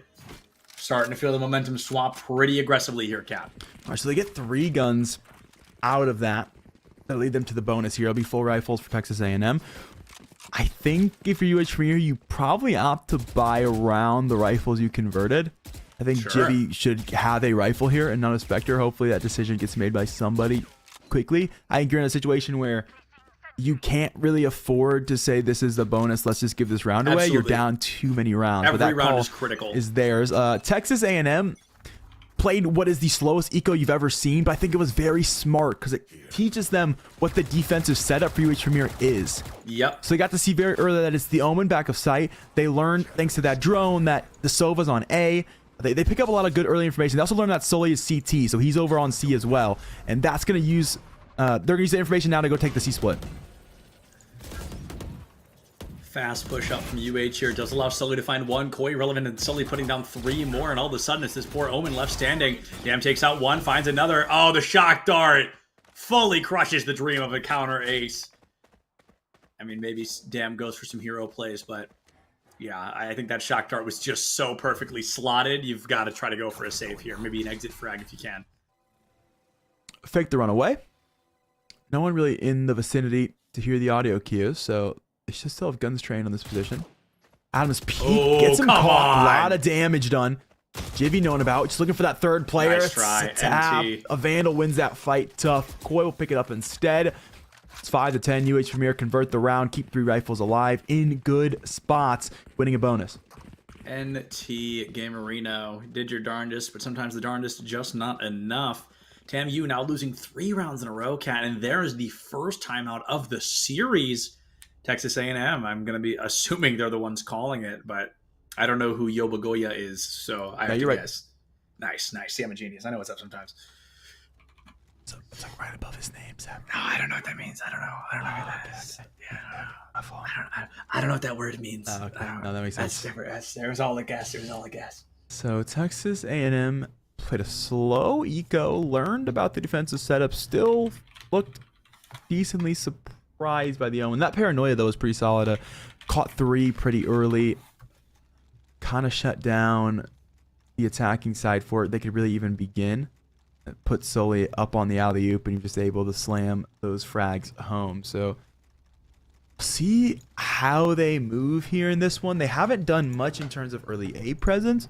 The solution might be to look there. Also, you mentioned Relevant's been kind of the hot hand for UH Premier's defense now. So Absolutely. if you can avoid the site the Omen's on, that wouldn't be a terrible idea. Yeah, just getting out of the way of the Omen, I think, can be really critical in a moment like this. Keeping the opportunity to slow things down a little bit, try to take him offline, or to try to stay out of his LOS. Relevant has 10 elims. I know that at least 5 of those have come in the last 3 rounds. I mean, even more so, I'm almost confident that it's 6 or 7. Relevant had a very tough first half and really starts to play a stronger defense, which is where I think Omen can traditionally get more of his value. I think his kit does lend himself pretty nicely to the defense, and maybe UH is just a defensive-sided team here. TMU's got to change something, though, because it has not been an easy first part of the second half. Koi's drone info on 2. They try to catch him in the util. They've done just that. Jimmy picks up everything from Sewer. 4 kills and all 5 oh my God. converted for the breach. They managed to stunt his teammate, but he will not be stifled. That was probably the cleanest ace we've seen today. Definitely the fastest. That part is hands down, but that is probably the cleanest ace we've seen today. I cannot believe how impressive that was. The coordination from the team just winning that round in fruition. And I mean, UH is really starting to close this gap, Cat. If we get to 10-8 or 10-9, even a 10-10, I mean, at that point, a 10-10, TAMU might have to pass this map over because UH needs stops. Momentum is unbelievably in their favor right now. Caution here. Texas A&M back to A, even though JV just put on the clinic and how to hold the site. I won't stay for long. Looking to reposture yet again. Nothing quite working for them early in this attacking half. Even out of the timeout. Early drone is going to come through towards grass. It's been broken early. Or actually, excuse me, just fell early, so didn't really find any value. Definitely didn't spotted him on the top, and definitely isn't going to know about this ridiculous Killjoy setup from UH Premier. Interesting recognition from this defensive team. Well, they went C, they lost. They went A, they lost. Maybe they come B. Yeah, you definitely got to respect the acknowledgement for sure. It's like, yeah, A and C didn't work. The interesting thing about Haven, one of the few maps in the game that allows you a third choice. Bing chilling. Perhaps a Bing overextension here. But instead of silent game for the time. The jump up and out. Shock dart in. Recon bolt falls. And there goes the ace off the table. Boy comes down, and Adam will be able to find Noble. KHS gets the Elim, and TAMU really had to slow down the pace of play, but their odds of a round success seem to be doubling here. Just 2 more, and both of these remaining players have dropped an ace here on Haven. These guys are no jokes. The defenders of the C site working now towards A for the retake. A lot of util used early. Now they have absolutely nothing to work with except it from the shadows. Trying to check all corners. Theany wants to play in the smoke. Oh, Relevant gets bodied for the over-aggression there. Sully has nowhere to hide, and TAMU winning their 11th round. Now 2 rounds left for TAMU to move on to tomorrow. Tried. Just shrouded step. Just got caught by the timing. Jumped into the smoke to TP, and as soon as he jumped into the smoke faded. Yep. Terrible timing on that one. Unfortunate. Really, Texas Truly A&M going to have almost every ult, just missing the lockdown here in this one, and very close to the ult markers here. The farthest difference being 2 for Jivy for UH Premier. So we'll have everything online very quickly, especially if they can grab these early frags yet again. But Texas A&M have finally broken the attacking side slump. Can they snowball that into a victory? Can they find the snowballed victory? Only need 2 rounds. Hypothetical 10 eliminations. And like you said, Kat, plenty of ultimates to work with. It's not about the usage. It's about the utilization and the execution of these ultimates. Pressure's definitely on for TAMU here. Can they sniff this out? There's a 3 stack right now for UH Premier on the A. It's just Hunter's Furies. And both of them. in Garage. Hunter's Fury's going fishing. More value for Texas A&M. Koi going to find a kill, though, afterwards. Noble step through, and the B side has found one. Where do they opt to go here? Do they stay towards B? Do they work C length? They're going to stay B. The Omen's going to walk through C, going to have a flank. Timing going to be everything into this round. It's Rolling Thunder going to come through. They want extra space. Oh. They have to fight back into sight now. Thank goodness Theny was there, though, because Noble was going to lose that fight. They have to fight back into sight now. They give it away. It's a little uncomfortable when you know one of the three members is most likely going to be leaning into a defuse. You put yourself into kind of a 2v3 situation, and it pulls focus, it splits things around. I like the rotation background from the Killjoy to make it impossible to look at all the enemies at once. TAMU now second round in a row, possibly penultimate round. Can they win out this final round? Goodbye here. Takes ults to get the job done. Takes a lot. From the shadow won't really matter. Now there's 4. Those ults we mentioned were in the process of creation for UH Premier. Desk guarantee orbs. Jibby's able to grab a pick before he went down as well to guarantee both. Now they've got all these online, certainly need to be utilized in this one. From the shadows. Early from Tam, a Rolling Thunder as well. Theny, the first one to find a bullet. Relevant goes down just as quickly. 4v4. Dam has a flank into the C site. Might catch Sully here in B link, but turns around. Gonna get timing diffed, and Sully puts him down. A connection into C. 4v3. You should run. And with a lockdown to boot, things looking a little better for TAMU in terms of biding time. Yeah, they're gonna play the slow game here. Wouldn't be crazy to see a lockdown come back the other direction. Drone's gonna come forward. Seeing the early attention. Adam's going to pick up one advantage here. Turns to 2 players for the retake. Blade Storm from Adam. Quiet at that.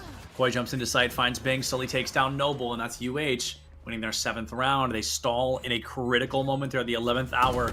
Their swan song yet to be sung. 12-7. All right, they hold on. Still a couple ults to work with. These teams from the shadows going to be the case for Relevant. A lockdown came through just at the end of the round, like as the last pick was coming through, but sometimes, especially when you're on match point, you just got to guarantee a round win.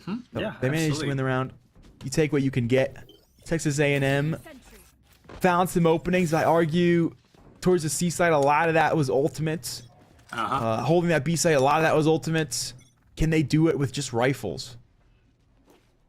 It's fascinating, right? Both teams have had kind of a round where they overextended their ultimates and they kind of guarantee themselves a round win, but now that they've both done it, nobody has those ultimates at hand, and wow, I cannot believe Relevant is the one to walk away from that fight. 11 HP on the board, and it almost feels like Dam has sown a little bit of false doubt about the C site. The Omen was there alone, nobody was there to capitalize, and as KHS tries to be the hero towards A, oh, no luck there. An open C site could be huge for TAMU as the only defender sits at 11 HP.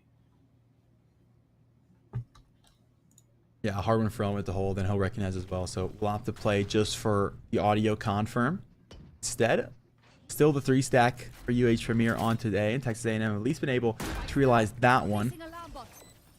So they've got some room now at their disposal. Take site in addition, and looking to hold post plant to win this one out.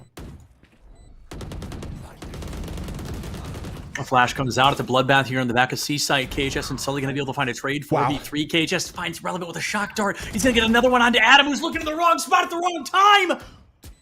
It's the KHS show right now, and there's only one member left.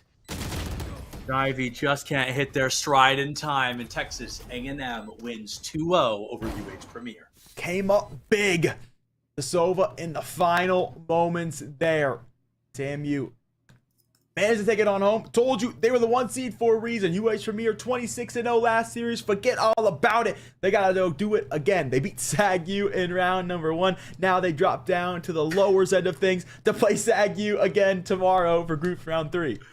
Oh, that's the SAG-U. I'm so sorry. That's so unfortunate. You got on the bright side, SAG-U should have a little bit of intel how to not get 26-0 to this time. Fingers crossed there's a little bit more of a scoreline there. But either way, I mean, a huge congrats to our friends at TAMU because they really showed up. I mean, they really did a great job. Things were unbelievably close, but they made it work and they found a way to find success in moments that really did feel to the wall. It really felt intense. You got to think in moments like that, Kat, they're probably jumping up out of their chair. Yeah, jumping up out of their chair. And hey, man, what chairs are they jumping out of? Perhaps Zip Chair and Dream Seat, because let me tell you, the CECC Lone Star Qualifier is brought to you by those two brands. They're the official gaming chair of the CECC. Hell, I got one right here. And if you want one of your own, head over to zipchair.com. Elevate your gaming chair today and tomorrow. We've got round number 3, followed by the semifinals at 9 p.m. Central Time. It's going to be a banger. And folks, we will see you right back here for that. A big thank you to all the teams that came out today. A huge thank you to Colton, our producer, Magic, our in-game observer, and of course, all of you for watching. We love each and every one of you. Check your posture, drink some water. Don't forget to love each other, and we'll CECC you tomorrow.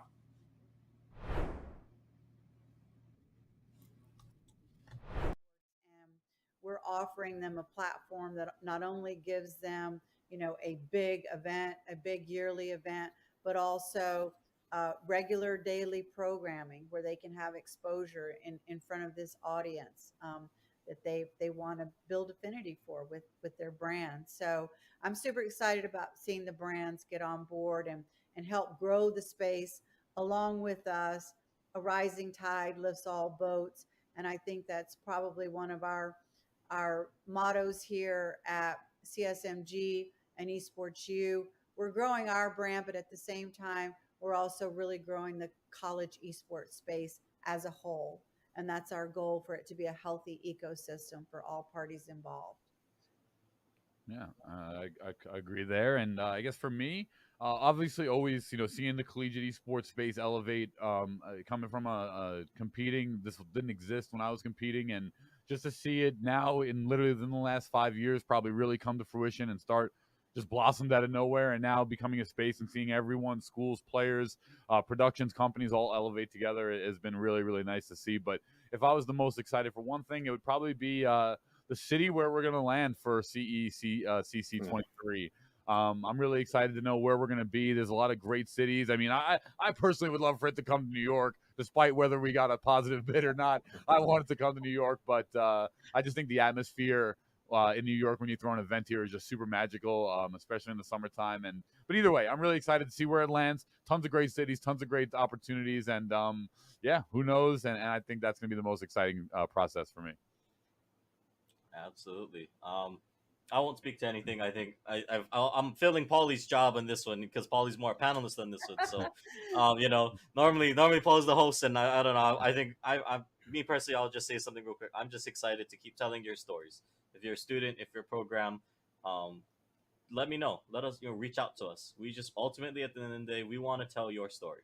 And I think that's what has me most excited, because now I think we're getting to a point where people know us. I hope you guys trust us, and and we just want to keep expanding and growing the space. So with that, Paulie, I won't make you do the weird thing where you got to toss to yourself, unless you want to do that. I don't know. Actually, you might have a way of doing this. All right.